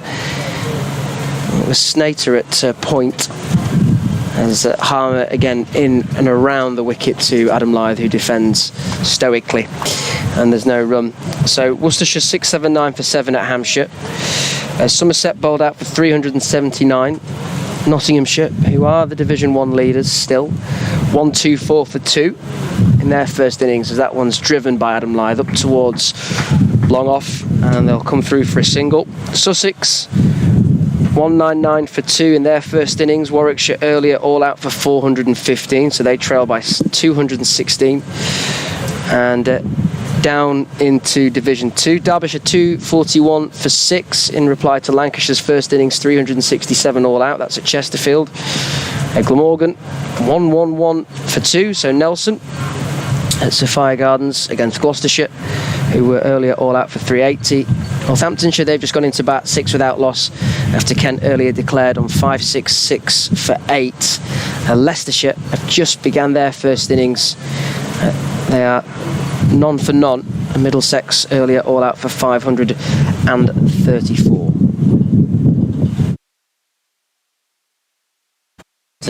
First ball of a brand new over, and this is pulled beautifully by Adam Lyth off the bowling of Walter. And Jamie mentioned this in the last over, didn't he? You did, Jamie, when you said that the ball sat up quite comfortably there for Lyth, and he just pulled it beautifully square, straight to the boundary, no messing about, 4 more runs. These two have both shown, and we know this about their game anyway, that short delivery, they pick up the length well, and they're very good on the pull and the cut. And on this occasion, Adam Lyth has absolutely smoked that to the mid-wicket boundary for 4 runs. He's timed that superbly, and the field's set for the short stuff with the 2 fielders out at square leg and long leg, maybe a wide fine leg. But Walter's in again. His next delivery, and this time it's uppish again, but straight to the leg side. One of the close infielders picks it up. He's just not getting his length right at the moment, Paul Walter. That one was too short, so he's tried to go for the full length delivery, and it's become a low full toss. We've got some parasol issues here next to me as the breeze picks up, but anyway, neighbour's parasol seems to be having a few problems. There is a bit of a breeze this afternoon, but it's still very hot. As Walter comes in, this next delivery, and this is pitched up, and much better delivery, pitched right up in fact, and past Lyth's bat and through to the keeper. So a much better line perhaps on this pitch than actually pitching it either halfway or allowing the batsman to pull or cut.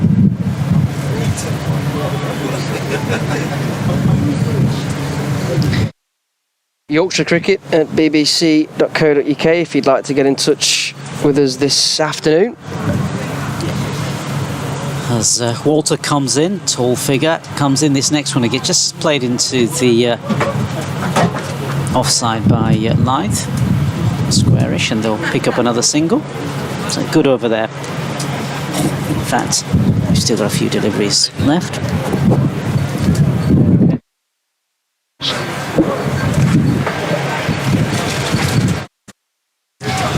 And it is going to be Paul Walter to continue.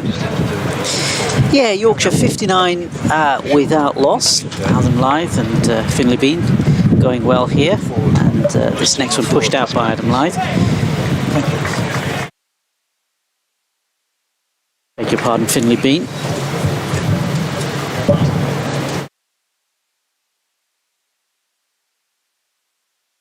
Breeze is picking up, isn't it? It is picking up. It's definitely picking up. It's Paul Walter again. Comes and bowls this next delivery. And this one again played straight back to the fielder behind the umpire's arm. That's the end of the over. The end of the over is 59 without loss. Both batsmen looking quite comfortable at this stage. An email from Steve Carmichael.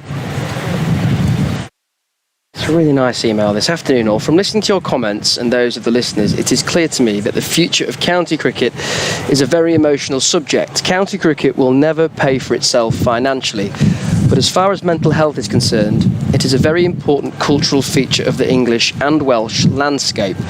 For many people, it is the background to their summer and an important period of social contact and companionship.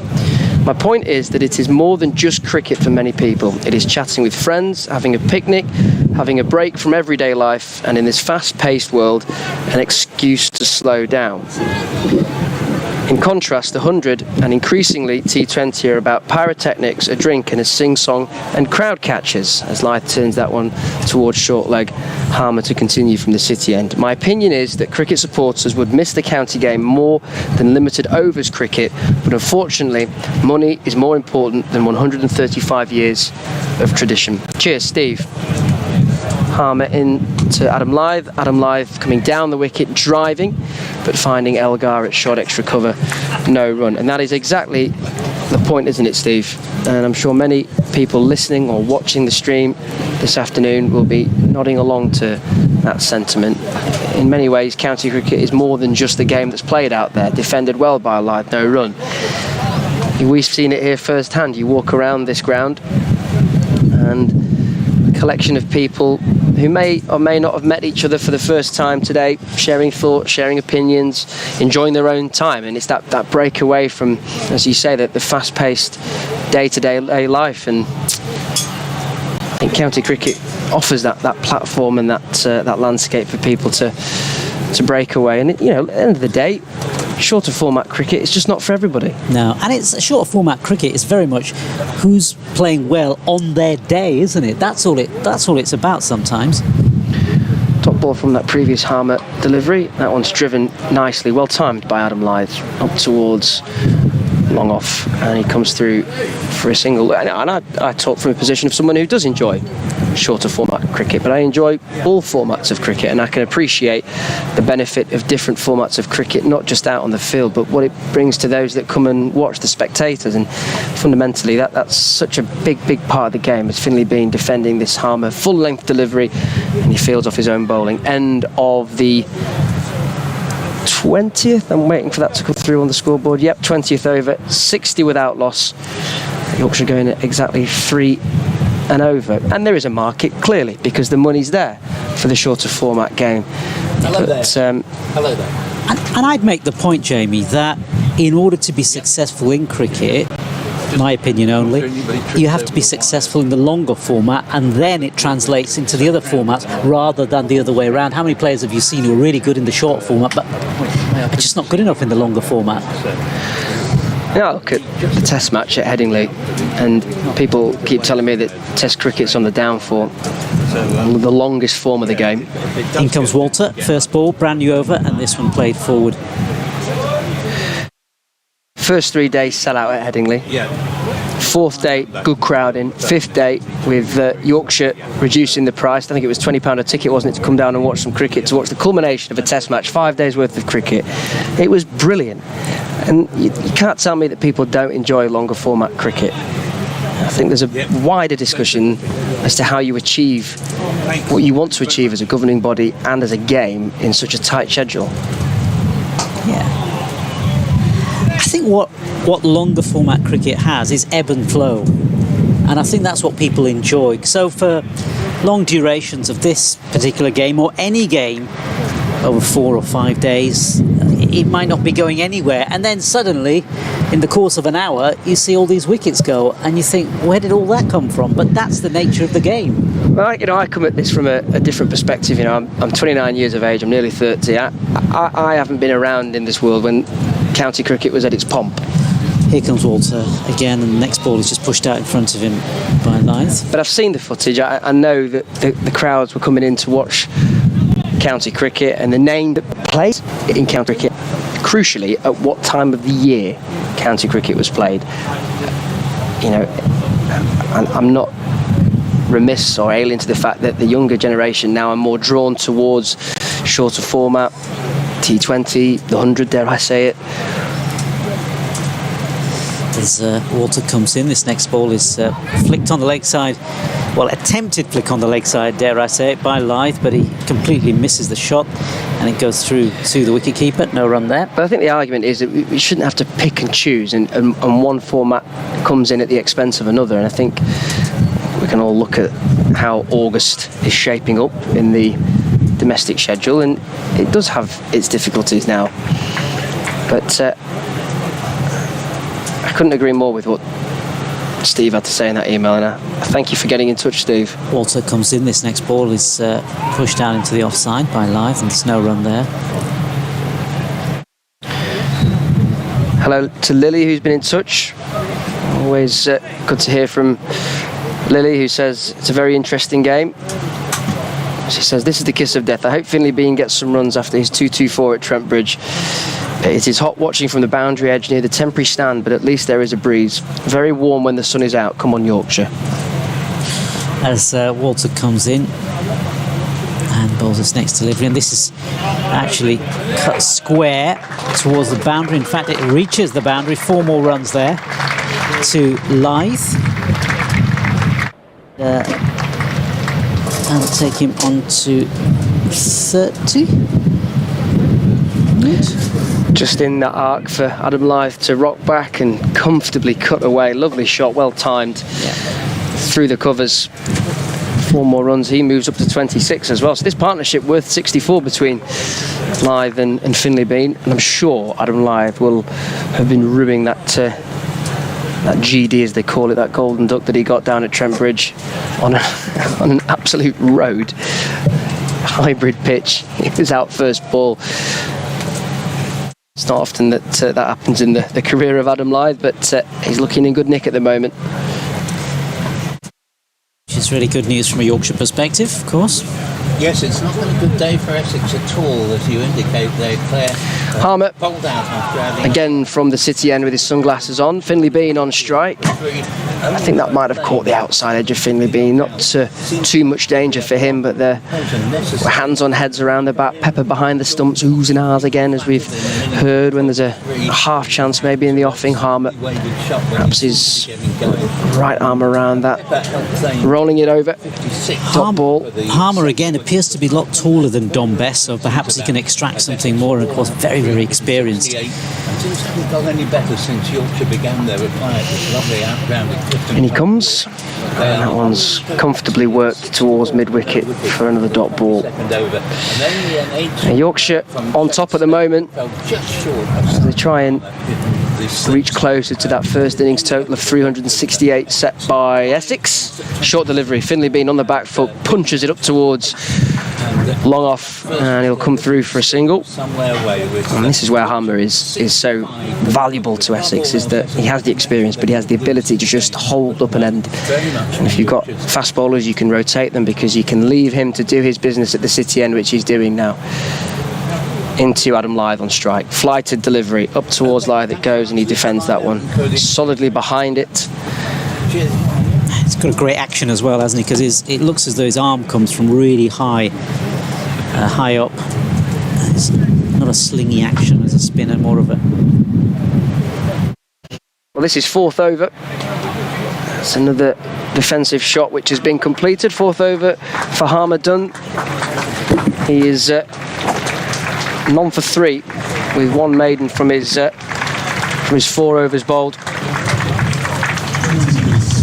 And that brings us to tea. Yep, nice and comfortably. 4:05. So Yorkshire 65 without loss in the tea interval, 20 minutes long. Adam Lyth there, not out on 26. Finley Bean, not out on 29. Partnership worth 65 between these two.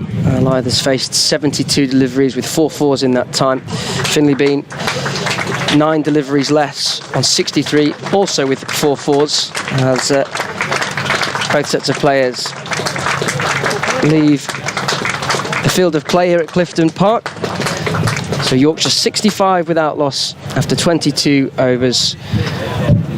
And they trail Essex by 303 runs. We're going to take a short break here on the YouTube stream and the online stream via the BBC Sport website and app.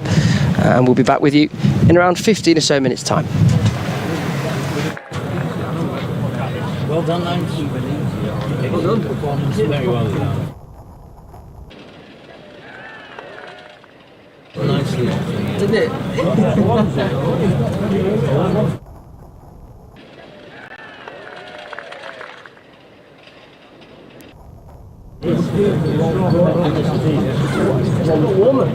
Yes.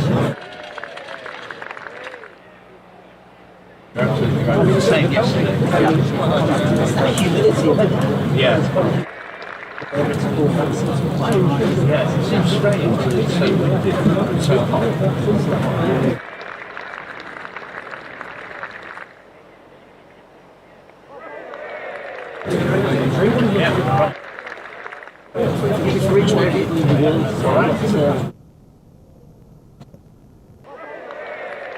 All right. 7. Oh wow, what's that regarding?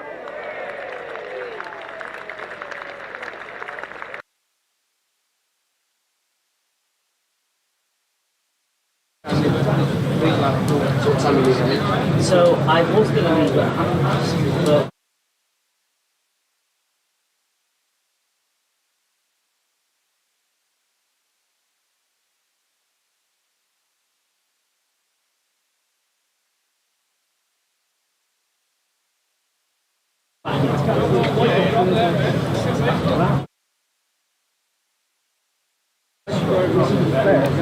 Yeah, it's fine.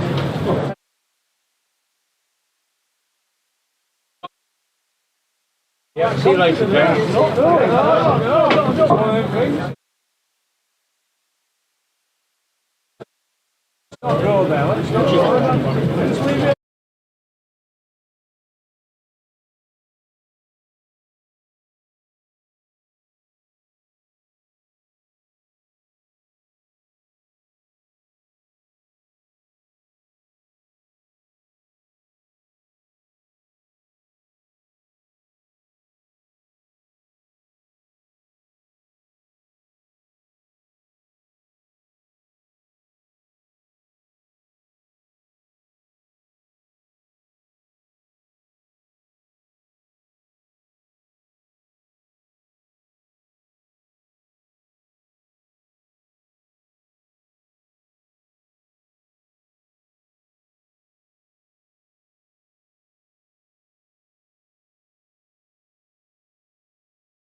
Yes, welcome back to coverage of the final session of day 2. Paul Newton here with Jonathan Doidge.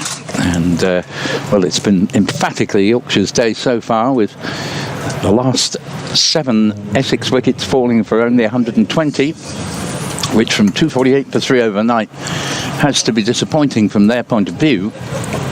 And Yorkshire, I can only remember one real moment of danger when an edge, I think it was from Adam Ly's bat, fell just short of Harmer in the slips. Apart from that, nothing really has looked like taking a wicket, and Yorkshire sitting pretty at 65 for none at the interval, 26 to Lyth, 29 to Bean, who is following up his 200 in the previous game. And it's going to be Shane Snater back in the attack from the rugby ground end. We've got sort of 80%, if not 88% cloud cover now, which no one will be all that sorry about, as this first ball ends up at mid-wicket in the hands of the giant Paul Walter. And there is no run, 65 for none.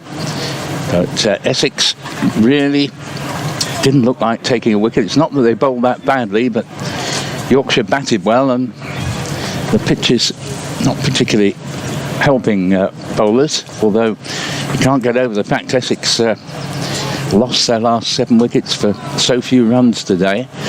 The next ball is played back just past the bowler, but not at the cost of a run. Bean currently on strike. And good day for Essex so far, Jonathan. For Yorkshire, I would say. Definitely for Yorkshire. Not so sure about Essex. Well, I am. I shouldn't have said that. That was just a slip of the tongue, brought about by heat stroke. And yeah, no, it's been Yorkshire's day from start to finish as Snater's in bowls. That ball's played away down to long leg, and just be a single there. Khalil fields with an exaggerated underarm throw back, and it's 66 for none. Bumped into Martin Moxon on my lap around. He said he'd just got back from Spain yesterday, and it certainly looked like he'd been to Spain, but he said today here it's just like it was over there. So it's those sort of conditions. Yeah, wasn't worth him coming back then. But no, it's the remarkable thing is there's actually quite a strong breeze, even though it's very humid and hot. As Snater's in, bowls. Ooh, now there was a play and a miss, and we haven't seen many of those. The man Finbar Dean. It's Adam Lyth, and yeah, a rare case of a play and miss from a Yorkshire batsman. 66 for none. Yeah. Yorkshire have signed an Irishman as well then, Finbar Bean. Indeed, lovely name. Quite a few people who end up being referred to as Barry by the Irish were christened Finbar, as this ball goes through outside off stump, and there's no run there. This Finbar was christened Finlay, though. Finlay, indeed, yeah, yes, sorry. Finlay Joseph. But, of course, one of the great Irish national hump jockeys, Barry Geraghty. Yeah. Whether he's an example of what I said, I rather doubt, but... no, I think he was a B, wasn't he? Yep. He's a terrific rider. Snater again to bowl to Lyth. This ball is driven to mid-on. Matt Critchley, there's no run there. Replying to Essex's 368 as the first over after tea is completed.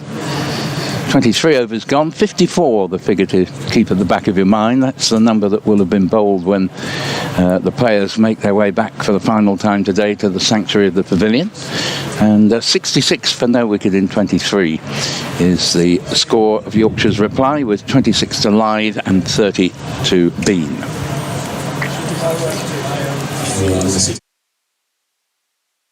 There we go, the golden voice, Khalil Ahmed. I often wonder if Howard, before he announces, might occasionally, he could be excused if he, a faux pas, as a man who announces at the theatre. Maybe he's from the city end. Doris Day, perhaps one day. Michael Ball. Roy Chubby Brown. First ball from Ahmed is wide of off stump and short of length, and Finley, you've got me on Finbar now. Finley Bean plays and misses at the hole. From the Coxtell Lane end. Charlie XCX. Here comes Ahmed again. That's turned into the leg side by Finley Bean. Fielded mid-on by Snater. There is no run. The crowd seem to be happier today, I think, because wickets have fallen and they've seen what they feel is more a crickety feel than yesterday did for a long period of it. And I know we've had the alternate opinion on our emails earlier on. Some people love it.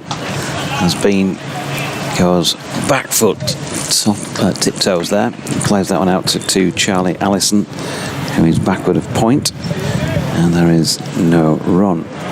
Well, it's very interesting to look at the scores elsewhere. We could give you Kent in the second division for a very mild, lowish score. If you just bear with me while I get it up on the laptop here. 566 for 8 declared. As that is played out to mid-off this time. Fielded there by Tom Wesley, a single to Finley Bean. Narrowly eclipsing Middlesex's 534. But we don't finish there. Worcester, eventually 679 for 7 declared at the Utilita away to Hampshire. But that's not the highest score of the day either. At the Oval, Surrey 820 for 9 declared against Durham. Good lordy lord. Then comes Ahmed again. It's sharp enough but full, and Lythe strokes it to Wesley. Amen to that, as you say. Good lordy lord. Yes, a triple 100 for Dominic Sibley. Dan Lawrence 170 odd, if I remember rightly. Goodness me, talk about dominating ball. Yorkshire consider they've done very well here to dismiss someone for fewer than 400. In comes Ahmed again, and that's ball short of length, turn away in front of square by Adam Lythe. Jordan Cox will chase it down, and they will get just the one. Chris, who says, P.S. I guess my email yesterday was too long. It was very long. It was very considered, Chris, and I just didn't find the time after we finished play before the hour's drive home, and then getting up on the hour's drive back this morning, and then before play started, to get round to responding to it, I'm afraid. That might come up some point in the future, but again, it might not. But Chris says bonus points are an anachronism. They were brought in during the 50s and their current type during the 60s to encourage brighter cricket, although this match may be the exception. Scoring in county cricket is much faster now, and very few bowling bonus points are not achieved, so why have them at all? 10 points for a win, 5 for a tie, 3 for a draw, and none for a loss would ensure that the teams with the most wins, not the most bonus points, would finish higher in the table. Yeah, it's a point. Agree with most of that. Chris, thank you.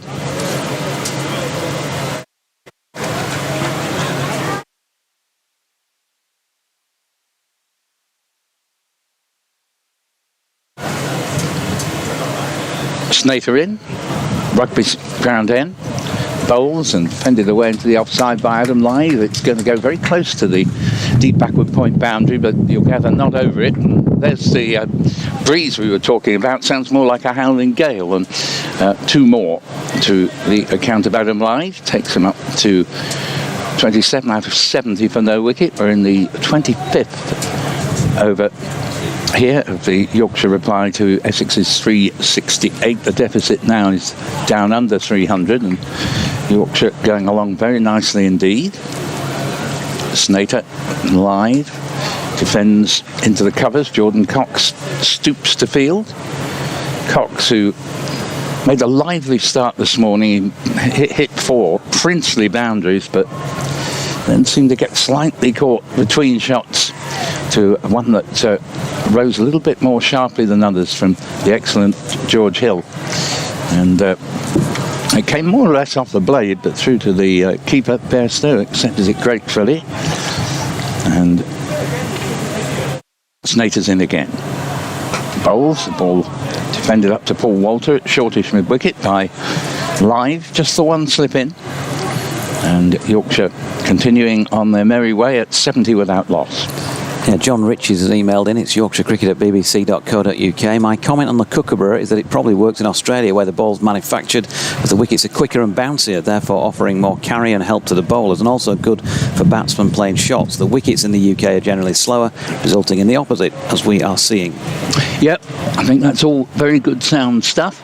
As the next ball's played into the covers, no run there. And the absolutely key point to my mind that he made there is, you know, the wicket's firmer and bouncier, and you get more carry, and it works in Australia, but it just doesn't work over here.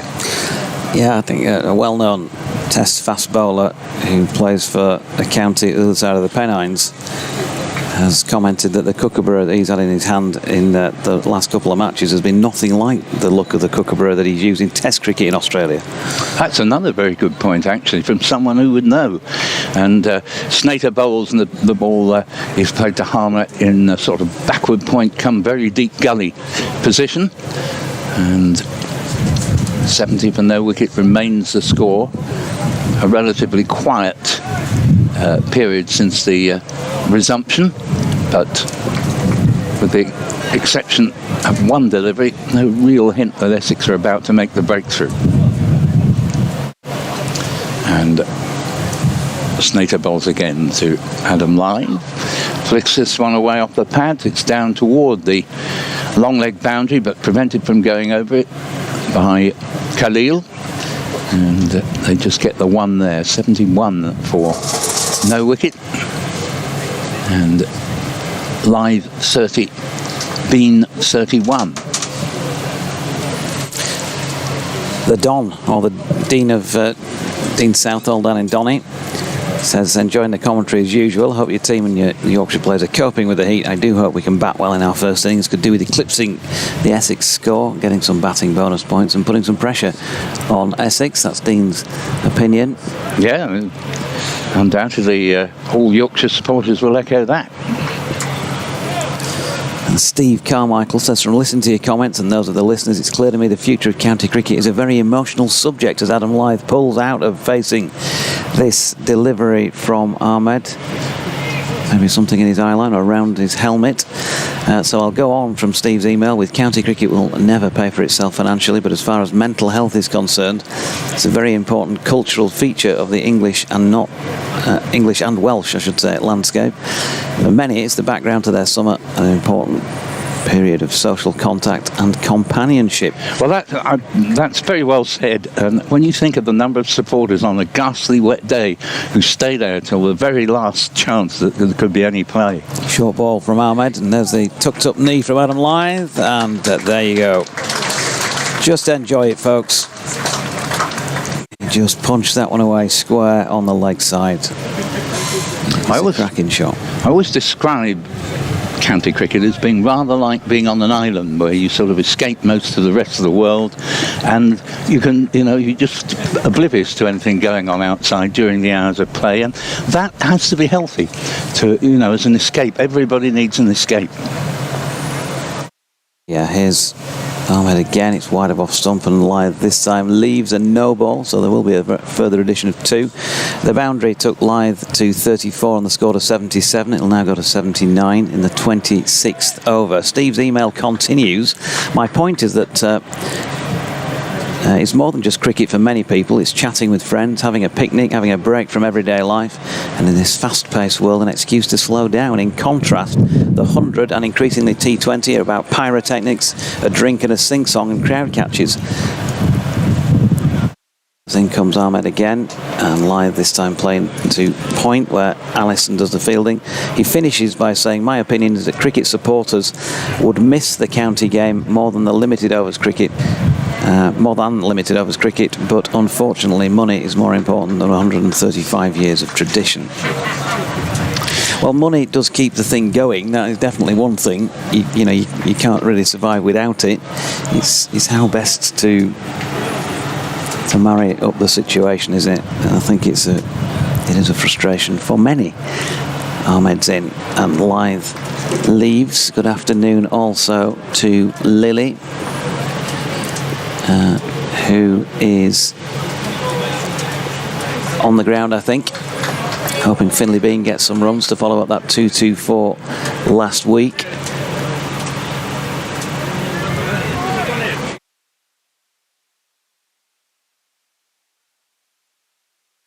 And Paul Claydon says hot in Essex as Ahmed comes in, and Lythe punches this one to Wesley at mid-off, and there is no run. So Paul says the championship's fantastic, don't agree with rumoured reduction in fixtures, although it would increase the importance of individual games. Nearly all players rate the championship as the most important trophy of the season, based on the interviews in the Cricketers' Who's Who 2025.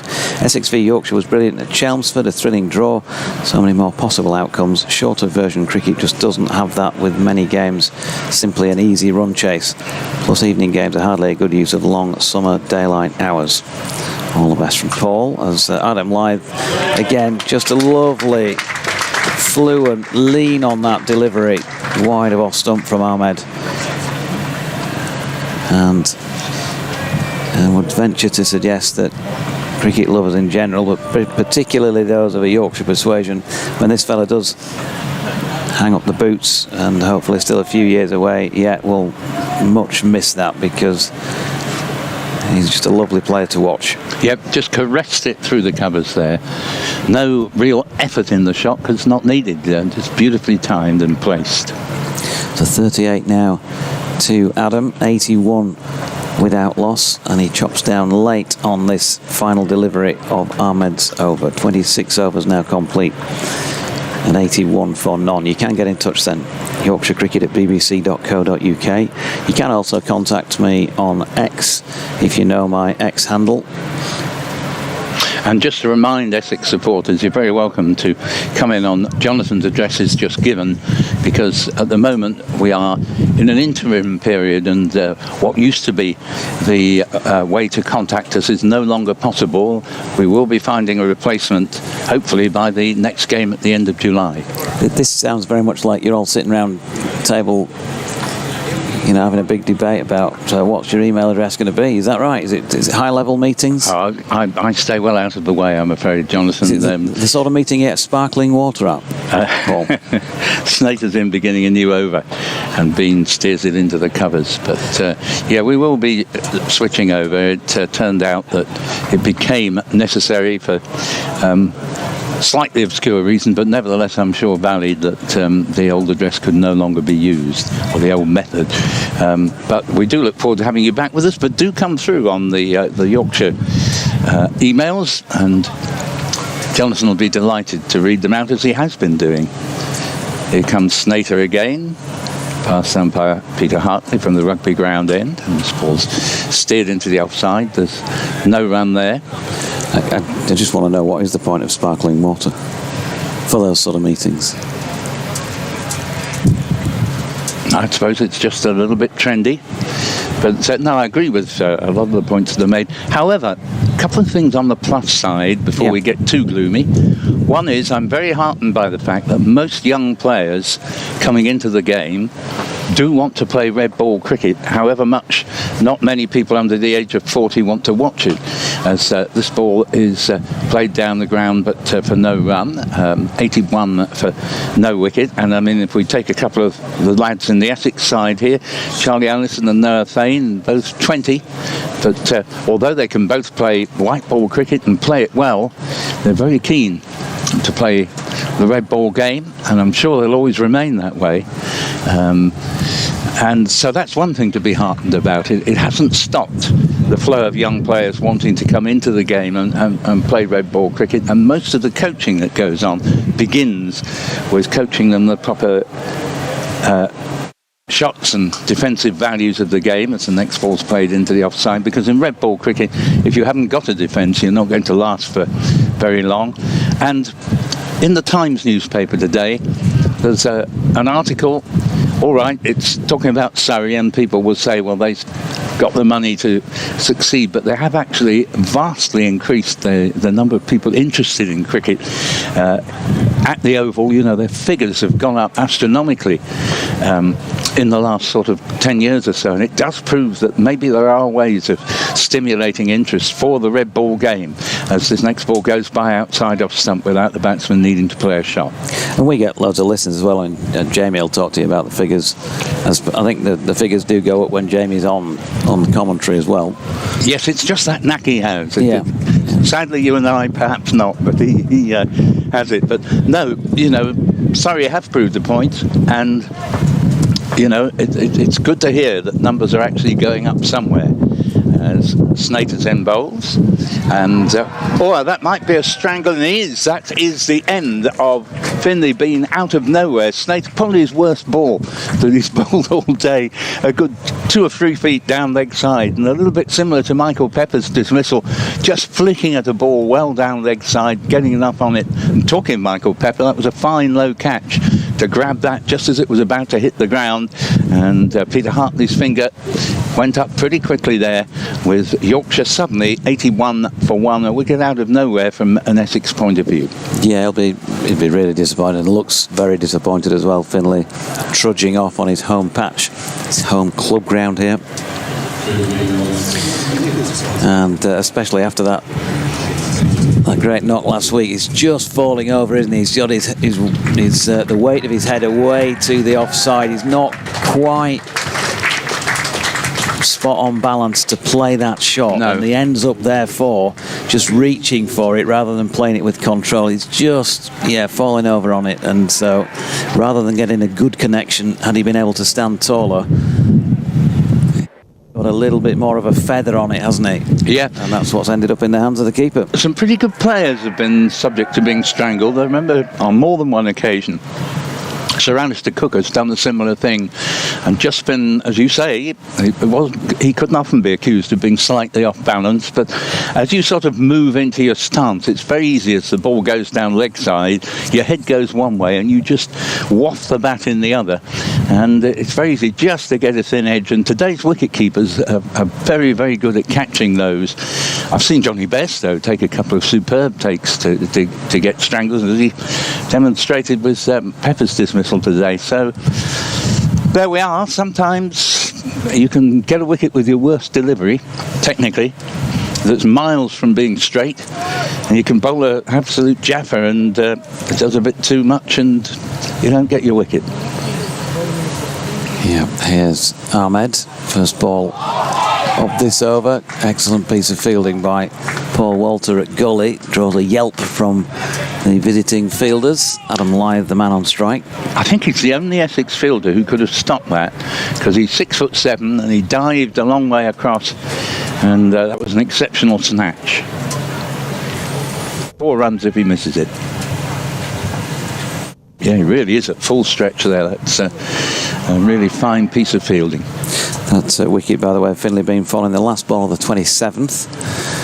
Lyth plays one out, this time to point to Charlie Allison. 31, 76 balls, 5 fours were included in that knock, and of course going out at number 3. Not sure if we mentioned him actually at the time, but James Wharton is very much Yorkshire's number 3, so we are to presume, I think, that Abdullah Shafiq will be going in next at number 4.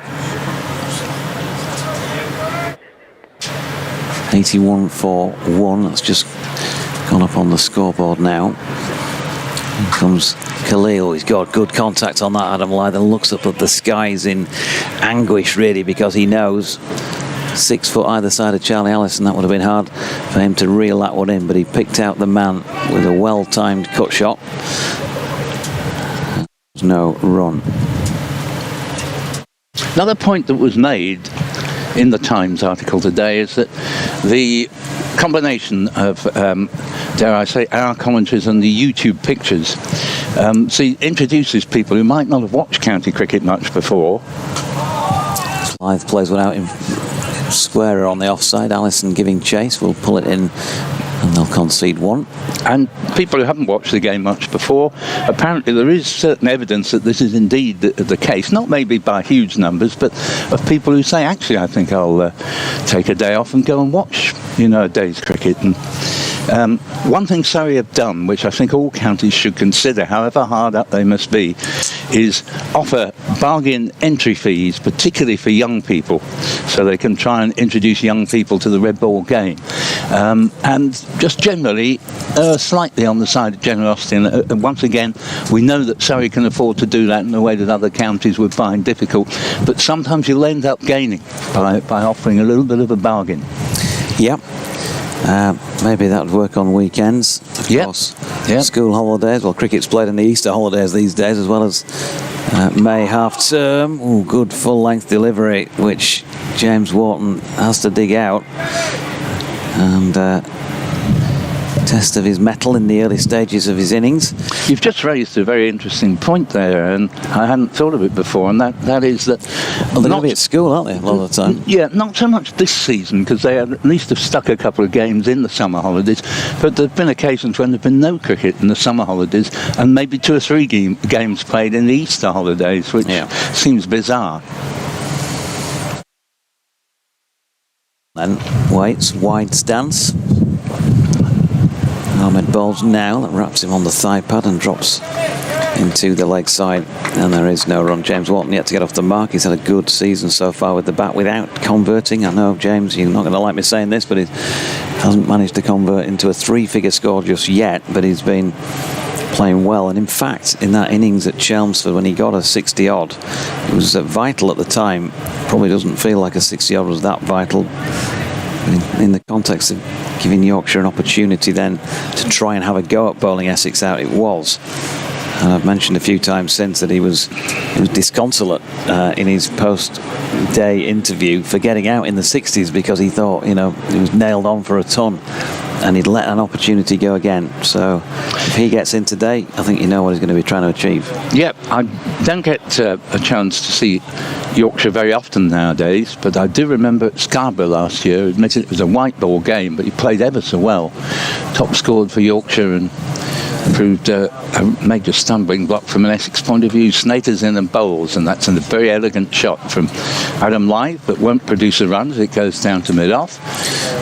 Kieran Rayner, I don't know if there's any relation to Jamie, says, am I right in thinking entry is free after tea still for today? We'll see if we can get some Yorkshire comment on that. It's certainly, again, going back to the Times article, it's true at the Oval that entry is free after tea, apparently, which is a good example of a bit of enterprise.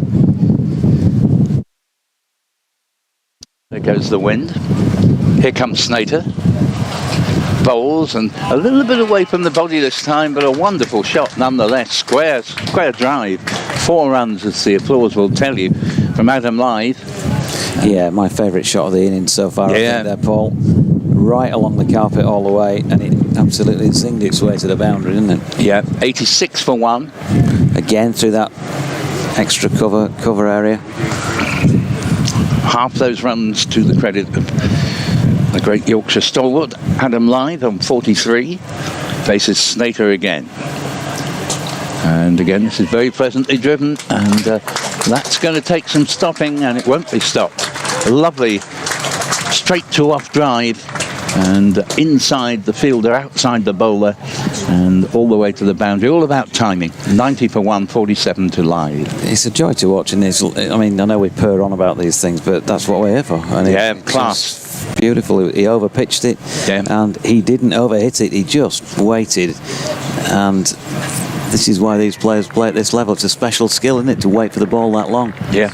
Of course, not forgetting, he had his little run in the England team a few years ago. Yeah, free after 4 p.m, I'm advised, for those nearby who fancy an hour's cricket. As this next ball is driven down to mid-off, this time for no run, 90 for 1. But, I mean, for those who might find a 6-hour day a bit of a vigil, just to come in the evening session, which sometimes actually goes on considerably longer than 2 hours, and this will be a case in point. May well be closer to 2.5, depending on how many overs Simon Harmer bowls. But yeah, why not take advantage? Snater's in, bowls, and ball played down to mid-on. There's no run there, and 90 for 1. And I'm reminded really of early days watching cricket before I saw county cricket. It's a wonderful sight when your dad may be driving you along and you come upon a village green tenanted by the flannel fools, and it just looks a little bit of magic. And I'm sure a lot of people, you know, in the course of the game's great history, have been inspired initially by that sort of sight. Here is Snater bowls, and the ball is played back into the offside for no run, 90 for 1. And in my case, it wasn't actually village green, but living in Bishop Stortford, where I did for the first few years of my life, there was the road outside the cricket ground was actually called Cricket Field Lane, and that was rather nice actually, because you know, you thought you'd say to your parents, just down the lane, and you know, spend much of Sunday afternoon there watching. Yeah, looks like we're going to be joined by JT shortly. We'll also bring Jamie in at some point soon. And I will make way. There's only one person who can handle the big names on this broadcast, and it will be Jamie Rayner. Curtly Ambrose been thrown out there. Could have anchored the Titanic, that, couldn't it? The huge name that he dropped earlier today, and there's no bigger name than Jordan Thompson, the man that makes things happen, for Jamie to talk to on the broadcast as James Wharton opens the face and runs it down through third man for 4 to get him going. 94 for 1. Yeah, boundaries coming a little bit too freely from an Essex point of view here. Adam Lyth playing quite beautifully since tee on 47, and that was a nice way to get off the mark for James Wharton. And I think it won't be more than one more over from Khalil, who I think will be very useful. Essex's new signing on a quicker wicket.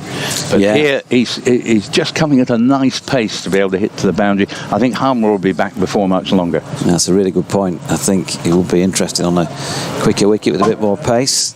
He's round the wicket at the moment to James Wharton, and there is no run. I'll make way for Jordan Thompson. He had one job, Jordan Thompson. That was just to get himself upstairs after tea. Just one job, Tomo.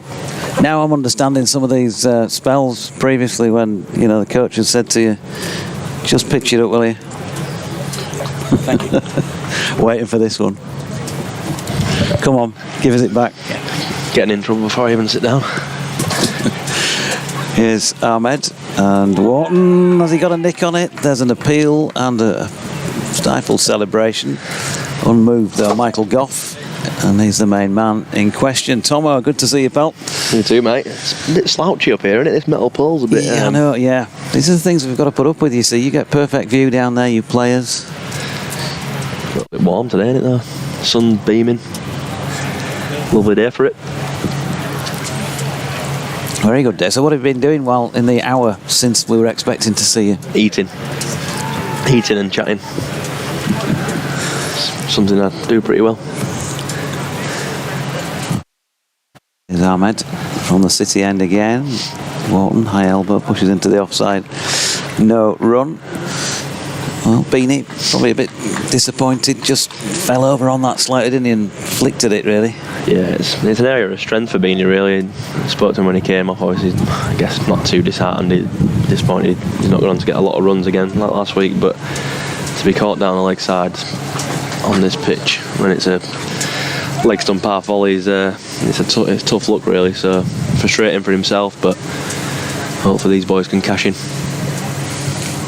And again, lovely shot by James Wharton, just opened the face and drives that away through the covers for 4. 98 for 1, he's on to 8. And we've got to ask you about you. Because I think since you came on air last with us at Headingley for one of those T20 games, decided you're moving on. I have, yeah. I think came as a surprise to a few people, a surprise to myself, I'll say. yeah, I think a lot of people, a lot of messages just saying how surprised they were to see me that I was moving on, and thought I might be here for the rest of my career, but new opportunities. Here's Ahmed, and Wharton shoulders arms and leaves. 98 for 1 after 30. Yeah, it'll be very strange, I've got to say, and I'm just speaking from a personal point of view, because I still clearly remember that little interview we did before your debut at Guildford back in 2019. And so, barring one match against Durham when I was elsewhere, every single ball you've bowled and shot you've played, I've been sitting at the side of the pitch. So yeah, it'll be strange not to call the name Jordan Thompson in Yorkshire colours anymore. You've enjoyed yourself though? Oh, absolutely. You'll have seen plenty of interesting moments in those years dodgy, that's for sure. A couple of moments where you're probably pulling your hair out, but that's what I bring in it. There's been a few of them. It's a bit of tension, a bit of nerves. There's been a few of them. There's been a few good ones as well. But that's how the lads feel downstairs as well. You never know what's coming next when I'm out there batting them. Well, I think we do. We know what's coming next. If you connect with it, here's Snater, and Lyth pushes back to him, and there is no run. It's been good fun. We hope to see you on the pitch between now and the end of the season as well. Everything all right after you've obviously bowled a bit in the twos last week, didn't you? Yeah, it felt good. Get some overs under the belt. It's been weird. Obviously, like you say, you've seen me play out throughout my career, and I haven't really missed much cricket, so being sat on the sidelines and playing a handful of games in the last few weeks is quite tough for me, really. It's not, don't like being out of rhythm in game time, and obviously missing those first 6 T20s and then not playing these last couple of weeks has been pretty tough, but that's the way it goes. Snater is in and driven firmly at Jordan Cox there by Adam Lyth. Cox just off the cut strip at a short mid-off in a catching position, no run.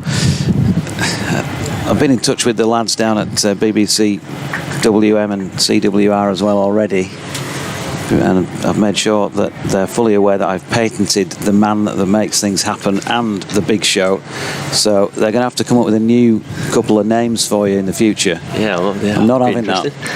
I can still call you it when you play against Yorkshire, but of course you'll be playing against Yorkshire, so there'll be not a lot happening, I'm guessing, Tomo, when you play against Yorkshire in future as Lyth defence. Well, it'll be interesting. That'll be a weird experience for me, that's for sure. But I'll be trying to upset the apple cart when I come back to Henley, and it feels weird saying that, but it's the job, innit? You got to do what's put in front of you. Yeah. So let's hope it's in Division 1. That's the what is the aim. Snater then making his way in once again, and Lyth this time turning to leg where it's fielded by Thane. There's no run. I reckon that the least the lads can do is present you with a nice white shirt with 44 on it and the man that makes things happen, around it. I think we should get that arranged, really. Yeah, well, they might have to come from you guys. I'm not sure the boys downstairs particularly like it when you call me that. I don't know if it's a bit of jealousy or a bit of affection towards me, but yeah, it might be your job, that dodgy. Here's Snater, and Lyth runs it down through gully. Harmer giving chase. They're going to get one. Really? I've caused some jealousy in the Yorkshire rank and file. Well, yeah, big show as well. You didn't come up with a big show, did you? So, but I sort of nicked that off you, but I claimed it. No, it wasn't me, though. Was it not you? No, it wasn't me. Who was that, then? David Willey was the man. Ah. It was in an interview, dropped me in it, claiming that I called myself. It was after Surrey, claiming that I called myself that name. Yeah. It was something that had been given to me. I'd never called myself that name, but obviously the boys like to get stuck into me, and they landed me that nickname. Well, it was a big show that night. 99 for 1, Snater to Wharton, who defends. Yeah, just talk us through that last over that night. Just remind us that quarter-final at the Oval in the T20 that took us to finals day for the only time in the last 7 seasons. It's an interesting evening, that. Redhead bowled really well up to that stage, and then we found ourselves defending 5 from the last over. But is that what it was? 5. I'm glad you remember. Yeah. Miracles happen, don't they? And they got 2, was it? Yeah, I only got 2. And you got how many wickets? 8, was it, in the last over? Yeah. That's what you're going to be telling the grandkids in a few years. I think it. Yeah, madness. Absolute madness. They've racked them up down there this week, though, aren't they? 820. Yeah. Jeez. That's what happens when you're bowling with a sponge. I'm going to say you want to play, but you're probably not that disappointed to miss out on this in the last match as Ahmed bowls to Lyth and pushes into the offside no run. No, it's such a tough.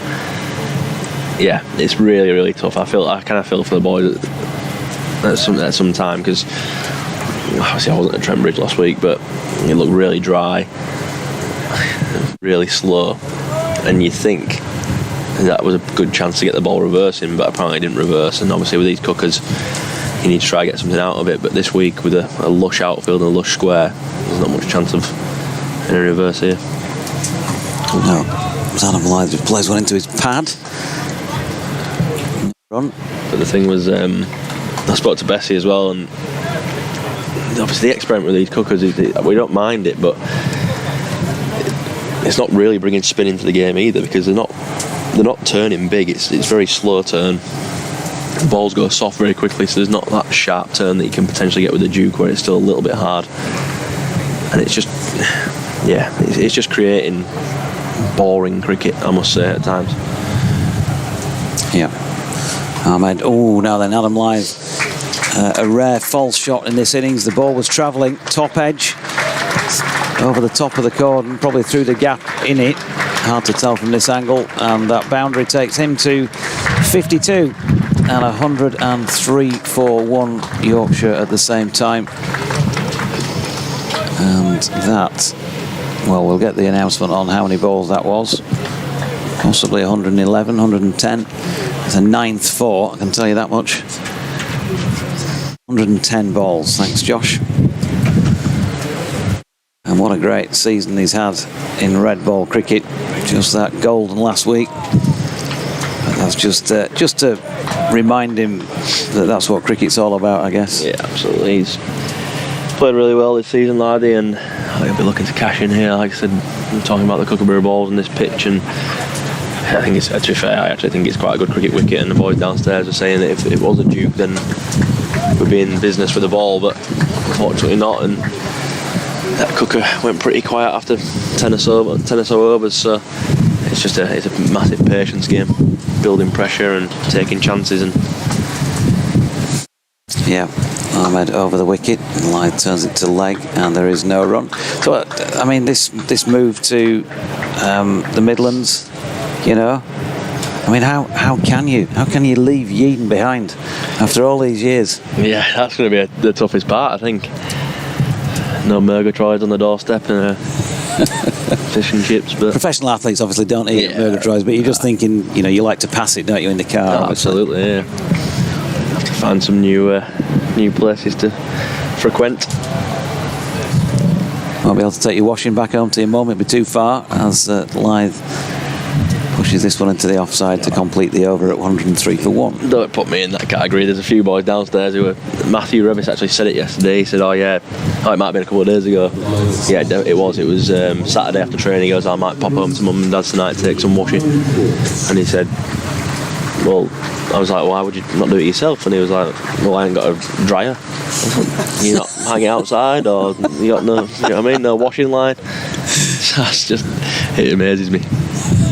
Absolutely amazes me. Bought his own house this year, and first thing he wants to do is take his washing home 2 miles down the road. Duncan Andrews from Huddersfield says, just to let you know how enjoyable it is to watch Yorkshire cricket from my home here near Bordeaux. Current temperature 36 degrees. Simon is bemoaning the Scarborough ticket prices. 2 matches to come there soon, of course. 50% rise, he says, from 22 to 33 quid is scandalous. Snater comes in to bowl to Wharton, who defends. I know that they've got obviously their own good reasons for that, and I'm sure that when we are at Scarborough, we'll get a representative of the club to tell us more about that. But yes, definitely financial pressures. And he feels like they're milking a captive audience, he says. Have to sacrifice his fish and chips for the night, innit? Yeah, well, if everybody loves Scarborough, they'll still turn up. I think they still will. Because you wouldn't want it to go. It is a great place. No. James Wharton has a flick at one down the leg side. Michael Pepper claims it as a catch. Peter Hartley says no thanks. Well, JT, listen, you're going to have a bit of time, hopefully, tomorrow to come back and have a chat with us. No, sorry, I'm leaving tonight. Oh, you are? I'm going to go play in second team T20 tomorrow. Okay. Get myself ready for some crucial games. You're obviously welcome to join us for as long as you like, whenever you like. But I'm going to put Jamie into bat with you because he's told me that he is the big show in terms of broadcasting, and only he can handle the sort of chats with you on air. I can tell. So I'll let you commentate us through the rest of this over. Snare into James Wharton up the hill, defends into the leg side. Not much on offer for the bowlers in this third session. Day 2, Kookaburra ball, 32 overs old, going soft.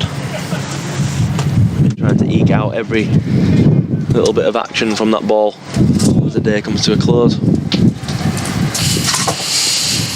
Afternoon, Tomo. Jamie. Good to see you, mate. How you doing, mate? You okay? I'm very well. How are you? I'm good. Good. This cloud's nice, actually. It's just cooling it down. It's warm, innit? Yeah. It's warm. That breeze is nice. Snater in full-length delivery. That's driven wonderfully by Wharton through the covers. There's a chase on, but the ball will win that race. 4 more runs to his total. Played that shot nicely in the opening stages of his innings. Yorkshire 107 for 1. Come on, be honest now. Be honest. You're going because you're getting away from him. Yeah. Sorry, Doyd. Jamie's right. That's the true reason. Actually, I've had enough of Doyd nagging me when I'm not playing to come on comms. Snater is in, and that one's clipped off the leg by James Wharton, and it runs out towards the deep square leg boundary. Fielder comes round, keeps it to just 2. Talking about jealousy in the ranks downstairs from Doyd, just wait until he comes down to Warwickshire and I'm on BBC Birmingham. Jeez. He'll be like a lost puppy wandering around the press box at Edgbaston. You can't call him JT, I call him JT. Yeah. Snates over the wicket. Wharton leaves that one alone. It goes through to Pepper behind the stumps. Yorkshire 109 for 1. Well, as I said to you on my very brief text to you, I can only wish you the best, my friend, in your next chapter. I will not hide my disappointment from a personal standpoint, but I cannot wish you the very best anymore moving forward. Thanks a lot, mate. Appreciate it. It'll be, like I said to Doyd, it's definitely going to be strange and there's a lot of changes, but at 28 years old, it's also a great opportunity as well. So, well, you never know. I might find myself back here in a few years when I become a white ball renegade and say, I don't fancy any red ball anymore, lads. Do you want me to come back to Henley for a bit of T20 or? Open arms, I'm sure. Open arms. Yeah. We'll see. Change of bowling at the City end. Simon Harmer to come into the attack. Yeah, Harmer's probably the danger for us boys out there. See his skill, a little bit of an older pitch. Looking to get a bit of turn out of it. Yeah, he's got a short leg in place. Jordan Cox at slip as well. Dean Elgar in a catching position at short mid-off. That one's just pushed into the onside by Lythe. I have to say, Paul Walter was quite dangerous earlier as well. I think that was more because it was such a mixed bag. Yeah, we were saying that on commentary actually. That's Harmer again in, and that was tickled down the leg side. Short leg interested for a moment. It scurries through to backward a square. No run. Yeah, it was a bit of short stuff. low full tosses, but it felt like when it did get that full length delivery through, you didn't know what was coming really. Like that's lofted up into the air and it just goes over a leaping Elgar and it lands safely. Lythe will come through for a single. Chance, you might say. Elgar's not the tallest chap out there. Yeah, you can just see there, Harmer's what he does so well. I'm also on pitches that don't really offer much turn, but he's changing his pace and that flight is how he deceives people. And Lythe just got out in front of himself there and chipped it over a diving Dean Elgar and nearly found himself back in the pavilion. But luckily for us, it's 1 and James Wharton's on strike. A wide stance as he raises his bat over the wicket. Harmer now, and on the back foot it's dropped into the offside. He's not offered anything, has he, Lythe, really, in this innings thus far? Was there a kind of like an edge through a gap in the slip cord and gully area, but other than that he's not really given much away. It's important that he just gives himself a chance and scores off anything that's particularly loose. Wharton down the track and straight to the man at mid-on. Comfortable catch.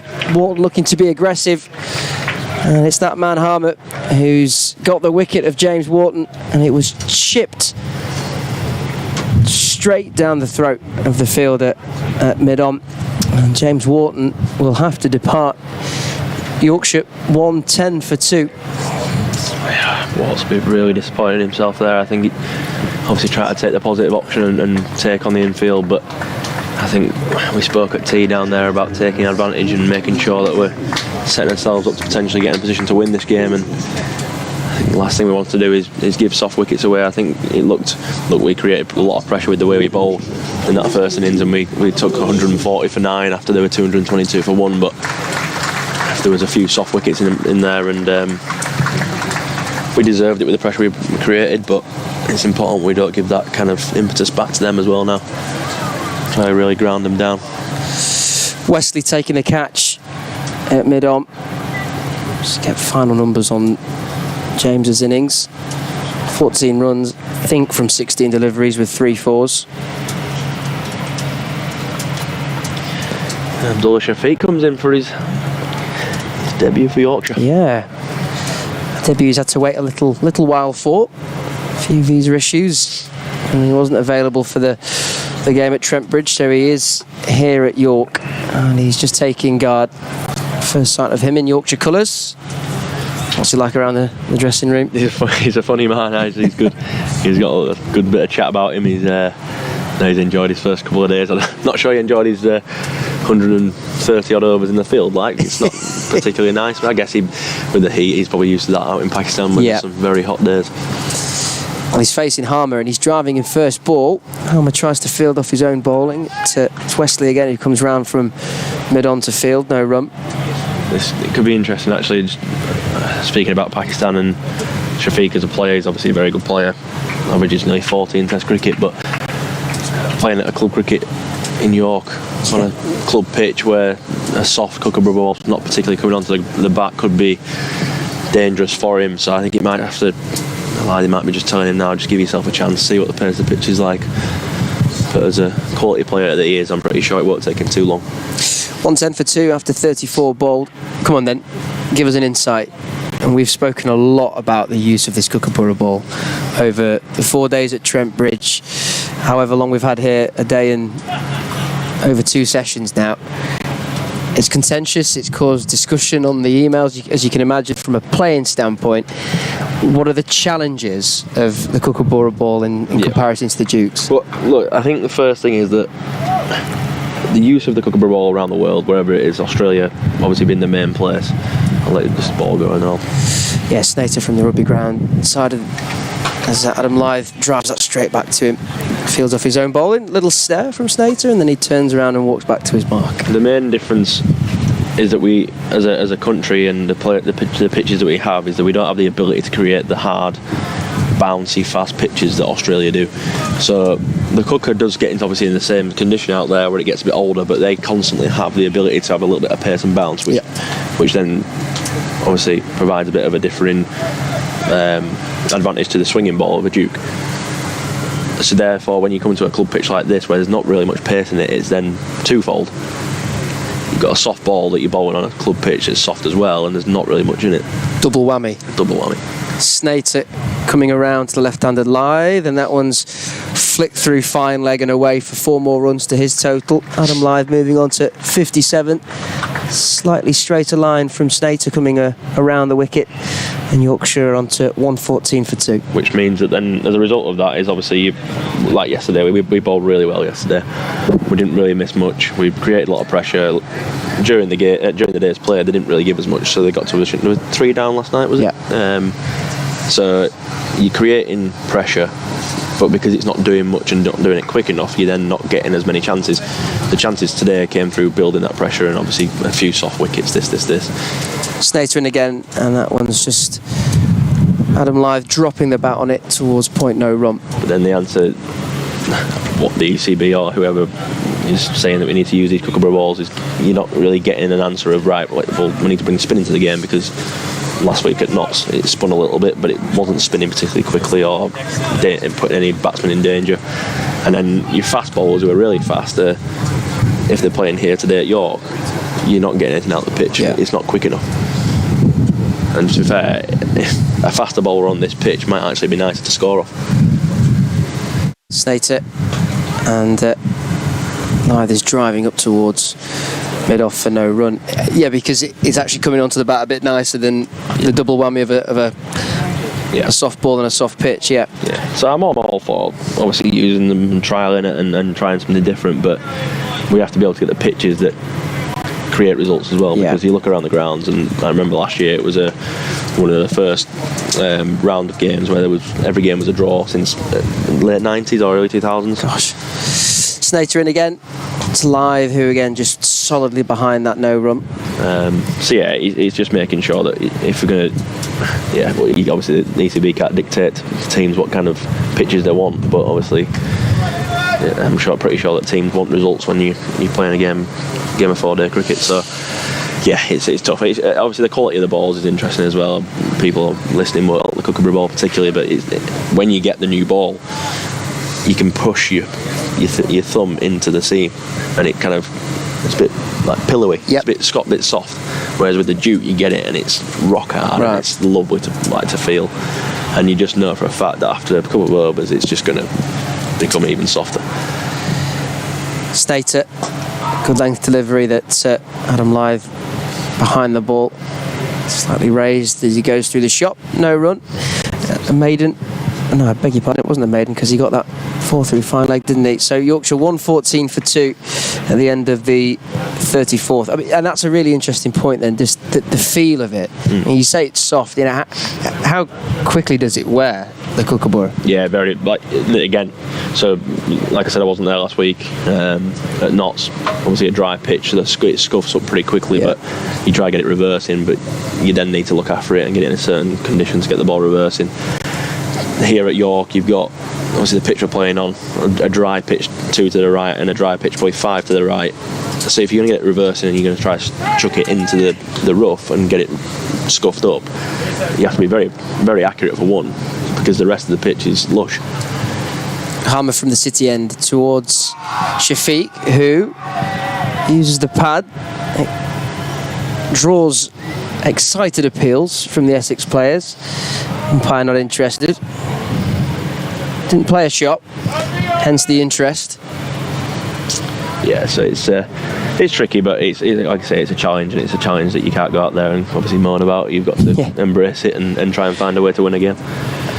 Harmer, the experienced Harmer, sees that one driven by Shafiq to mid-wicket, no run. Do you then, as a bowling unit, then I appreciate you're not playing in this game, but as a bowling unit, do you come away from that and go, do you know what, 3, 6, 8 lads, we've got 7 wickets today, that's a good effort? Absolutely, you've got to be realistic in terms of the scores around the grounds especially.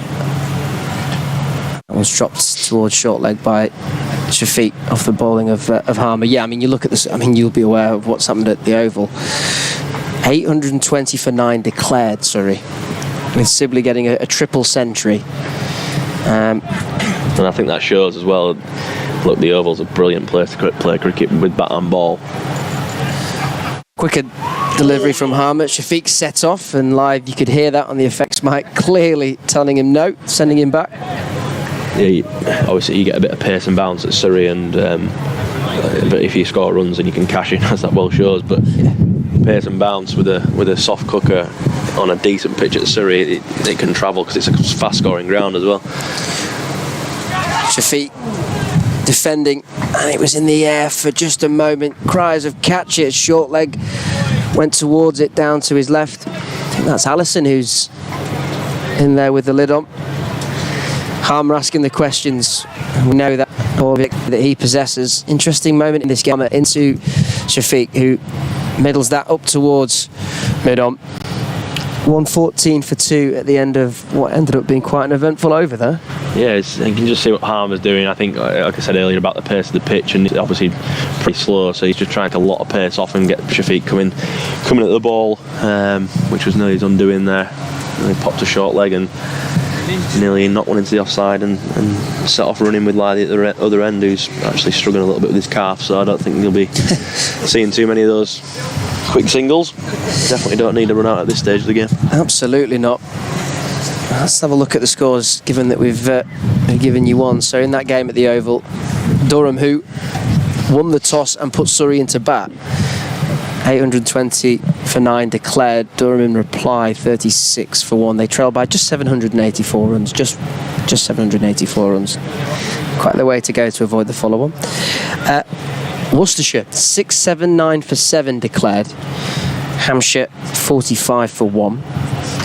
Somerset 379 all out. Nottinghamshire 177 for 3 at Taunton. Snake is in. Adam Lythe, he clips it to mid-wicket. There was a fumble in the field. Is that Noah Thane, I think? Yeah, it is Noah Thane. I nearly said Paul Walter, but I don't know how I could get that wrong. Paul Walters stood up, legs slip, big frame. Tall Paul. Here's a big frame. Took a good stop in the gully region actually earlier. My mate Matthew Waite will be very frustrated with himself. Worcester 600 and he ran himself out for none. Devastated there. Lythe leaving that one alone for the bowling of Snater from the rugby ground end. Yeah, he has. He's had a really good season, hasn't he? I think the main thing for Waite, knowing him very well and how good of a cricketer he is, he struggled with injuries at Yorkshire, and that was a big part of kind of him moving on, and I think it was a great start for him. A great next step for him. And this season he's actually done really well to stay on the park, which is a massive thing for him. He's a very competitive cricketer, and he'll get in the battle, and somebody that you really want in your team.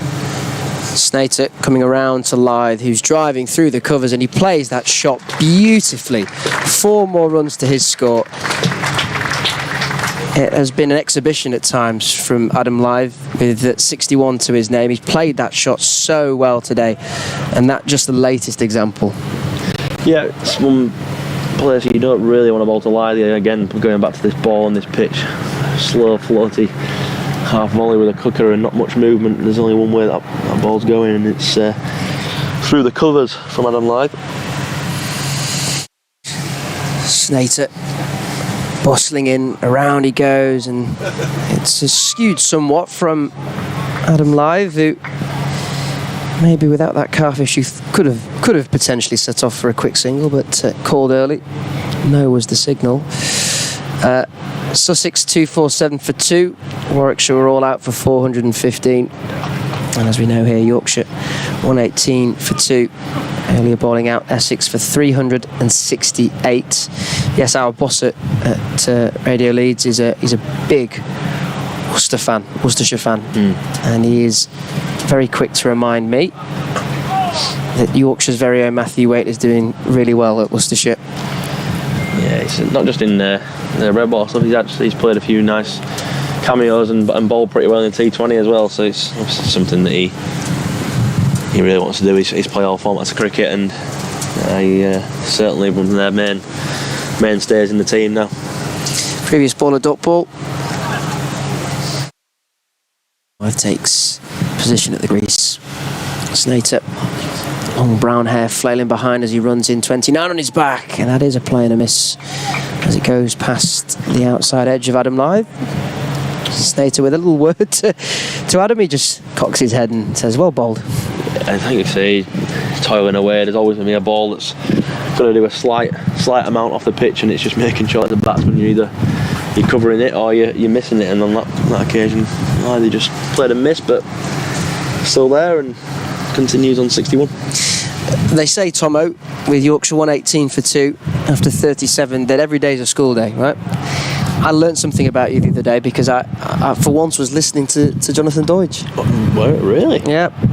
You didn't fall asleep? No, well, I for some reason, I'd just woken up. I didn't realise why you have number 44 on your back. Well, I'll tell you the reason, but it's just I don't know if it's the right reason that Deutsch did. Oh, this is interesting. Okay, did he get it right? Harmot to continue. Shafiq down the ground, and he clears the man at mid-on, and he's off the mark in the colours of Yorkshire. 4 runs.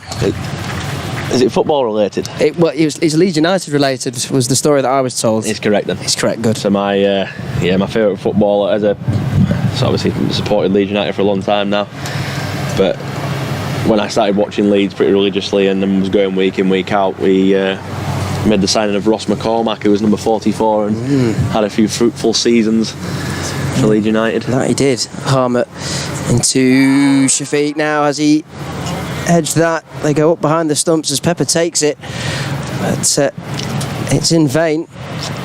Oh, this is interesting. And particularly I just like the way it looked on his back. It was back in the days of the Coca-Cola Championship, and the McCormack 44 always stood out on his back, and I loved him as a player, and cutting back inside and scoring against Spurs in the FA Cup at home. And yes. Multiple, he scored 4 away at Charlton.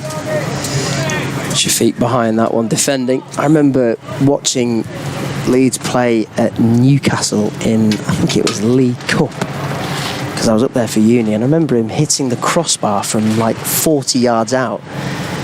It's Harmot, full-length delivery that Shafiq solidly behind defending. Yep, I was present at that game. We were in gold and blue, our gold and blue away shirt. Yes. I think it was 1-0 maybe. We actually played really well. Yeah, it was, if I remember correctly, as Harmot again sees that one defended back to him by Shafiq. It was in 2013, and was it Sammy Amiobi scored for Newcastle? Sure. Or was it Gouffran? There we go. Well, that's good knowledge if you got the goal scorer. I'm not sure. Harmot pulls his length back ever so slightly, and Shafiq is again defending. 4 runs coming from that over. Hefty blow over mid-on to get him off the mark. Shafiq, 52 on his back, and the sun is shining once again here at York. 2-0. 2-0. Goal scorers were Papis Cisse and Yuan Gouffran. Okay, I'll take Gouffran. It's good knowledge. But that era, Ross McCormack, favourite player, scored a lot of goals, and it's the inspiration. Just enjoyed the way it looked on his back, and I took it as my own. A lot of double numbers in the team, isn't there? Rev's 77, isn't he? Yeah, we have a 77, we have an 88 in Brookie, we have a 66 in Rooty. Yeah. We have a 33 in Bean, a 22 in Duke, 11 in Moriarty. Well, you've done well there. 44 Thompson. 21. He's changed his number, Moriarty. There's no wonder they let me go. Wow. Look at it.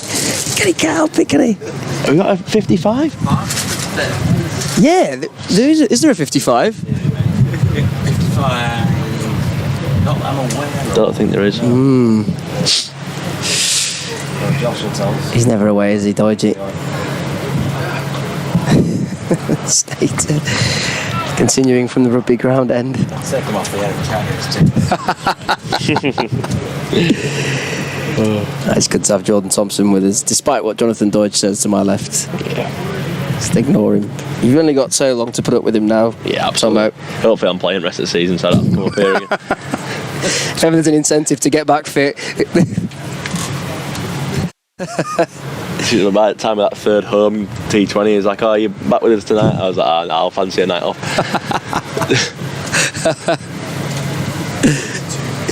Yorkshire 122 for 2. Snate it. coming around the wicket to the left-handed lie. There's a leg slip in place. Conventional, I'd say, second slip as that one's driven by lie. There's a man out there on the cover. Officially being ratified by Josh Dunlop. There's no 55. Okay, that's an official Yorkshire spokesperson said. Is that Hank Stokes wears 55, doesn't he, for Yes, he England? does. Yes, he does. That's where it's popped into my head. So seconds for you tomorrow, did I hear? Yeah, to go get a bit of slogging in tomorrow. Where's that? For it's down at Kibworth, Leicester. T20 tomorrow afternoon.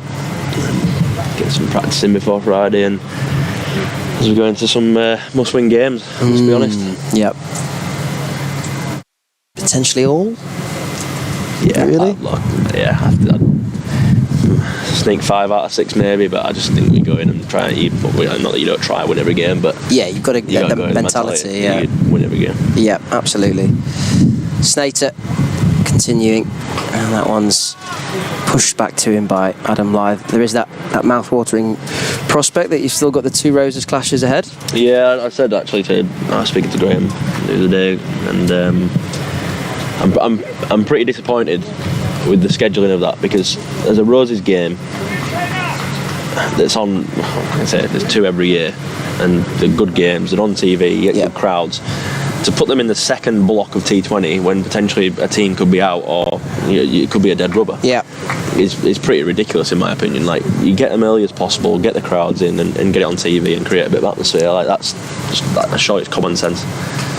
driven by live. That's backward of point. As Harmer fielding, he got a touch on it, so he maybe took the sting out of the shot that allowed for the chase in the deep to keep it to just 2. It's going along nicely at the moment. Adam Lyth, that moves him on to 63.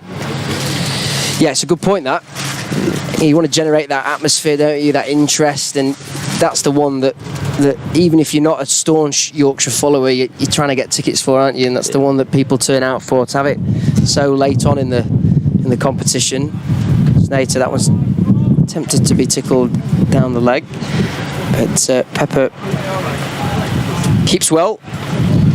Yeah, it is a bit disappointing, but look, we've put ourselves in this position, and I wouldn't be saying that if we were 6-7 wins out of 8, it'd be a totally different prospect. But look, we've not played particularly well enough up until now, and hopefully we get to that home game and we're still in with a chance, and then it will create a good atmosphere. Yeah, I'm looking forward to it on Friday. Worcestershire. Snater into Lyth again, straying down leg side. He's hopping around the crease to make sure he's still in. He's got that pressure of Pepper standing up to him behind the stumps. That's the end of the 38th. And Yorkshire 1-2-4 for 2. Doidge is in charge of the rota here. How do you want to play it now, Doidge, on comms? Yeah, I'll come on. Okay. Cheers, guys. Give Tomo a bit of a rest. Pleasure. Good to have you up, mate. That sun's just sneaking in there. I didn't want to get burnt, so I'll get out. Get out of that one, mate. Cheers, good work. Jordan Thompson with us on comms. Yorkshire all-rounder. Good luck to him at the T20 seconds game tomorrow as the White Rose gear up for the Blast's return on Friday. We'll, of course, have ball-by-ball commentary of that game via the BBC Sport website and app. And we'll welcome Paul back into the mix in just a moment. Harmer to continue from the City end against Shafiq. That's a good little battle brewing up between these two.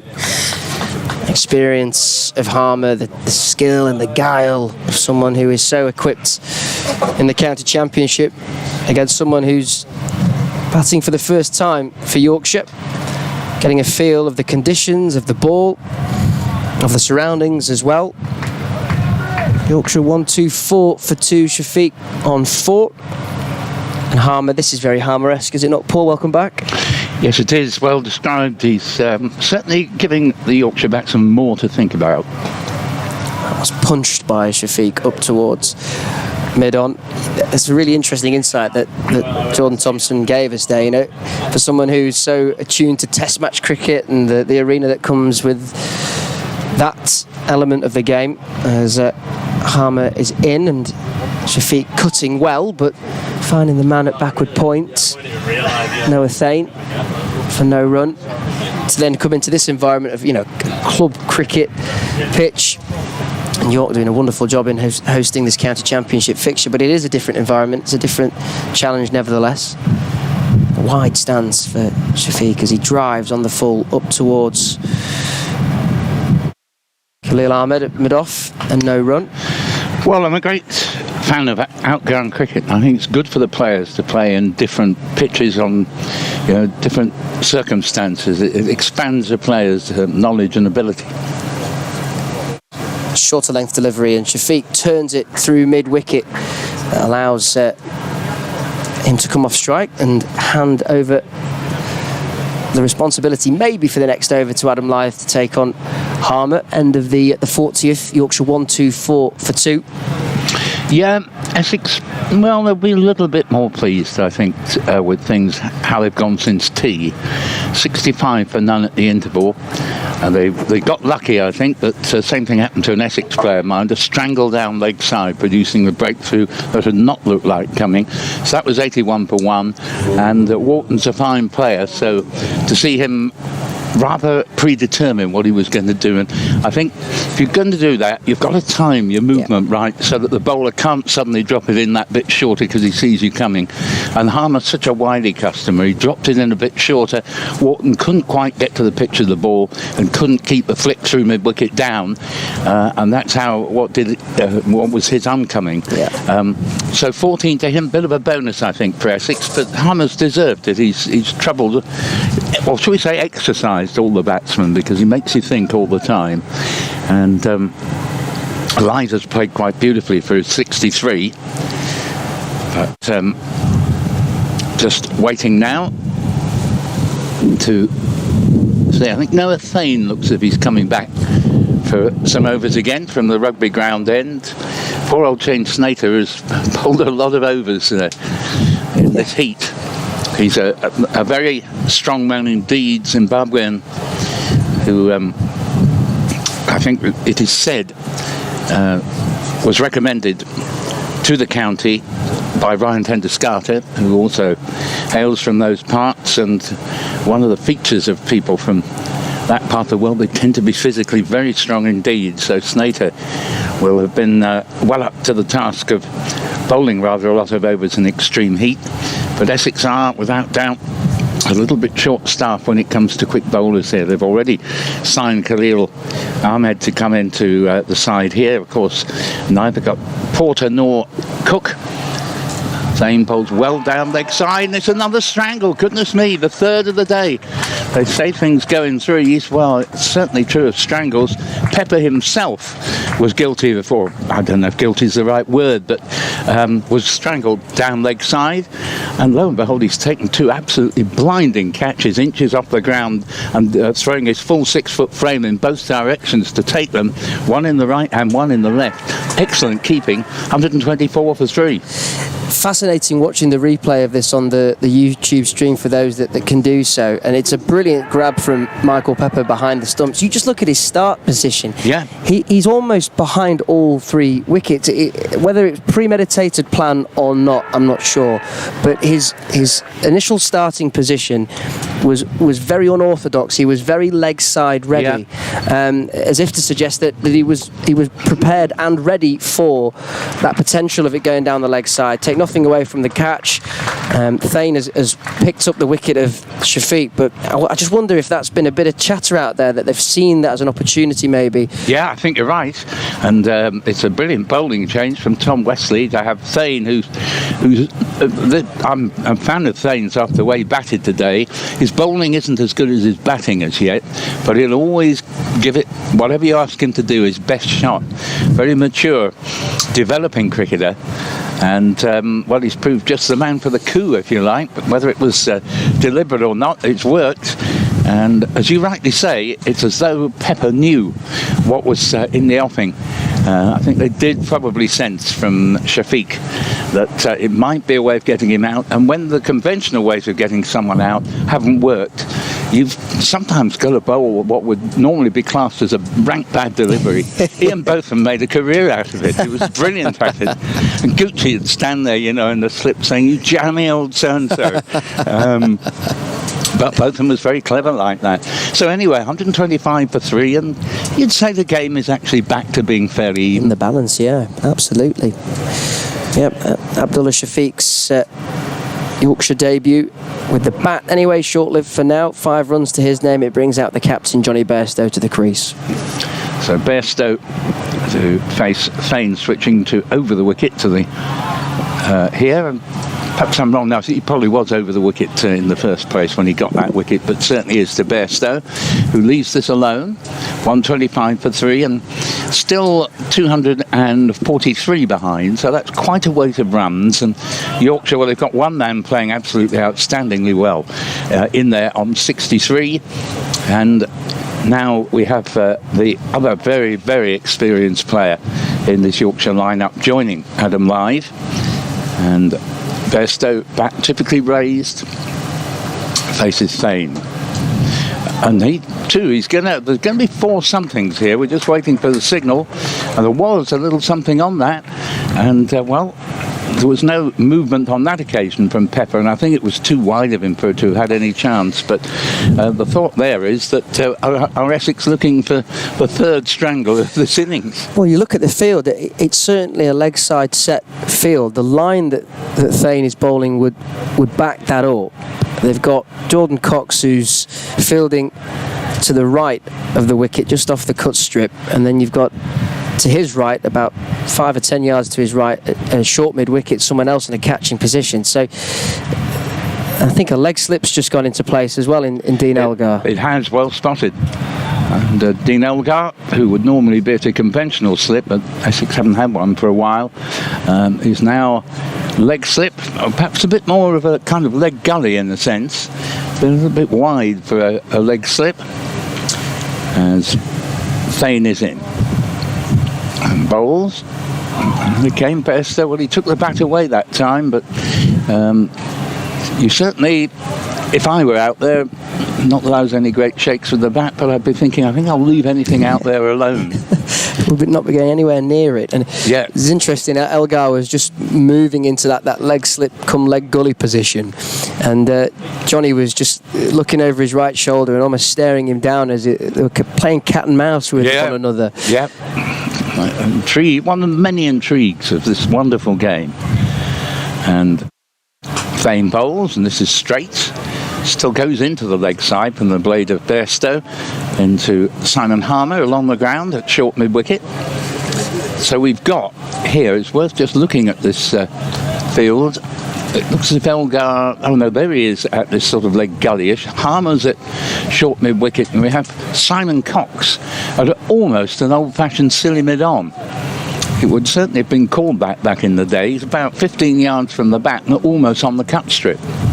Close to being on the cut strip without being, as Thane is in bowls, and this ball is turned to long leg for a single. And that's what take the score along to 129 for 3 as the wind howls and the over finishes. And just personally, I'm looking forward to the renewal of Simon Harmer.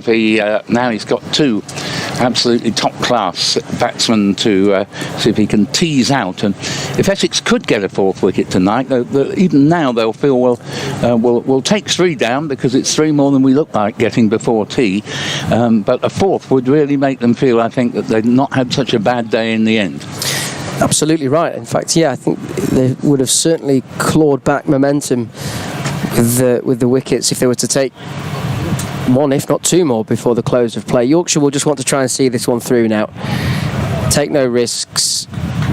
Consolidate from the position that they're in. They've got Adam Lythe very well set on 63. Johnny Bairstow alongside him on 5. But this will be an interesting contest now between bat and ball, between, as it stands, Simon Harmer from the City end to the Yorkshire skipper Johnny Bairstow. And he comes, and that's a full delivery that's turned into the leg side through mid-wicket, past the man at short leg in Allison under the helmet, and that brings Adam Lythe onto the strike. 1-3, 1 for 3. Yeah, it's really boiling up very nicely, this contest. The sun is back with a vengeance now. I'm very grateful for the fact that we had sort of 40 minutes or so with almost total cloud cover, but that's dissipated now, and even at this late stage of the day, they always say keep out of the direct sunlight on really hot days between 11 and 3, but it's now not far off 6, and it's pretty darned hot. It certainly is. Change of angle for Harmer, coming around the wicket to the left-handed line, as he has done so often in this innings. 41 overs old. Into the 42nd we are. Yeah, and it's felt like as the day's gone on, it's got warmer, hasn't it? Oh, definitely. Wasn't actually that bad this morning. No. Flighted delivery, bit of pace off that from Harmer, and just Adam Lyth drops his bat dead on the ball. Yes, and it's almost searing heat now. Here at York. Yes, I think we can remove the word almost from that. It is definitely searing. Yes. Around is Harmer. A shorter length delivery that is angled towards backward of square on the leg side. No run. There's a man in a catching position at a short to silly mid-off. Harmer, flatter delivery this time. He picks up the pace, just varying it up. He's got Lyth on the back foot, dropping it towards Paul Walter at backward point for no run. And no one who was here yesterday would have imagined that the next day would see 10 wickets forward, with power to add even. Well, with this Kookaburra ball, it's not possible. No, I mean, you've only got to look at scores elsewhere of over 800, over nearly 700, and 2 in the 500s. But anyway, it's been good for the game, I'll say that. You know, it's become a decent contest. And that's what we want, really. I mean, it's far greater and far better as a spectator, as a broadcaster, anybody who watches the game, to see a proper contest where there's jeopardy and there's tension and there's interest and intrigue. And you know, I speak from the standpoint of being at Trent Bridge for the previous game from a Yorkshire perspective, and I mean, that was a game that was just going through the motions for large parts. Yeah, it doesn't do anybody any good. In fact, they're not that enjoyable to play in, and the quick bowlers absolutely wear themselves out for the next game having to do that. All the more credit to Yorkshire for the way they kept going in this game, but you know, from a spectator's point of view, there's nothing much worse than sort of, I don't think I can be bothered going to the last 2 days. It's clearly going to be a draw. And exactly. This isn't actually clearly going to be a draw anymore. There might well be a result, and you couldn't say with any great certainty if there were to be a result which side it might be. It's very nicely poised. And it's free after 4 o'clock, isn't it? It is. Here at York, which is, if there's something to come and watch, then why not come down if there is a real contest? Indeed, yeah. And Fane continues from the rugby ground end. First ball is played respectfully back to the bowler. There's no run there. Bairstow, the man on strike, 131 for 3. And I think as well, this is a great opportunity with it being out in the sticks, as it were. No one can hardly refer to York as the sticks, but it's an outground. Yes. And it's more informal, and I love that about it. You know, big test ground, you really need a big crowd to make it come to life. Whereas here, we've got a very good crowd, but obviously at Headingley, it would look as if there was hardly anybody there. As Sane's in and bowls, and this ball is played to square leg, and there is no run. And goodness, I don't think I believe I'd be saying this, but what I do like about the Kookaburra ball in some way is how, particularly in Essex's case right now, they're having to go about their wicket taking opportunities in an unconventional manner. And from that standpoint, I find that interesting. The different fields, the traps that are being set or trying to be set, I find that part of the game interesting. Rightly so, as Fane's in and bowls, Bairstow defends, and you could describe the 3 wickets that have fallen as coups or gambles by Essex. It's almost like we're a horse with a string of duck eggs beside its name, and you sort of say no chance, but wait, some of those trainers are very crafty blokes, and they've spotted an opportunity that they know their horse can take advantage of. And there was Tom Wesley, deserves every credit. He's clearly worked on his tactics and used his imagination and worked wickets from nothing, basically, as Yorkshire did in their turn earlier. As Thane's in bowls and ball played to mid-wicket, and every time Thane can bowl a dot ball, Tom Wesley will feel well done some, because he's not a frontline bowler, but if he can take some of the weight off Snater and Khalil, and we don't think that Sam Cook is, contrary to the original rumour, going to be coming up for the last 2 days, then if he can prove an effective third seamer, he will be helping his captain enormously. And he picked up that wicket with the first ball of this spell. And here he is bowling to Bairstow. And that's left alone, down leg side, and the score remaining 131 for 3, 237 behind. And the other element that I like about this contest at the moment is whether or not Johnny takes the bait, for the want of a better way of putting it. How much of a test of his resolve is this, to just, if he gets a kind of floated half volley down the leg side, does he just leave it alone, not interested, just want to be back in the hut at the close of play? Absolutely. Here's Thane now to Bairstow. Well, they were going to take a single, but quite rightly Bairstow warns Lythe, who've been backing up quite a way, to regain his ground, and that, I believe, is a maiden over to Thane, which is a feather in his cap. 131 for 3. 11 overs remain of the day's play. We are going to be doing a considerable amount of overtime today, even with Harmer on for the remainder of proceedings, which I suspect he will be, but it's going to be at least 6:30, I would suggest. Yeah, Noah Thane with figures of 1 for 29 from his 6 overs, but picking up a maiden in that last one, so he's going at just less than 5 and over at the moment. Harmer readying to begin his 10th over, 1 for 10 with 2 maidens, going at just over 1.1. Well, there are so many facets to Harmer that make him one of the great signings in Essex's entire history, because in 2 of his first 3 seasons, Essex won the championship. He's got a short leg and a slip in place as Lythe respectfully just drops the bat on that and pushes it back to the aforementioned Harmer. Not only has he taken a bag full of wickets very consistently, but he bowls so economically. Yeah, to have that level of control at one end, and you can rely on that from Wesley's perspective, as again that one's defended by Lythe, and it must be so much easier as a captain when you're thinking about your workloads of your bowlers and the like, that you can just throw Harmer the ball and without a concern or worry he'll be a threat, but also he'll be able to control, be economical, as that one on the back foot is punched through the covers and is fielded no run. And you've just touched on the other great element.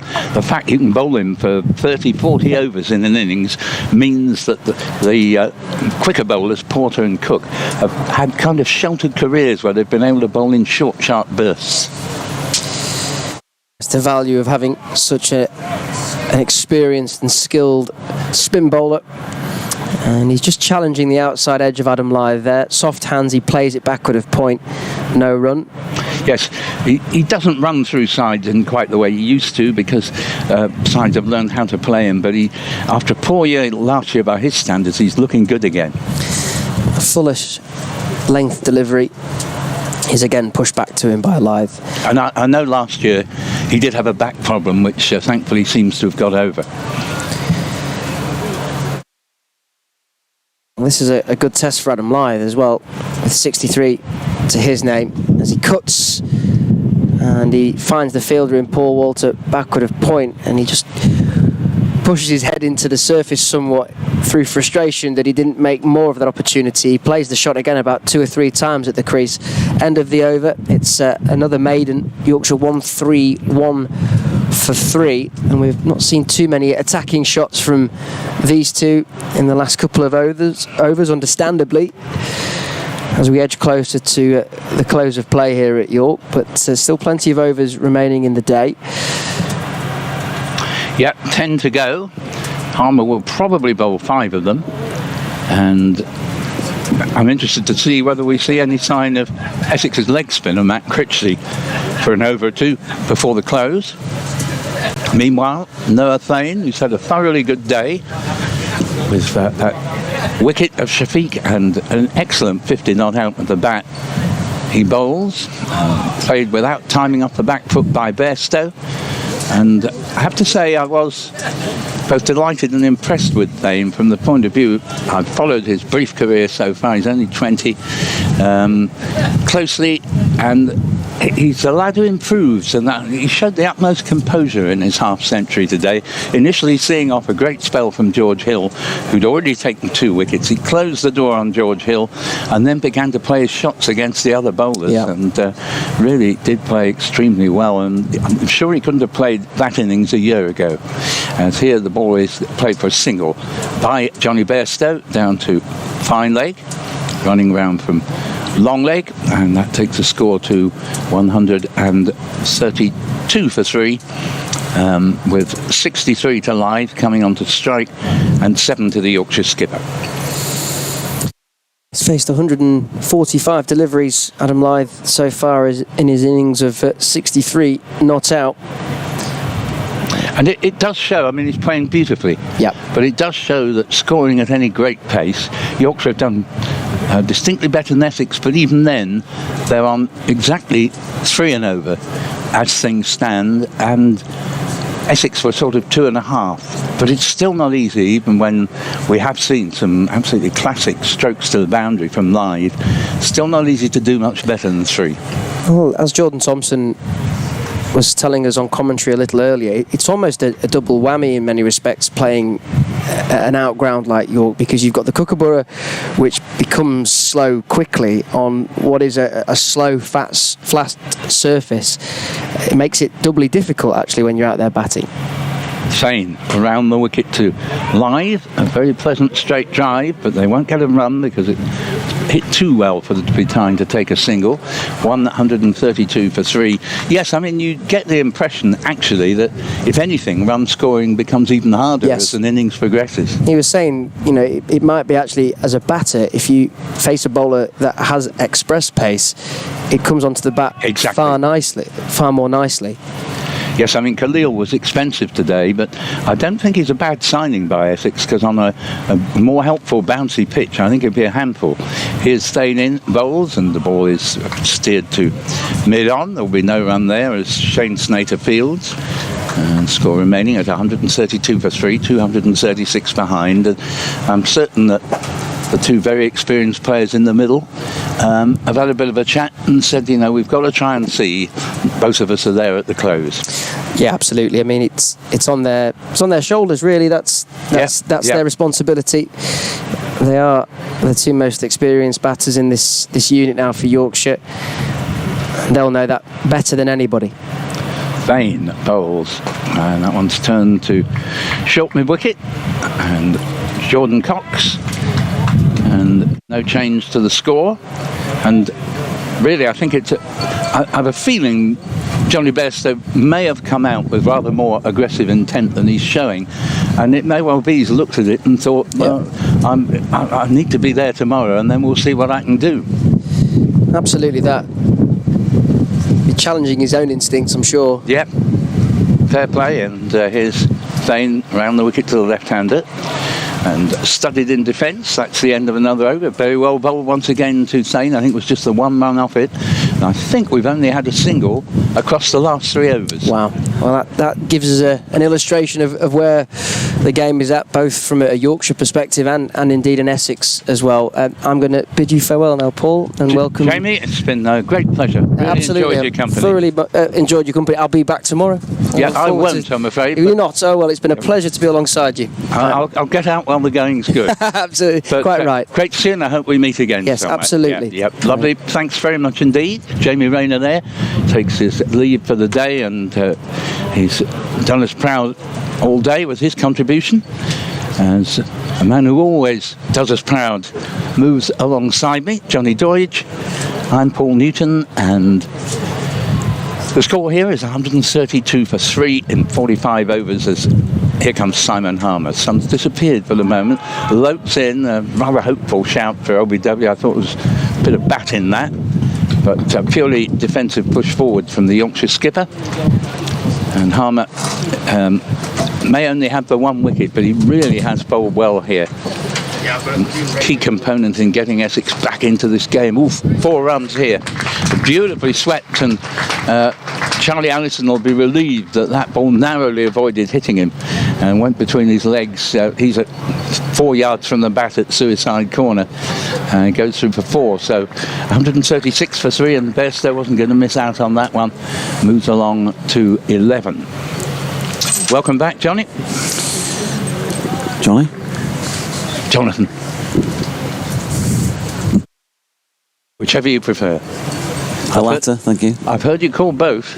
Yeah, people from a long time ago in the past do still use Johnny. Yeah, but you've grown out of that now, as Harmer is in bowls. And it gets very squared up here at Bairstow, and he does like to be called Johnny. And nevertheless, plays it safely enough a yard or 2 into the offside. Yeah, he's a Jonathan as well, isn't he? Jonathan Mark. Yeah. With a C.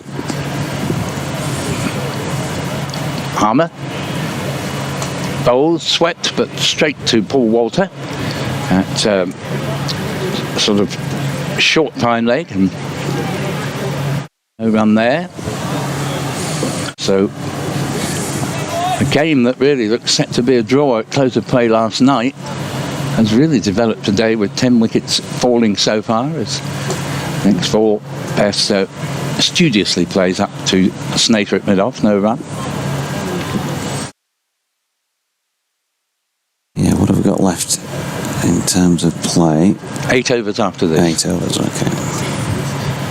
54 will be the figure on the board when the players leave the field, as this ball, it produces a single to sort of wide long on come mid-wicket. Wesley picks up, but no hope of cutting off the single. 137 for 3, and Bairstow up to 12. And Live, who's been on 63 for a bit of a while now, has played very, very well nonetheless. He has so far. Just adding to what has been an outstanding season so far with the bat for him in red ball cricket. And Johnny has, of course, put runs on the board. Not yet had one of those dominant, devastating Johnny Bairstow knocks that we've come to know and love over the years, and I guess that's the one thing batting wise this season that he hasn't come up with. He's come up with some useful knocks, no doubt about that. Thane is in. Johnny goes back foot and works that one in front of square on the leg side. Dot ball. Let's just have a look at Johnny's card for the season. Championship games, 8 matches, 13 knocks, not out on 3 occasions. He's got 500, 506 at 56, so it's been good, as I say. 5 half centuries, 89 his highest score, so the 3 figures have eluded him. 566, in fact, not 506, my apologies. Thane is over the wicket, and Bairstow plays nicely off his legs down to long leg for 1. I think, really, you know, if there's going to be a result here that's in Yorkshire's favour, Paul, they'll want to see him, well, these two still here at the close of play tonight, and if they can, to up the ante in terms of scoring rate tomorrow, because they're going to need to obviously get quite a long way past Essex, given the ball and the pitch and all of that. Absolutely, yes, no. And then try and bowl the visitors out, and only bat once, if that's a possibility. Thane round the wicket lies, lovely full-blooded drive, but straight to Wesley at mid-off, no run. But the 3 wickets that have fallen have sort of, in the short term at any rate, slightly stymied what undoubtedly was the original scenario Yorkshire would have hoped for, because really all 3 wickets fell to traps. Yeah, so far so good in that respect for Essex. Snater, Harmer and Thane the 3 wicket takers, and it is the last named who's bowling here to Lyth, who drags that one slightly into the leg side. Dean Elgar is fairly close into the cut strip and does the fielding. But yeah, I think in terms of thinking about a way forward in the match for anything other than a draw from Yorkshire's point of view, yes, that's what you would think is possible. And if Johnny really does cut loose for the first time this season and plays a Johnny type innings, a classic Johnny knock, then that's definitely not impossible at all. With a quick scoring rate tomorrow, Thane comes in and Lyth drives again straight to Wesley along the deck. No run. From Essex's point of view, well, I think the equation may be a little bit more simple. They just need to keep chipping away at the wickets column and take a lead with them into a second innings. They'd probably also have to up the ante. But, the draw clearly, as the league is set at the moment, and that's notwithstanding the potential changes and all of that. But as it stands right this moment now, they're still favoured by the draw, the way this year's competition is set. Yeah. And so they could just go in and bat again and completely bat Yorkshire out of the match and just take on the draw points as Lyth pushes into the offside no run. So Yorkshire are likely, for obvious reasons, to be the more positive of the two sides in that sense. Yep, without doubt. And Essex, I don't think they'd mind Yorkshire going at a faster rate, because that may therefore bring opportunities for them to take wickets anyway. Quite right, and of course the deficit is still 230, so they've got runs to play with. Just changing the subject slightly, I just wanted to ask you, hearing Jordan Thompson leaving Yorkshire at the end of the season, seems a really nice fellow. Did he reveal where he's going exactly? He's going to Warwickshire. Oh, right. Well, I wish him well there. I hope he has a great continuation of his career. Harmer will almost certainly keep going to the close. Comes in from the city end, bowls to Bairstow, who exaggeratedly steps across his crease to make sure the ball can't turn inside him, and lets Pepper do the rest. So 138 for 3. We have 7 overs left, including this one. Harmer bowls. Another leave, I think it just flicks off the pad to be caught by Essex's specialist spinner to the slip, and that is Jordan Cox, who is very smart there. Very fast reactions he has. Harmer bowls to Bairstow. Gets everything behind this. Goes right back onto his stumps and defends. 13 to him, 138 for 3 on the board. Still this blazing, relentless, merciless sun beats down. But there has been a fair amount of cloud around at one time or another. Another dot ball as Bairstow, who, unless he gets a really irresistible delivery from Harmer, as in a long hop or a full toss, he's clearly hell-bent on the scenario Jonathan was describing of seeing he's there to renew battle tomorrow. Harmer bowls, and he will get a single here as the ball goes out to deep mid-wicket, and that takes the score to 139 for 3 as Snater fields. Just a heads up, folks, that you might get a break in transmission in the next few minutes for a BBC Radio Leeds update. Harmer around the wicket to the left-hander, and Lyth has had very little of the strike recently, and he's been on 63, I would think, for a good 15 to 20 minutes now.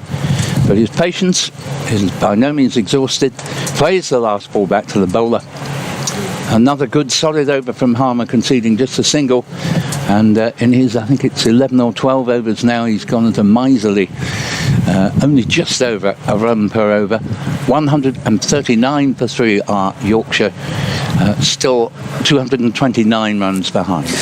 Yeah, and he said to me himself when we were down at Chelmsford, Adam Lyth, that Simon Harmer is easier to play these days, and I think we know why, because of that injury, and he's not able to quite get the revs on the ball. Yeah, you're right. But he's still not easy to score off. No. And if you remember at Chelmsford, I don't know if you were there or not on that particular day, Paul, but he did face a lot of Simon Harmer and didn't score. It's very similar actually situation. He went, I can't remember, quite a lot of overs without actually picking up a run off him. Here's Thane, meanwhile, bowling to Bairstow, who leaves that, and a really big thud against the pad. And there is no run. I'm trying to get you up to date with score-wise what's going on, but for some reason my my NV play has decided to say that there's no live matches available. Not quite sure what the glitch is there, but I can tell you it's 139 for 3 here.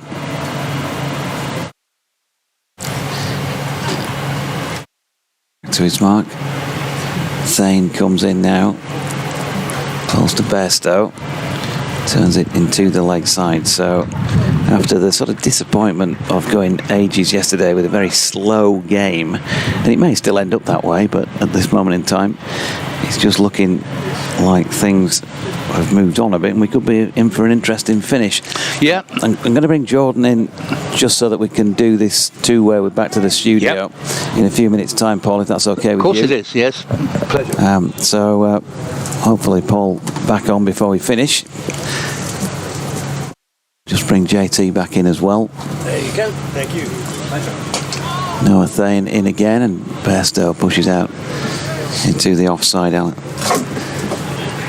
There's no run. So Johnny on 14. What have we got left now in the day? Half a dozen overs or so. Yeah, it'll be 5 after the end of this over, in fact. Welcome back, JT. Thank you very much. Rest of this evening unscathed, please. Thane in. Bairstow turns it to leg. No run. We talked about all the relegation sort of stuff a few times on broadcast. Second from bottom, third from bottom. But if this change comes in anyway, in terms of the format for next season, it doesn't look like that's going to matter. No relegation. I don't know what sort of frame of mind that puts you in as players.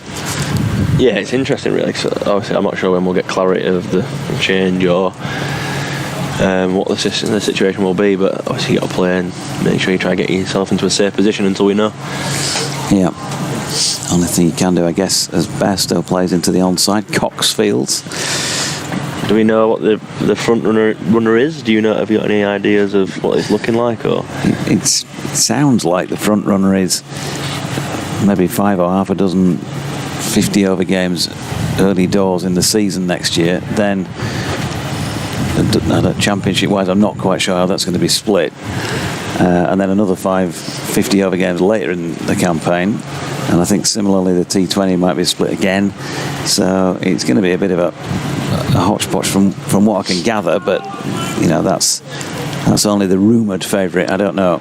Right. So in terms of anything nailed on, in terms of amount of teams in divisions. Well, the word is I think 12 and 6 by the sound of it. Really? Yeah. What is it at the moment? 10 anyway. 10 and 8. Yeah. That's an interesting way to go. I think I'm not too sure about that really, but we'll see how it unfolds. Josh Wilmer on screen there. Yorkshire's media executive is putting in their hard yards, sitting in the nice wicker chair as Johnny Bairstow defends. And we've got 5 overs remaining in the day. There's no point in me asking you yet for your summary of the day because we're waiting for BBC Radio Leeds to get in touch with us from over in the studios. Yes, well, it's going back to that change of schedule. It's something that I guess my opinion's not really valid in the grand scheme of things, but I spoke quite strongly about the potential 3 groups of 6 in T20. I'm quite against it really. I think the T20 comp itself is obviously playing different teams, and I think finding yourself playing against a team 3 times in a couple of months could be a little bit tedious, and then you lose the kind of novelty of the Roses clashing if you end up playing it 3 times maybe. Yeah, as Lyth strokes that into the offside in Elgar Fields. Yeah, there is overkill, isn't it? I mean, you look at, I think Scottish football would be a prime example of that. Yeah. Sometimes one of my favourite sports, as you know, rugby league. There's often a lot of fixtures against the same team in a season. Sometimes the fans can't get enough of that. It just depends on how your team's going, I guess. Lythe drives quite firmly into the offside. Matt Critchley slides round to field. Yeah, that's the thing I was kind of speaking. Obviously, God forbid it happens and we don't want to find ourselves in Division 2, but if these changes do occur and there is still Division 2 with 9 teams, I could find myself not playing against Yorkshire next year, which would be disappointing, but we'll see how it goes.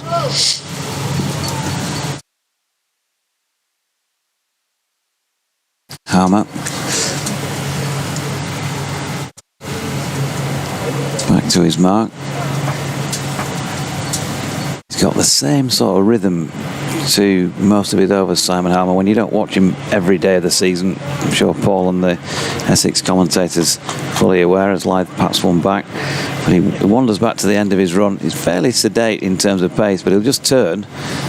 There you go. And that's it. He's straight back in. So he still gets through his overs. And he does try to control the pace, which is a great strength of his. He's thrown that one wide, and Adam Lythe's gone on it and missed. I'm just saying, before he came back, when I spoke to Lythe down at Chelmsford, he was saying that having faced Simon Harmer from half a dozen years ago, he's kind of easier to play now because he can't get the same purchase on the ball after his injury, but he's still not easy to score runs from.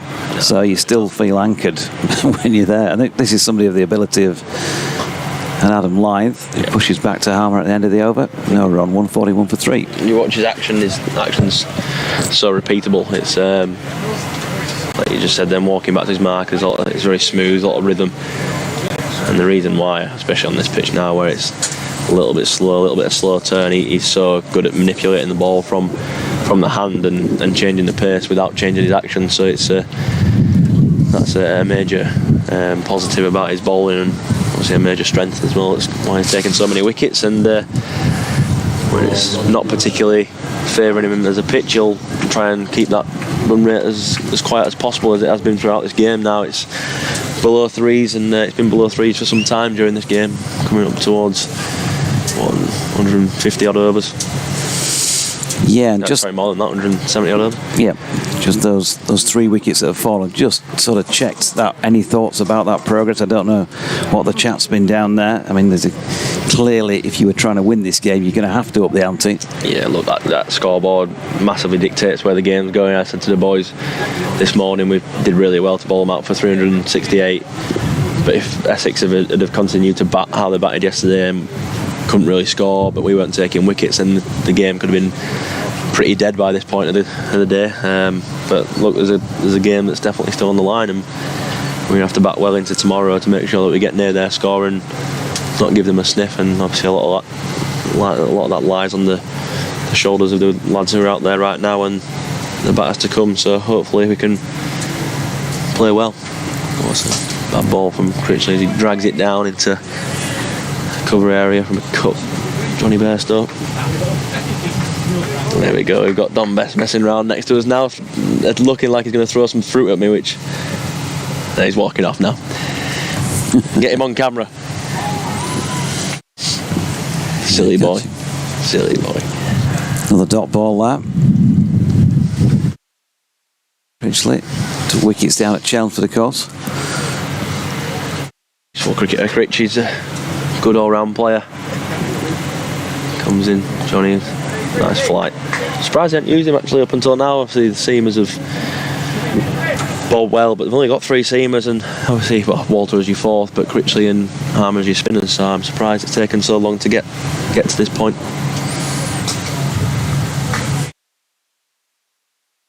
And he just rocks back and knocks that into the leg side. Handful of overs to go in the day. This game's in the balance really. Essex will be happy with how they've gone in this last session, and they'll be looking to take some early wickets tomorrow.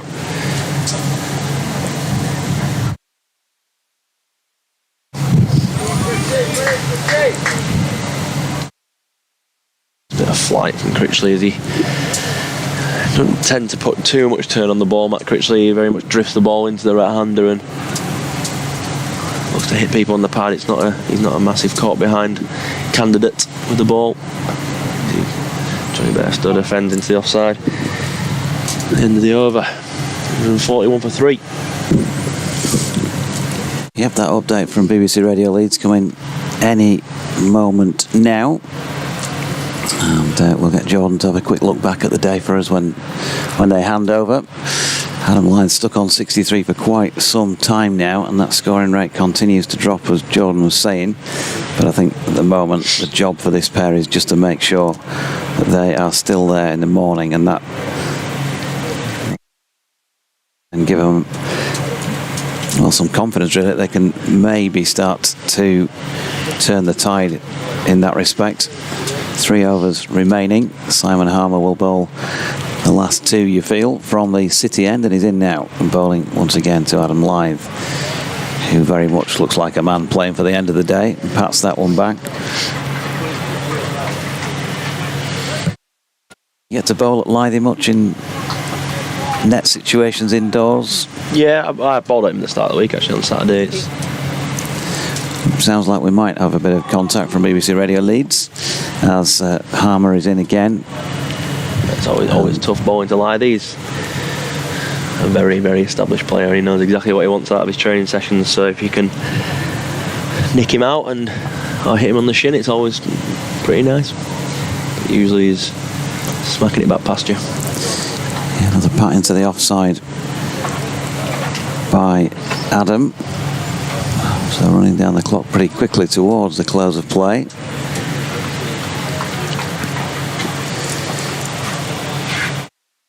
Harmer again around the wicket. That's just a little quicker this time, but Adam has it covered through to the gloves of Michael Pepper.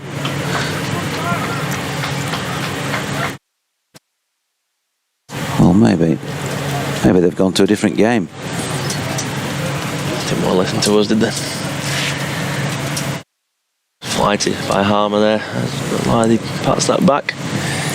Well, I got the nod about 6 minutes ago saying we'll be within 4 minutes. So, Technical issues, maybe.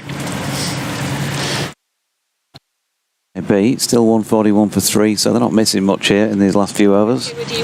Oh, here we are. Catherine Hannah. Then day 2 of Yorkshire's County Championship match against Essex. Our Yorkshire commentator Jonathan Deutsch is there for us at Clifton Park. Evening, Jonathan. Good evening, Catherine. Yep, 141 for 3. Yorkshire, Adam Lythe 63, and out there with him skipper Johnny Bairstow on 14 as we close in on the end of the day. Just 2 overs remaining on day 2. Just earlier on in the day, just to remind you that the opposition Essex were finally all out for 368. Bowling figures wise for Yorkshire, well, leading wicket taker Jack White, great season for him, 3 for 68 here off 27 overs. 2 wickets apiece for Ben Coe, George Hill, who was miserly with the ball again, and Don Bess, and 1 for Will Sutherland. And unusually, after 136 overs, not a single wide or no ball bowled during that time. The only extras were 6 leg byes, and that's, I don't know if it's a record or not, but certainly highly unusual. Jordan Thompson is alongside me as Matt Critchley is going to bowl this penultimate over of the day to Johnny Bairstow. These two playing for the end of the day, Jordan, and just want to make sure they're still there for tomorrow morning. What are your thoughts on reflection on this second day? Good day for Yorkshire. Yeah, absolutely. I think coming in and we took 9 wickets for 141 runs to bowl Essex out for 368, and we're in a good position to take advantage of that. A couple of soft wickets from our aspect in the second in this first inning, but Johnny and Adam Lythe are looking to set themselves up for a big day tomorrow, and hopefully get us into a strong position and take the game on. Here's Critchley in again, and that's defended by Bairstow. And just looking ahead to tomorrow, when you say take the game on, just for those who may be listening who are not everyday cricket fans, what are you trying to suggest?